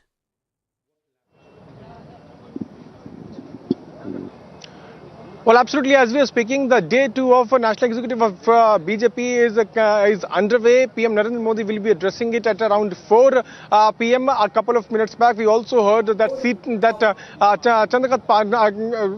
BJP's Gujarat president, even he addressed the National Executive, where he laid out the points on which the BJP focused during its campaign in Gujarat.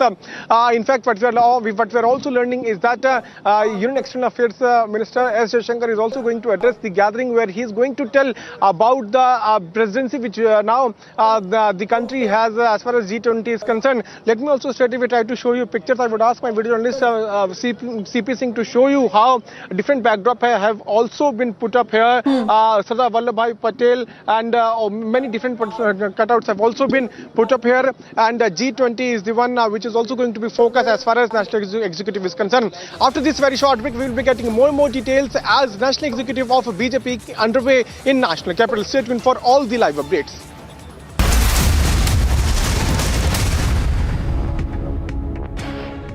When timeless European design meets cutting-edge technology, it's QO. QO, European bath lounges. The biggest news.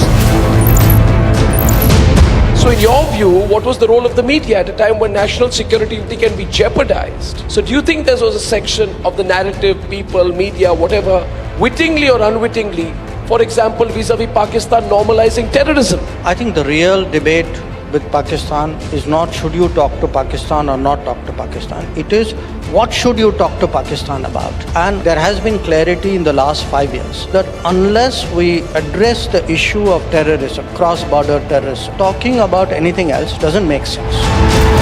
The biggest newsmakers. How's the faster rollout of 5G made possible? Were you working on deadlines? We have a leadership which believes in performance, which believes in delivery, which believes in making sure that whatever people's aspirations are, those aspirations are met with full vigor, full force, full commitment.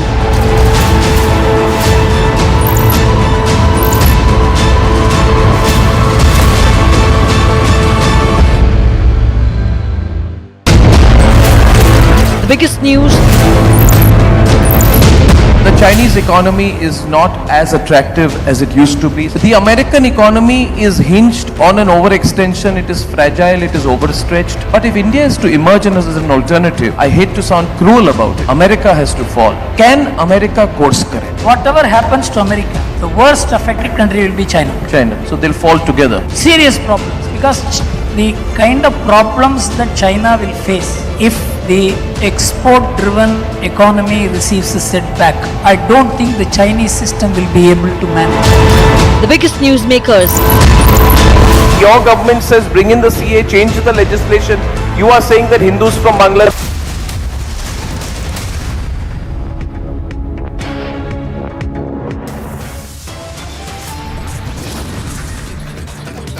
On day 2 of the BJP National Executive meeting, party passes resolution thanking Prime Minister for Ram Mandir construction.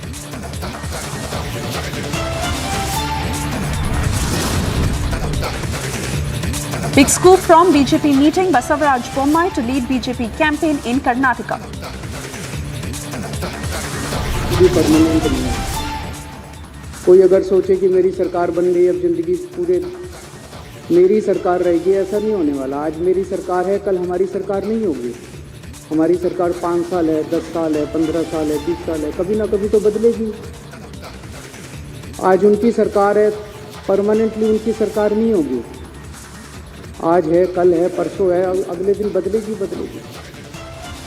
आज दिल्ली में हमारी Kejriwal attacks LG over teachers training. He says, who is LG to sit on the heads of executive?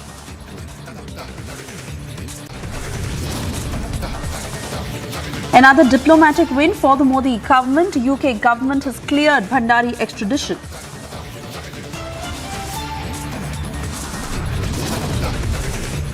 Hafiz Saeed's brother-in-law is now a globally designated terrorist by the United Nations.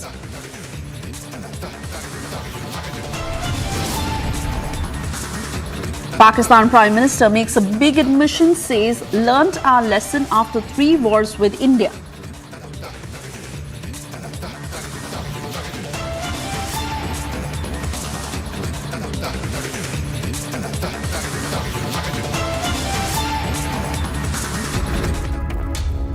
Thank you for staying with Republic and a non-stop focus on the BJP National Executive Meet that has entered into its second day. A lot of key decisions that are being made in this meet. Remember, the focus is on 2024 and a lot of state polls that are lined up in the year 2023. Extremely crucial for the BJP as far as victory for the party is concerned. Now, in this meeting, the BJP has adopted a socio-economic resolution in the time to come, as they are also expressing gratitude to Prime Minister for the speedy construction of Ram Temple in Ayodhya, also bringing the Indian economy from fragile 5 to 5th largest, and important decisions even in Karnataka, where Bommai is likely to be the face for the upcoming polls. Meanwhile, my colleague Piyush also spoke with CT Ravi on the same. Let's listen in. रणनीति अंदर के मामला है, हम strategy किया है कैसा जिताना, फिर एक बार सत्ता में आना, उसके बारे में हम रणनीति तय किया है। रणनीति फील्ड में हम उपयोग करेंगे। रिपोर्ट भी सबमिट की गई सर कर्नाटका को लेकर। कर्नाटका को लेकर कैसे आगे बढ़ेंगे उसको लेकर रिपोर्ट भी सबमिट की गई। हाँ, रिपोर्ट कल प्रदेश अध्यक्ष ने सबमिट की है। संगठन के तरफ से क्या हो रहा है और क्या किया है उसका रिपोर्ट उन्हें दिया, और मुख्यमंत्री बसवराज बोम्माई उन्हें सरकार के तरफ से क्या योजना बना है, उसका उपयोग कैसा हो रहा है, उसके बारे में भी उन्हें भी रिपोर्ट दी है। बीएस येदियुरप्पा का मार्गदर्शन भी उसमें मिलेगा। हमेशा वरिष्ठ नेता है येदियुरप्पा जी, अपना वरिष्ठ नेता है, उनका मार्गदर्शन हमेशा बीजेपी के ऊपर रहता है, आशीर्वाद भी रहता है। उनका मार्गदर्शन और आशीर्वाद से लेकर के हम चुनाव कंटेस्ट करेंगे, हम जीतेंगे। गुजरात कैंपेन में जिस तरह से बीजेपी ने फाइट किया, जिस तरह से कैंपेन किया, क्या वो model implement? All right, we apologize for the quality of that footage and we will try and replay this at a later point. But I want to cut across to my colleague Madhurima, who is live with us on the broadcast. Madhurima, some key decisions are being taken, which is going to have a huge impact in the year 2023 and 24 in the general elections. But most importantly, at 4 p.m. in about 2.5 hours from now, when Prime Minister is to address that crucial meet, what's lined up, what's happening as of now, and how are we building up to 4 p.m.?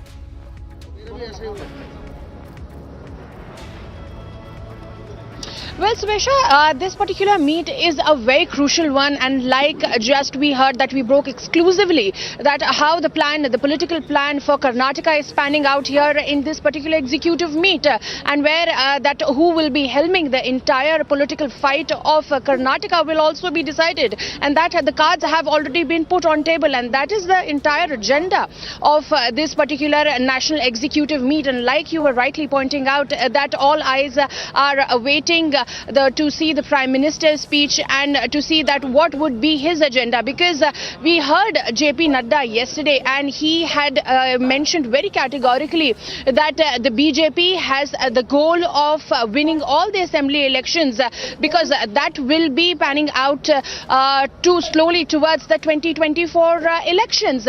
Now what needs to be seen here is that BJP has always been an electoral machine, Suesha, because ever since 2014 the winning winning streak continues, and this time the Bharatiya Janata Party would like to win those wickets which it could not bag the last time, specifically like the states of Rajasthan and Chhattisgarh, and even the contest in the state of Madhya Pradesh was also difficult.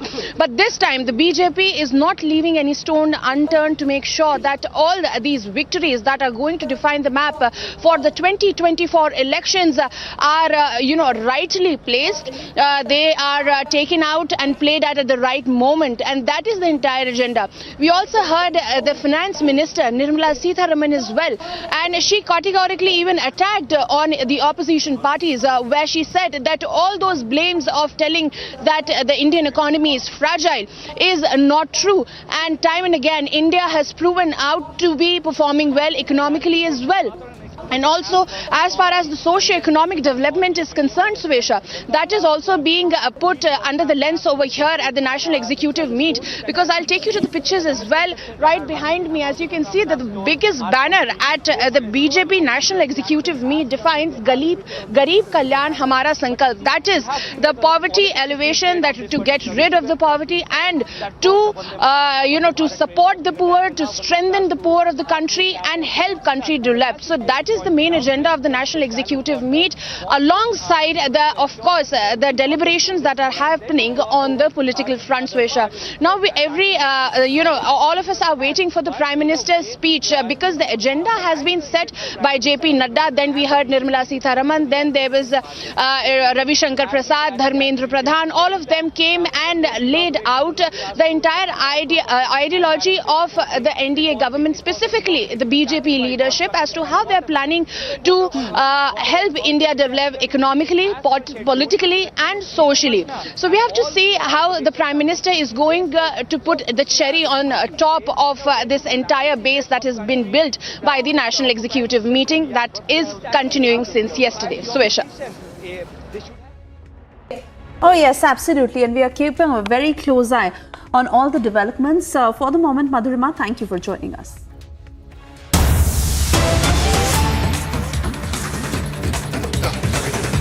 And more breaking news coming in of how the NIA is continuing with its crackdown on PFI. In this latest detail that is coming in, NIA teams in Kollam have taken into custody a PFI activist. His name is Mohammad Siddiqui. This is in connection with the clampdown on banned outfit PFI, along with the help of Chawara police today. This happened in the morning. Mohammad Sadiq had earlier been to PFI meetings and programs. NIA has also secured some documents from him. This is coming from our sources. Let's quickly cut across to Ashwin, who's picking up further details on the same. Ashwin, tell us more about this man, Mohammad Sadiq, what the NIA is suspecting, and concrete evidence that they may have against this man.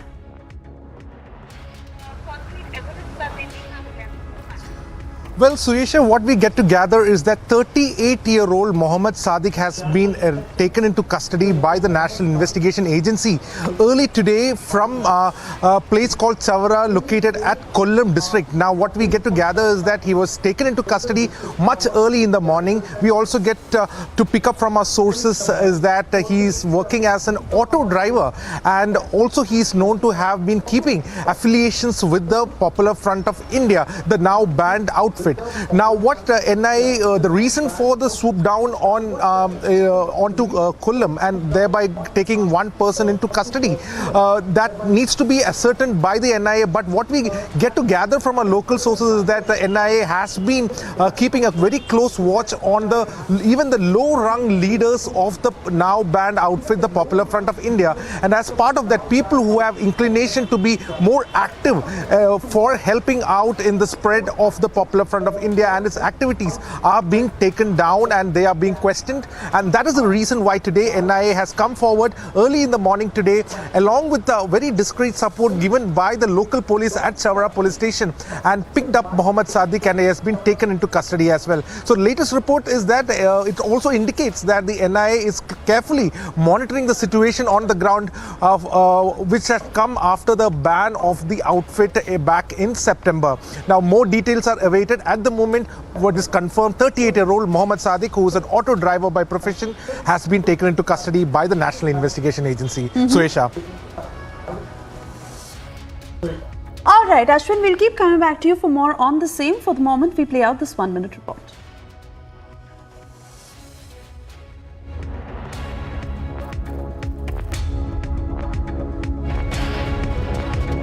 Pakistan, which once planned to give India 1,000 cuts, is now in shambles. The people are on the roads. In Gilgit-Baltistan, the people are demanding not only food but also the basic rights. While in South Waziristan, the people are on the roads demanding that there should be law and order in Pakistan. They are saying that Tehreek-e-Taliban Pakistan has totally taken over the regime and they are carrying out the terror attacks on security forces as well as the civilians. While it is the situation in the Gilgit-Baltistan, where the people are up in arms against the Pakistani government for not giving them their rights and also the shortage of the food. The policy of the Pakistan has totally collapsed, and the nation that is heading towards what has happened in Sri Lanka finding it really very hard to manage the internal situation. As province after province, the protests are erupting, and with each passing day, the situation is deteriorating. With Gaurav Sahani, Gursimran Singh for Republic Media Network. Time for a short break. On the other side, we get you details as Hafiz Saeed's brother-in-law is now a globally designated terrorist by the United Nations.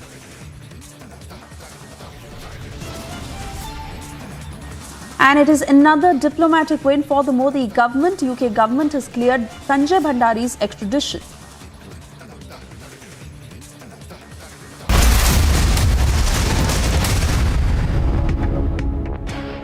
When timeless European design meets cutting-edge technology, it's QO. QO, European Bath Lounges. Amity has been ranked India's #1 not-for-profit private university for 10 years, with top 10 ranked institutions in management, engineering, biotech, law, mass comm, telecom, hospitality, fashion and more. Yet another top ranking for Amity University. The biggest news. The Chinese economy is not as attractive as it used to be. The American economy is hinged on an overextension. It is fragile, it is overstretched. But if India is to emerge as an alternative, I hate to sound cruel about it, America has to fall. Can America course correct? Whatever happens to America, the worst affected country will be China. So they'll fall together. Serious problems, because the kind of problems that China will face if the export-driven economy receives a setback, I don't think the Chinese system will be able to manage. The biggest newsmakers. Your government says bring in the CAA, change the legislation. You are saying that Hindus from Bangladesh should come, but they are also foreigners. This changes the full premise of the same students' agitation with which you have been associated yourself. Hindu doesn't have any address except India. As an Indian, no one can deny the rights of persecuted Hindu to come back to their own motherland. Can Hindu go to Arab? Can Hindu go to Pakistan? Can Hindu go to certain other country? Hindus has to come here.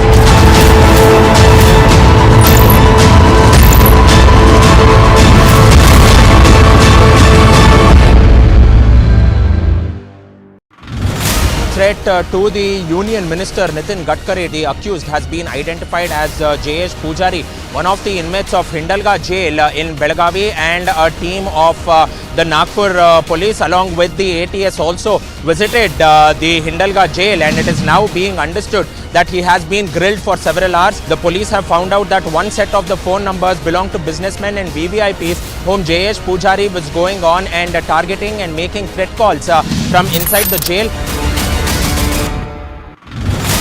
Maharashtra's district of Gadchiroli, another action between the Maoists and the security forces.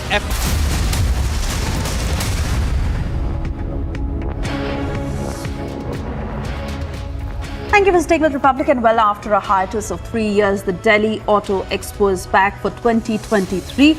From new launches to future concepts, the Auto Expo has it all in store and more. We're now getting you a full report on the last day of the event in the national capital.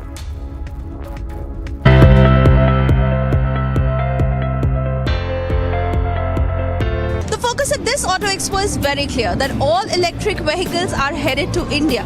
While there may be reduced participation from car makers, they either have at least one vehicle or more in conception stage or in production. Let's take a look. From green mobility to self-balancing e-scooters, Republic brings you to the world of automobiles. So brace yourselves as we hit the race to the future innovation.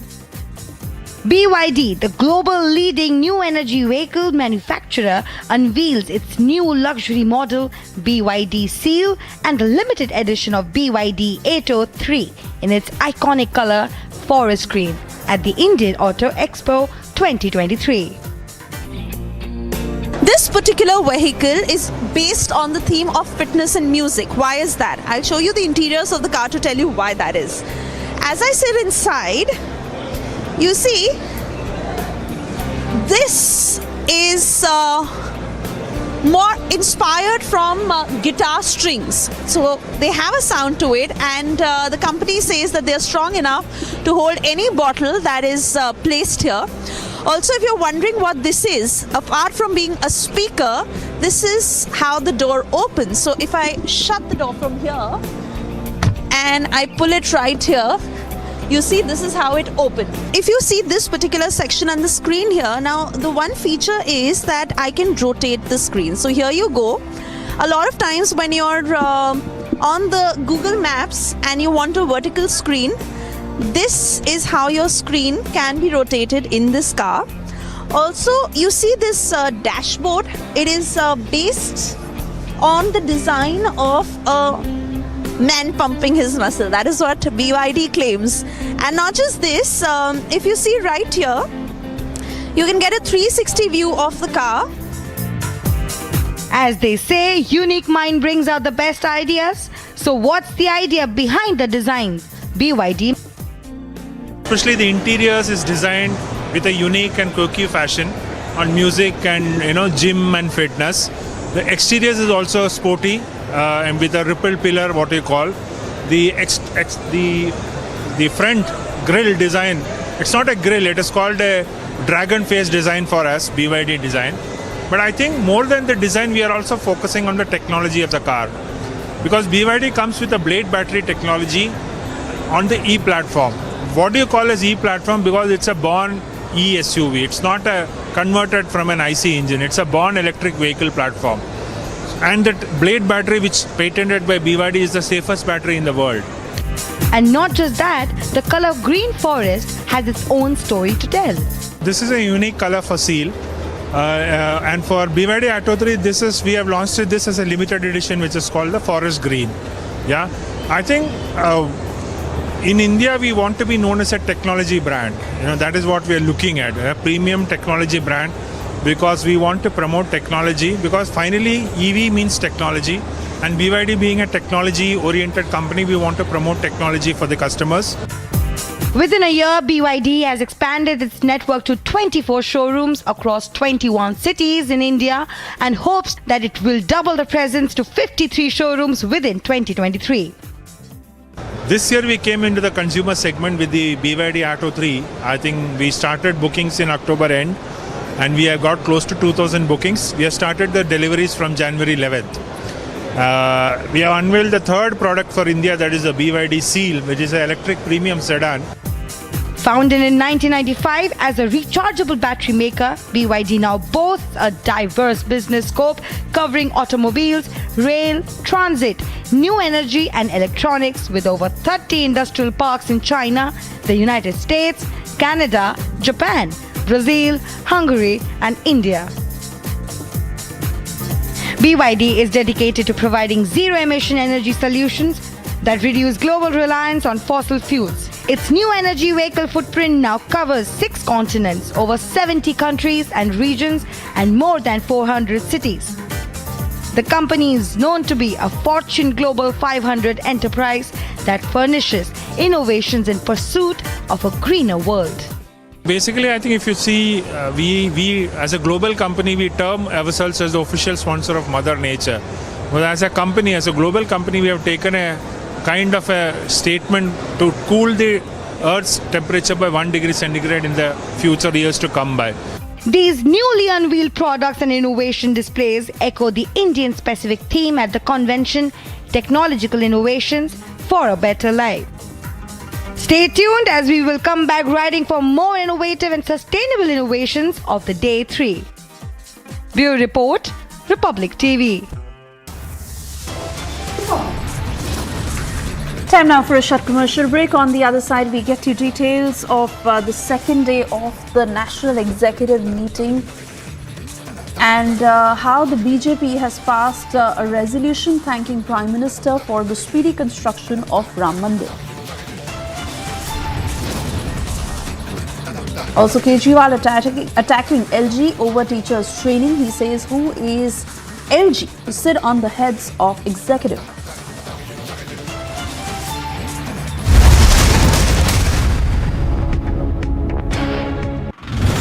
Threat to the Union Minister Nitin Gadkari, the accused, has been identified as J.S. Pujari, one of the inmates of Hindalga jail in Belagavi, and a team of the Nagpur police along with the ATS also visited the Hindalga jail, and it is now being understood that he has been grilled for several hours. The police have found out that one set of the phone numbers belong to businessmen and VVIPs whom J.S. Pujari was going on and targeting and making threat calls from inside the jail.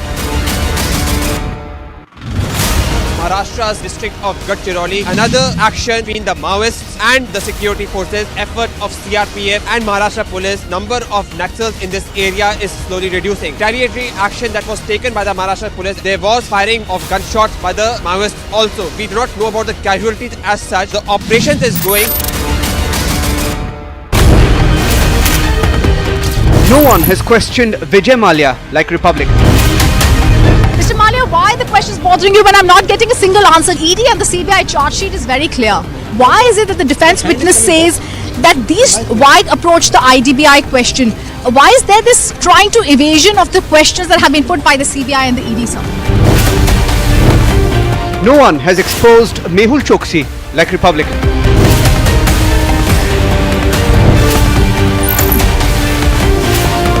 We don't preach journalism. We practice it. Republic is the news. The biggest news.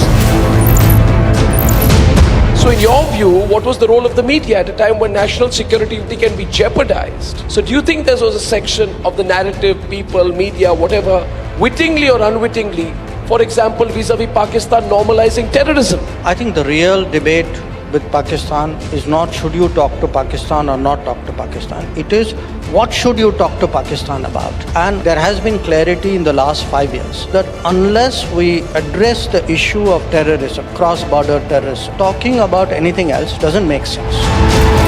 The biggest newsmakers. How's the faster rollout of 5G made possible? Were you working on deadlines? We have a leadership which believes in performance, which believes in delivery, which believes in making sure that whatever people's aspirations are, those aspirations are met with full vigor, full.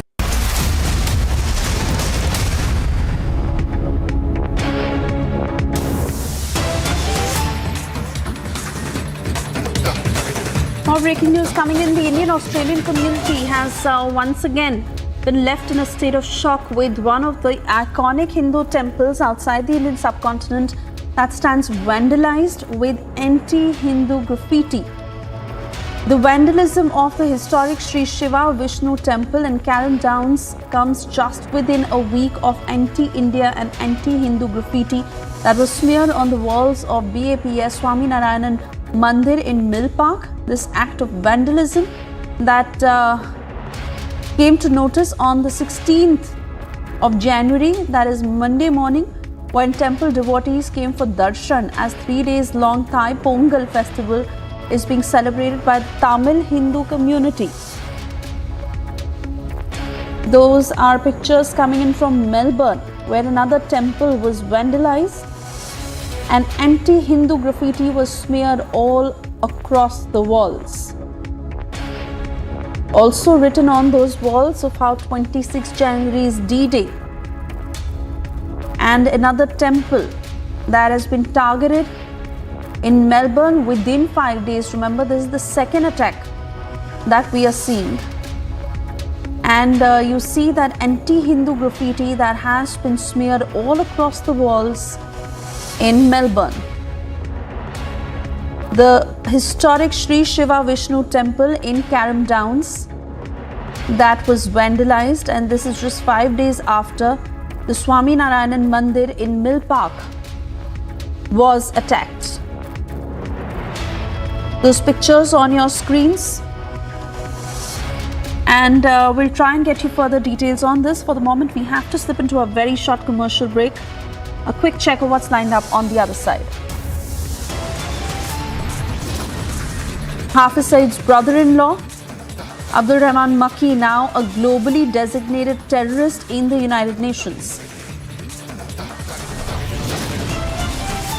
And it's a diplomatic win for the Modi government. UK government has cleared Sanjay Bhandari's extradition.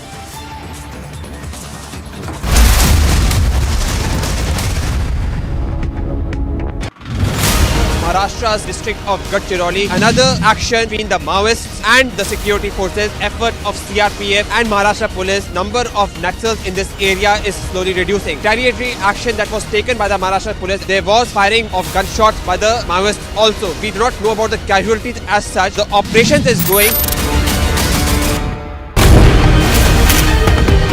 No one has questioned Vijay Mallya like Republic.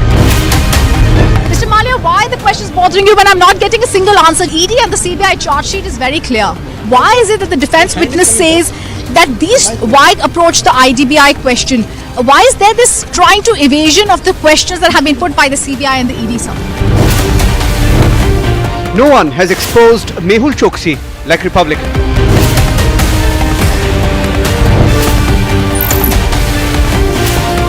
We don't preach journalism. We practice it. Republic is the news. The biggest news. So in your view, what was the role of the media at a time when national security can be jeopardized? So do you think there was a section of the narrative, people, media, whatever, wittingly or unwittingly, for example, vis-a-vis Pakistan normalizing terrorism? I think the real debate with Pakistan is not should you talk to Pakistan or not talk to Pakistan. It is what should you talk to Pakistan about. And there has been clarity in the last 5 years that unless we address the issue of terrorism, cross-border terrorism, talking about anything else doesn't make sense. The biggest newsmakers. How's the faster rollout of 5G made possible? Were you working on deadlines? We have a leadership which believes in performance, which believes in delivery, which believes in making sure that whatever people's aspirations are, those aspirations are met with full vigor, full force, full commitment.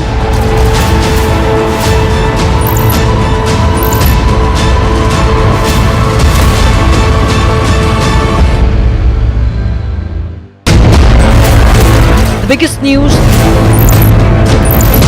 The Chinese.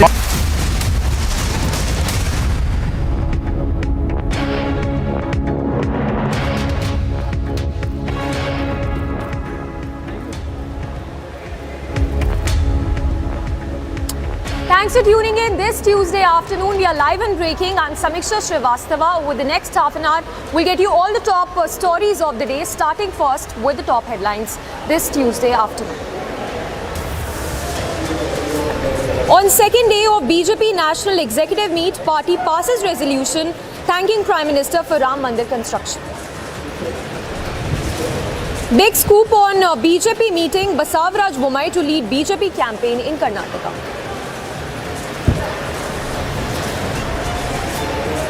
Sir आप कौन है? मेरे को तो जनता ने चुन के भेजा, कहते मेरे को प्रेसिडेंट ने भेजा.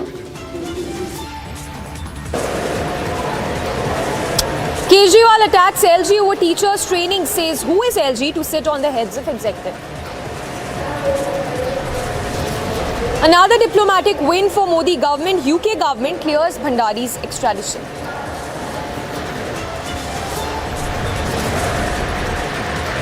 Hafiz Saeed's brother-in-law, now a globally designated terrorist by the United Nations. Pakistan Prime Minister makes big admission, says learnt our lessons after 3 wars with India.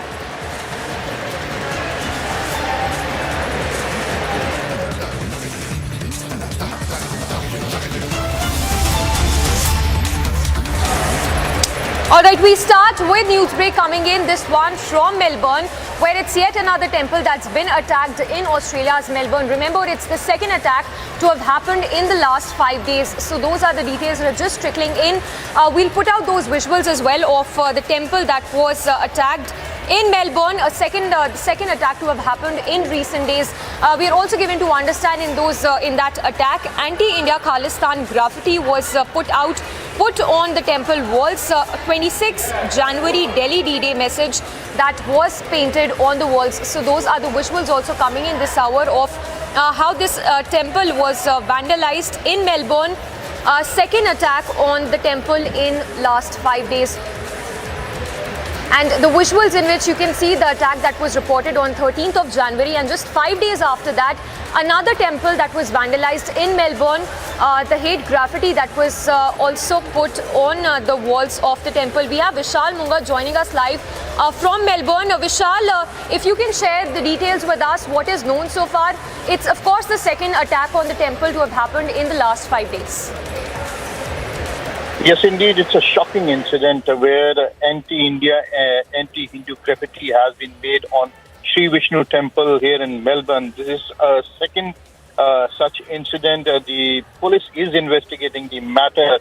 Allegedly, again, the allegations are that there is a referendum that is to be done in Melbourne at the end of January. So these kind of incidents are happening. The police has not confirmed it that who's done it, but indeed what we can say, the allegation is that these could be the work of Khalistani groups. But the police investigation is still on and no confirmation has come from police. But indeed it's become a cause of worry for the Hindus living in this area. The issue again is being raised is that the conduct of the Australian government, that is what the people are saying, that the Australian government is not taking these attacks, these graffitis seriously. They have been saying that it's an issue of freedom of speech, multiculturalism, so they don't want to do anything on this Khalistani referendum.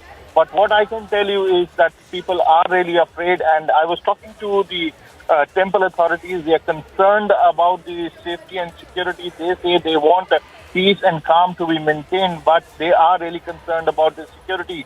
Meanwhile, the police is investigating the matter. They have not really shortlisted anyone. They say the allegations are against some groups, but indeed till the time they don't finish up with the investigation, they conclusively cannot pinpoint who people are involved in the incident. Vishal, stay with us, and just to take our viewers through the details, what we know so far, it is the second temple attack to have happened in last 5 days. This attack which has happened on the temple in Australia's Melbourne. We're also given to understand that hate graffiti that has been put on the walls of this temple, where it's written 26th of January Delhi D-Day message. So that's the message that's been painted on the walls. Vishal, of course, continues to be with us. Vishal, anything known so far about who could be behind this? Of course, we're now given to understand that Khalistani elements could be behind this attack that has happened on the temple in Melbourne. But if you can tell us, about kind of the reactions that have been coming in from the Hindu community, because this, of course, has sparked concerns, safety concerns among the Hindu community in Australia's Melbourne as well. See, this is a very important temple here in Melbourne, Sri Vishnu Shiva temple. This is one of the biggest Hindu temples in this area. And the anti-India graffiti, anti-Hindu graffiti on the walls of this Hindu temple has really raised concern among the Hindu community. Now, the problem here is that there have been Khalistani posters across the city where they are really going for referendum on the end of the month. So they've been taking out rallies. That is the allegation, and that is what is inciting. That is what some people are saying. But indeed, the police has not confirmed anything. The police are investigating the matter. But indeed, if you talk about the Hindu community, they feel really unsafe. They are saying that they're really concerned about this second attack. This is a very important temple, very big temple in Melbourne, and it's considered to be a very sacred place for Hindu religion people. But I can tell you that the Melbourne police is competent enough. They're investigating the first incident also, and now the second incident which has been done. They're investigating, and after the full and final investigation, we'll be able to say who were involved in this whole exercise. But indeed, there are certain allegations that these could be the handiwork of Khalistani elements who are prevalent here in Melbourne, and they're trying to really create problem among the different sections of society. Yes, Vishal, stay with us, and from what we know so far, it looks like there has been a deliberate attempt to disrupt the peace and harmony in the society. Anything known so far about the first incident which was reported in which another temple was vandalized? Who could be behind this first incident that was happened on 13th of January?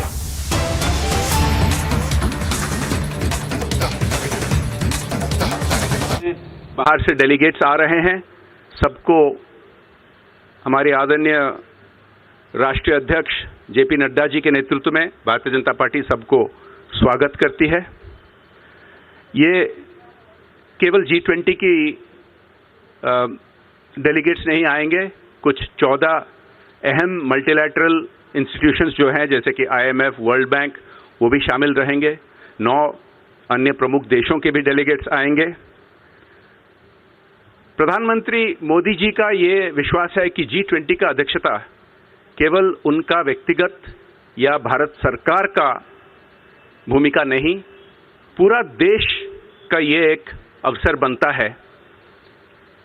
और जो theme बनी है वासुदैव कुटुंबकम, कि दुनिया भर की जितनी मुद्दे हैं, जितने समस्याएं हैं, हम सब उसको मिलकर मुकाबला करें, इस थीम तो भारत ने दिखाया है महामारी के समय। और केवल महामारी नहीं, महामारी के बाद अर्थव्यवस्था पर जो आंच आई है सभी देशों पर, अभी पूरी दुनिया भर ये प्रशंसा हो रही है कि अगर कोई देश ने ये अर्थव्यवस्था की स्थिति को सबसे मजबूत रख पाया, वो भारत ही है। हमारी उद्देश्य है भारतीय जनता पार्टी की ओर से कि ऐसा एक अवसर पूरी देश की जो है, जैसे कि प्रधानमंत्री जी ने हमें आह्वान दिए हैं, तो समाज को इससे जोड़ना है। समाज को जोड़कर भारत को तो शोकेस करना ही है दुनिया को, और दुनिया भर से जो डेलीगेट्स आ रहे हैं उनको भी भारत की परंपराएं, भारत की इतिहास और नया भारत के विभिन्न उदाहरण दिखाने के लिए हम कोशिश करें। ये हम कोशिश करेंगे लाखों करोड़ों कार्यकर्ता, लेकिन कार्यकर्ता जैसे नहीं, हम अपनी व्यक्तिगत और सामाजिक पहचान से इस जो साल भर विभिन्न जगहों पे 50 से ज़्यादा स्थानों पर 200 से ज़्यादा ऐसे इवेंट्स होंगे, यही एक ऐतिहासिक मामला है। क्योंकि जब अन्य देशों ने G20 का अध्यक्षता करते हैं, कोई 1, 2, 4 जगहों पे ऐसे इवेंट करते हैं, तो जो अवसर मिलेगा इतने सारे डेलीगेट्स को विभिन्न भारत के विभिन्न जगह दिखाने के लिए, ऐतिहासिक स्थल दिखाने के लिए, और हमारा नया भारत के जो प्रगति हो रही है, जैसे कि हम वोकल फॉर लोकल, हर जगह की स्थानीय जो कुछ प्रोडक्ट्स हैं, हैंडीक्राफ्ट्स हैं, उनको दिखाने के लिए हम कोशिश करेंगे। और सिविल सोसाइटी को इसके साथ जोड़ने के लिए हम प्रयास करेंगे। इसके लिए तो ऑफिशियल ग्रुप्स तो बने ही हैं, जैसे कि W20 महिलाओं की, साइंस 20, सिविल 20, थिंक टैंक 20, और इसके पैरेलली हम भी प्रयास करेंगे कि जैसे हम उत्साहित हैं करोड़ों कार्यकर्ता भारतीय जनता पार्टी के, देश भर पूरे समाज के सभी वर्ग इसके साथ जोड़ना चाहिए। भारत का, आधुनिक भारत का, हमारे परंपराओं का, इतिहास का, और नया भारत सक्षम हो रहा है विभिन्न विषय में, उसको हम शोकेस करें। इस पर चर्चा हुई है, आदरणीय विदेश मंत्री इस पर एक वक्तव्य भी रखे हैं और एक स्टेटमेंट भी हम अभी दर्ज कर रहे हैं। बहुत बहुत धन्यवाद। धन्यवाद भजन पांडे जी। अभी आज हमारी बैठक में एक और वक्तव्य गरीब कल्याण को लेकर हुआ है, तो मेरा आदरणीय सुधा यादव जी से आग्रह है कि आप लोगों को उस विषय के बारे में अवगत कराएं।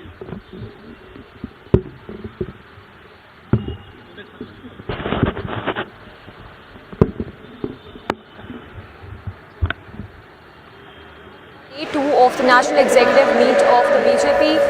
BJP there pushing for local for vocal pitch. So BJP is briefing there in which the BJP leader says that more than 200 events will take place across the country in itself, which in itself is an achievement.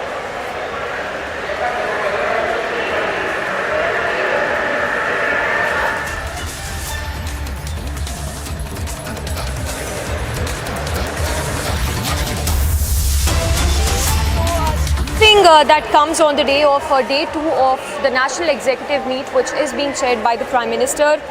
Details also coming in of how it's been discussed.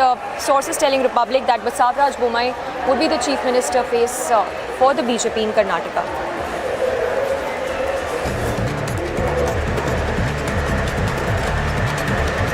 And a quick roundup of news in brief. Massive win for Modi government as UK Home Secretary has ordered extradition of fugitive arms dealer Sanjay Bhandari to the country. Sanjay Bhandari's extradition has been ordered in a money laundering case being probed by the Enforcement Directorate. A 14 days time has been given to Sanjay Bhandari's to be filed in appeal. Prime Minister Modi arrived along with BJP National President JP Nadda at the second day of BJP's National Executive Meet at the National Capital. Sources suggest that BJP Socio-Economic Resolution in the National Executive expressed gratitude to the Prime Minister for speedy construction of the Ram Mandir in Ayodhya.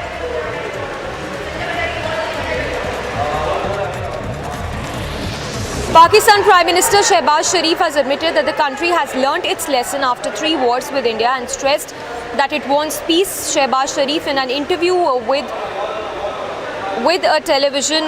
a Pak television also made an appeal to Prime Minister Modi, saying Pakistan wants peace.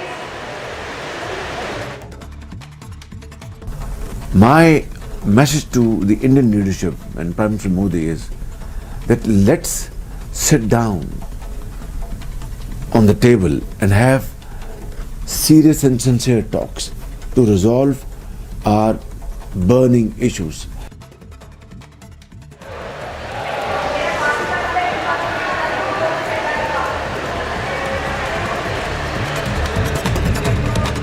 The remark by Pakistan Prime Minister Shehbaz Sharif has triggered a lot of reactions. Former J&K Deputy Chief Minister and BJP leader Kavinder Gupta has said that India has always backed for peace, but Pakistan rulers always backed terrorism. प्रधानमंत्री शहबाज शरीफ ने एक interview में ये बात कही है कि भारत के साथ जो हमने 3 युद्ध किए हैं उसका नतीजा कुछ नहीं निकला। भारत तो पहले से ही ये कहता आया है कि शांति बहाली के लिए काम करना चाहिए, लेकिन पाकिस्तान में जितने हुक्मरान रहे उनके कानों पर जूं तक नहीं रेंगती थी। आतंकवाद को बढ़ावा देना, भारत के खिलाफ भड़काना, कश्मीर को समस्या बना देना, ये जानते हुए कि यहाँ कुछ नहीं होने वाला है। पाकिस्तान में जो इंटरनल आज हालात हैं उससे सबक सीखने की बारी है। NC has welcomed Pakistan Prime Minister Shehbaz Sharif's statement on peace with India and urged the Indian government to start talks with Pakistan. Sheikh Bashir, Provincial Secretary, said that appeals must be made. Normalise करना है तो ये बातों से नहीं होगा, उसके लिए प्रैक्टिकल अप्रोच करनी होगी। और ये खुशाइंद बात है कि अगर उनको ये समझ आ गई है कि जंग से कोई मसला हल नहीं होता है, और मैं अपील करूंगा कि इस चीज़ को नोटिस किया जाए और इसको बातचीत शुरू की जाए। Meanwhile, United Nations Security Council has listed Pak-based terrorist Abdul Rahman Makki as a global terrorist under its sanctions committee. The listing comes after China last year put on India's bid to name the Lashkar LET leader a global terrorist. Meanwhile, 2 terrorists were neutralized after an encounter broke out between security forces and terrorists in J&K's Badgam district. The encounter happened near the district court complex in Badgam town. The police and the army, meanwhile, have cordoned off the area. No end to civic apathy in Bengaluru. Road caves in inches 2 days after it was repaired. The Mahalakshmi layout main road was repaired after the pipeline work. The quality of road work has once again come under lens. A big lead in the Delhi terror plot, as sources have now informed that the Delhi police is on the lookout for 4 other terrorist suspects. They received weapons from Pakistan through drop-dead method and were in touch with handlers in Pakistan via Wayanad. Cracks have widened within the Mahagathbandhan in Bihar as face-off has intensified over the Ramcharitmanas. After the Bihar Education Minister Chandrasekhar tweeted on Ramcharitmanas, Nitish Kumar has now said that no one should interfere in anyone's religion.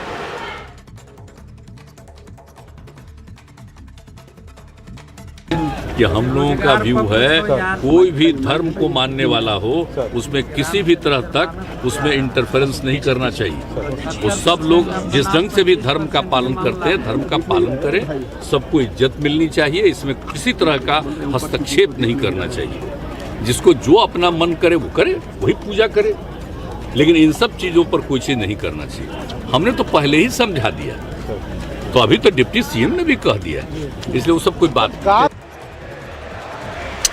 All right, to the other big story we've been tracking, this one coming in from Pakistan, where big statements have come in from the Pakistan Prime Minister Shehbaz Sharif, where he's openly called for dialogue with India. In fact, he's also went on to say that how Pakistan has learned its lessons after the 3 wars with India. Not just this, he's even went on to say that that Pakistan is open for talks with the country and that all the country wants is peace at this point. Now remember, this comes even as Pakistan grapples with the economic crisis.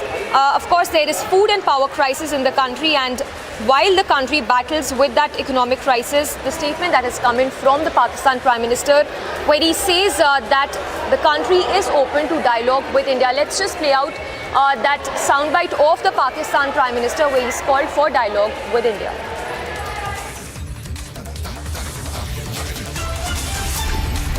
We are neighbors. We are neighbors. And let's be very blunt. Even if we are not we are not neighbors by choice, but we are there forever. And it is up to us to live peacefully and progress, or quarrel with each other and waste time and resources. That's up to us. Pakistan has learned its lesson. We had 3 wars with India, 3. And the consequence of those wars, as a result, it only brought more miseries, to the unemployment, 2 nations, poverty, and millions were demoted from their level of satisfaction to a lower level of satisfaction. We have learnt our lesson, and we want to live in peace with India, provided we are able to resolve our genuine problems. Yes. Now this is very important, أختي. هذا نقطة مهمة جدا. صحيح. ضروري يعني. So my message to the Indian leadership and Prime Minister Modi is that let's sit down on the table and have serious and sincere talks to resolve our burning issues, like Kashmir, where flagrant violation of human rights are taking place day in and day out. So So there you heard the big statement that has come in from the Pakistan Prime Minister Shehbaz Sharif, where he's openly called for dialogue with the country. Not just this, he's even went on to say that all Pakistan wants at this point, at this juncture, is nothing but peace, and that Pakistan has learned its lessons from the past wars that Pakistan has had with the country. In fact, a lot of reactions as well that have been coming in. Let's listen in. ये हकीकत है कि 1947 से लेके आज तक हिंदुस्तान और पाकिस्तान के दरमियान में इख्तलाफात भी रहे, बीच में हालात ठीक भी होते रहे, और दोनों मुल्क इंटरनेशनल कॉन्स्पिरेसी का शिकार रहे। ये मैं सफाई से कहूँगा। दोनों मुल्कों को, चूँकि मुल्क जब अलग हुआ, होना नहीं चाहिए था, हो गया, तो उसके बाद आज तक ये जो साल बीते हैं, दोनों की आपस में हालात अच्छे नहीं रहे। और अगर ये सेंस प्रिवेल कर गई है उनके ऊपर कि नॉर्मलाइज करना है, तो ये बातों से नहीं होगा, उसके लिए प्रैक्टिकल अप्रोच करनी होगी।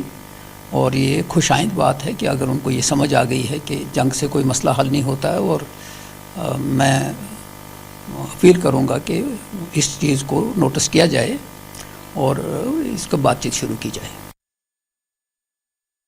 पाकिस्तान के प्रधानमंत्री शहबाज शरीफ ने एक इंटरव्यू में ये बात कही है कि भारत के साथ जो हमने 3 युद्ध किए हैं उसका नतीजा कुछ नहीं निकला।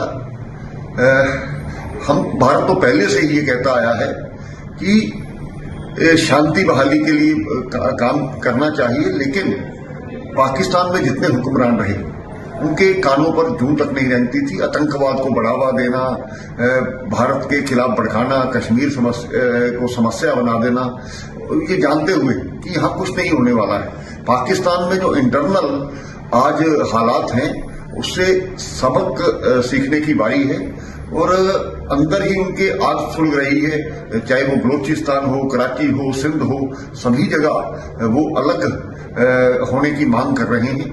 तो भारत ने बहुत बार हाथ बढ़ाया है। हमने पहले जब अटल जी यहाँ से बस लेकर के गए थे, उसके अलावा प्रधानमंत्री जी कटसी के लिए उनके जन्मदिन की मुबारक देने के लिए गए थे नवाज शरीफ के, लेकिन उन्होंने हर बार इसका उल्टा मतलब लिया है। भारत एक डेवलपिंग और डेवलप्ड कंट्री बन चुका है, लेकिन पाकिस्तान की जिस प्रकार से हालत है, इकट्ठे हम आज़ादी हमने मिली थी, लेकिन इन सभी को देखते हुए मुझे लगता है कि पाकिस्तान को अगर सच में इस प्रकार की अकल आई है, देर आए दुरुस्त आए, तो इस पर विचार करना चाहिए और कोई इसके लिए मीडिएटर बनकर काम ना करे, खुद इससे बात करनी चाहिए और इससे सबक सीखना चाहिए। तो अगर पाकिस्तान टेररिज्म का रास्ता छोड़ देता है और उसके सबूत भारत को दे देता है, तब जाके फिर मुझे तो कोई शक नहीं कि भारत भी दोस्ती का हाथ बढ़ाएगा। लेकिन जब तक ये नहीं करेगा तो हम बात नहीं करेंगे उनके साथ। हमारी विदेश नीति, प्रधानमंत्री और विदेश मंत्री ने कई बार कहा है कि टॉक्स और टेररिज्म, बातचीत और टेररिज्म दोनों एक साथ नहीं हो सकती। और ये भारत की विदेश नीति का में बदलाव आया है, जिसके कारण पाकिस्तान अभी घुटने पे है। तो अभी देखिए, पाकिस्तान की अपनी मर्जी है। अगर वो टेररिज्म के रास्ते पे चलना चाहता है, वो जरूर चले, खुद ही मरेगा। और अगर वो बातचीत करना चाहता है, तब तो उसको टेररिज्म का रास्ता छोड़ना पड़ेगा। You want English?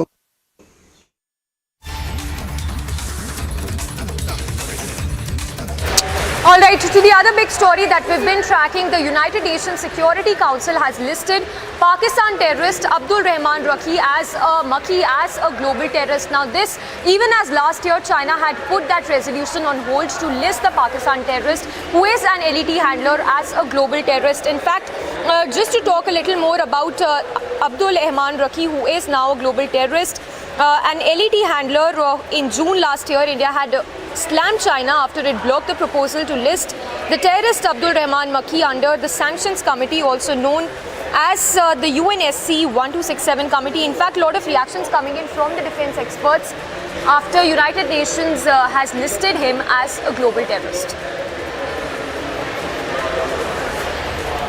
हिंद, वंदे मातरम। आज बड़ी अच्छी खबर आ रही है। पाकिस्तान बेस्ड टेररिस्ट लश्कर ए तोयबा का अब्दुल रहमान मक्की जो कि हाफिज सईद का ब्रदर इन लॉ भी है, कजन ब्रदर भी है और लश्कर तौबा का नंबर 2 है, उसको यूएन ने ग्लोबल टेररिस्ट डिक्लेयर कर दिया है। अब्दुल रहमान मक्की हिंदुस्तान के अंदर उसने कई अटैक्स करवाए, वो 26/11 मुंबई अटैक के पीछे भी था और उसको पाकिस्तान गवर्नमेंट ने खुद ने अपने एंटी टेररिस्ट कोर्ट्स के अंदर ट्राई किया, उसको सजा भी मिली 2020 में। अनफॉर्चुनेटली पाकिस्तान का एक सिस्टम है, वो दुनिया को दिखाने के लिए एक प्रोसेस स्टार्ट करते हैं, सजा दिला देते हैं और बाद में बंदे को एक्विट करा देते हैं। इस केस के अंदर उसको 50,000 रुपए के फाइन में छोड़ दिया गया। फाइनली आज यूएन ने उसको ग्लोबल टेररिस्ट डिक्लेयर कर दिया है। ये डिक्लेरेशन के बाद पाकिस्तान अब हार्ड एविडेंस मांग रहा है। हार्ड एविडेंस किस बात का? आपके खुद के कोर्ट्स ने उसको ट्राई किया है और उसके ऊपर फाइन लगाया है। मेरी तरफ से आज पूरे All right, we'll get you more reactions of the defense experts as United Nations has listed Abdul Rahman Makki as a global terrorist. For now, a very short break. Lots coming up on the other side of this very short break. As AAP versus the LG face-off intensifies, Kejriwal in the Delhi Assembly says, who is LG to sit on the heads of the executive? And another diplomatic win for Modi government. UK government clears Bhandari's extradition.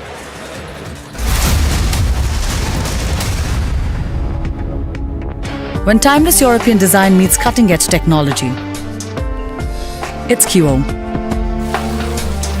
QO, European Bath Lounges. Amity has been ranked India's #1 not-for-profit private university for 10 years, with top 10 ranked institutions in management, engineering, biotech, law, masscom, telecom, hospitality, fashion and more. Yet another top ranking for Amity University. No one has questioned Vijay Mallya like Republic. Mr. Mallya, why are the questions bothering you when I'm not getting a single answer? ED and the CBI charge sheet is very clear. Why is it that the defense witness says that these wide approach the IDBI question? Why is there this trying to evasion of the questions that have been put by the CBI and the ED, sir? No one has exposed Mehul Choksi like Republic.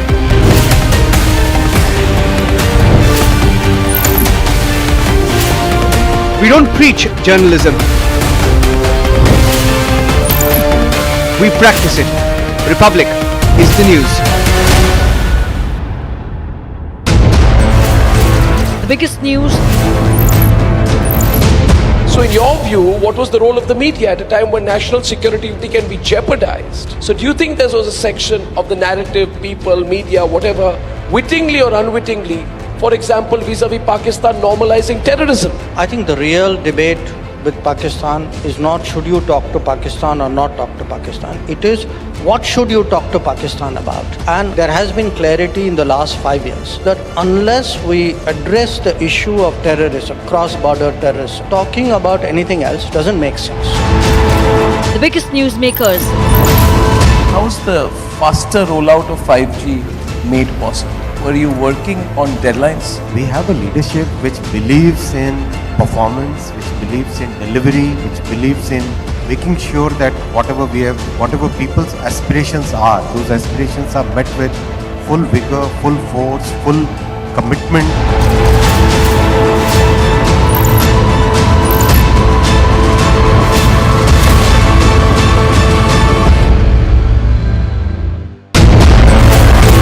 Biggest news.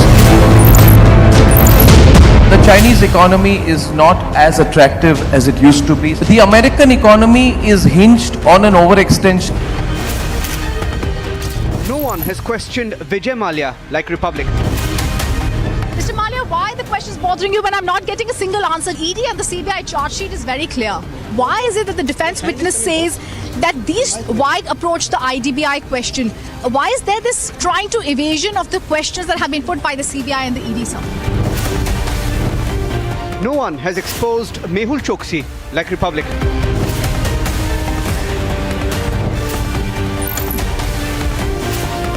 We don't preach journalism. We practice it. Republic is the news.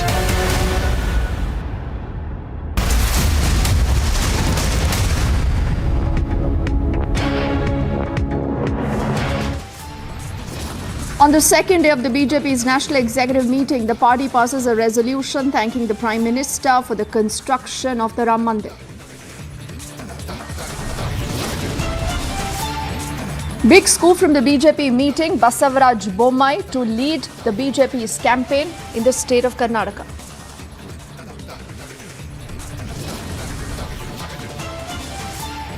Arvind Kejriwal attacks the LG over teachers' trading. He says, who is the LG to sit on the head of an elected government?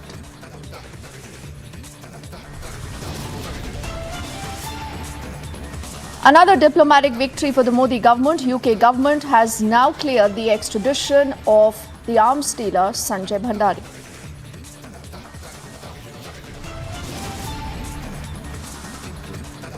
Hafiz Saeed's brother-in-law is now a globally designated terrorist by the United Nations.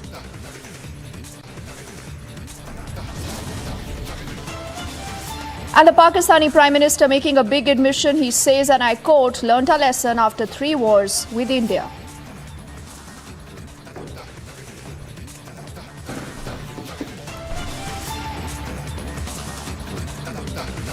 A very good afternoon and thank you for staying with us on Republic. I'm Deepthi Sachdeva. We begin this edition of the news with this breaking development coming in from the aviation sector. In fact, on the 10th of December, we are learning there was a scare where passengers on board an Indigo 6C flight, this is 6C 7339, traveling from Chennai to Trivandrum, after a passenger here opens the emergency door.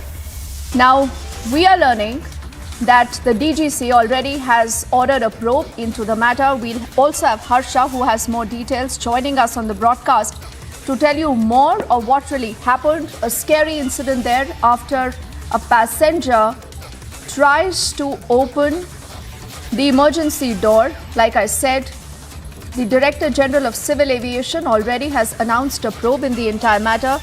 This was a passenger traveling on flight 6C 7339 from Chennai to Trivandrum on December the 10th. He opens the emergency exit during the boarding process. We are given to understand this happened accidentally. Harsha, has this passenger been identified? Do we know who he or she was? What really happened?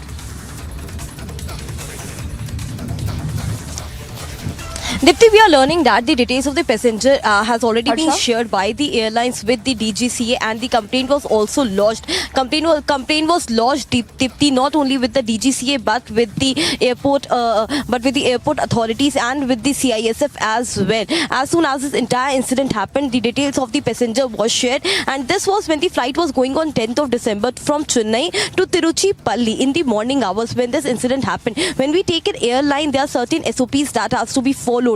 But the air hostess clearly stated that the emergency exit was opened accidentally by the passenger. He later apologized. He didn't follow the SOP. But then the aircraft got very late because the pressure was checked. The mandatory checkings were done later on also after the emergency exit was opened, because there were other passengers which got scared after the emergency exit got open. Now the probe has been ordered in this entire incident.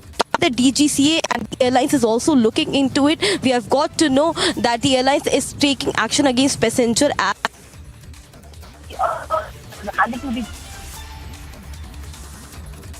Okay, Harsha there telling us more of what really has happened, and like we understood, the DGC already has ordered a probe into the entire incident. The name of the passenger not yet shared, but we'll track that story closely. For the moment, Harsha, thank you.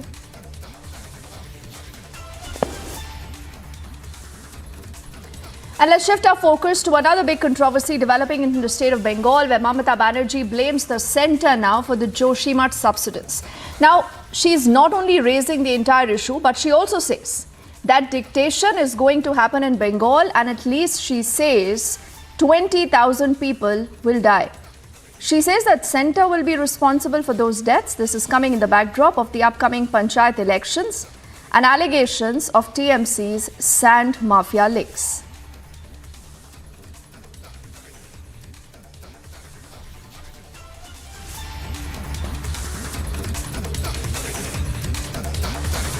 So another time you have Mamata Banerjee versus the centre. This is after she is now blaming the centre for what happened in Joshimath. She lays the blame completely on the centre, And she says it's the centre responsible for the subsidence, the land subsidence that has been reported from Joshimath. She continues to peddle a lot more fears. Before we take the story ahead, let's listen in to exactly what we heard from the Chief Minister of West Bengal. Situation is very dangerous. It's a very important mode. पहले इसको बंदोबस्त क्यों नहीं किया जब information था? Same situation is going on in Raniganj also. I am telling you, we are fighting with the central government. आज 10 साल से हम लोग फाइट कर रहे हैं. जो रुपया उसको देने का बात था, कोल इंडिया का वो जो बे होता है ना, जस्ट लाइक अर्थक्वेक, धौस बोलता है जो बंगाल में लैंडस्लाइड हो जाता है, उसमें 20,000 लोग एक साथ में मर जाएगा अगर उसको घर हम नहीं कर देंगे. सेंट्रल गवर्नमेंट का कंसर्न है इस कोल इंडिया, और उसमें ईसीएल ने हम लोग जमीन वगैरह वगैरह सब दे के रखा, लेकिन वो लोगों ने आज तक नहीं रुपया दिया, आज तक नहीं बनाया.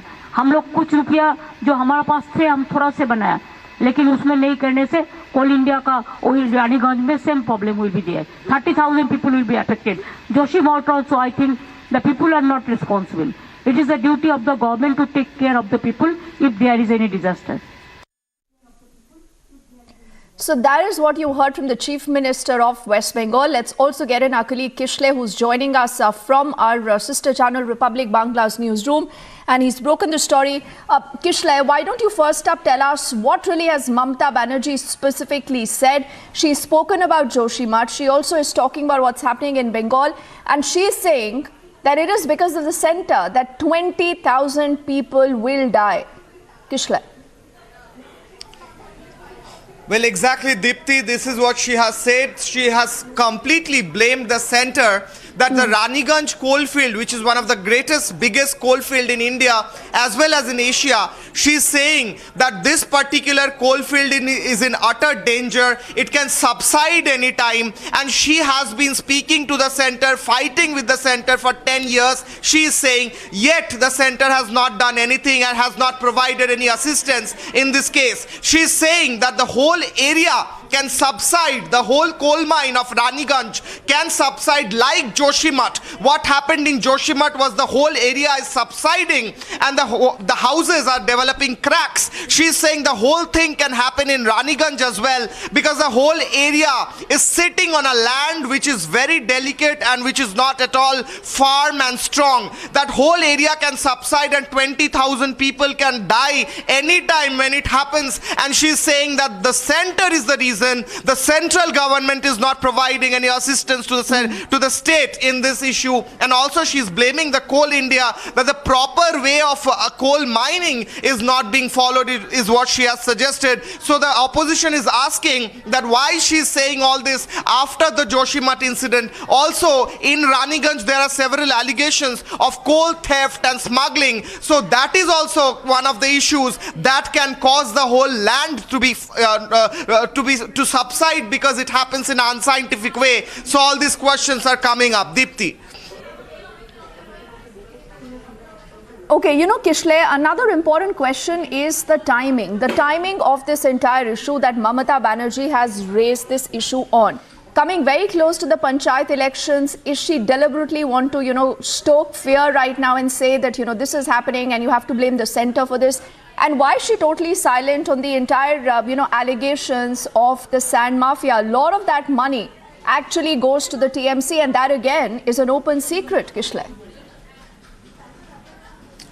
Well, exactly, Dipti, well put, because just yesterday there was an event where one of the TMC MLAs went to the villages, and one TMC worker said that because the sand mining business is there, the Trinamool Congress party is surviving, which has again raised the question that what connection the Trinamool Congress or TMC has with illegal sand mafia and illegal sand mining. And this is also connected to what she has said today about Raniganj. What you have rightly put is that that the panchayat elections are very close, and this is in a way, whether the opposition is asking whether this is in a way fear-mongering among the common people, and telling them that because of the central government being unaware and not giving importance to their issue, that they are in this danger, that the whole area can subside and they can, in a way she's suggesting, die. She said that 20,000 people can die anytime because of this issue. But the question is, where was she? Why was she not speaking up throughout all these years? She said that she's fighting with the center since last 10 years. She has been telling the center, but she has never spoken about this issue. And also the connection with the sand mafia, also connection with illegal coal mafia, coal smuggling is well known. The allegations are well known against the Trinamool Congress. In fact, Abhishek Banerjee himself is being probed by the central agencies in coal smuggling case, and this case is related to Raniganj also. So Abhishek Banerjee, who is one of the Trinamool Congress chief leaders and her own relative, and he is allegedly connected to all these coal mining issues and all. So there's a question, why is this particular timing being used by her, and why did not she speak up before? Deepti. Exactly. And you know, Kishle, for viewers just tuning into the broadcast and wondering why is this such a big deal? Why don't you put this story into perspective? Like I said, whenever you have a neta who's making a comment, and this is a completely political comment, because, you know, is there proof to say that all the subsidence that happened in Joshimath happened only during the last 5 years? Clearly, there is no proof, because, you know, as far as I can recall, this is an issue that has plagued the state since the 70s. You know,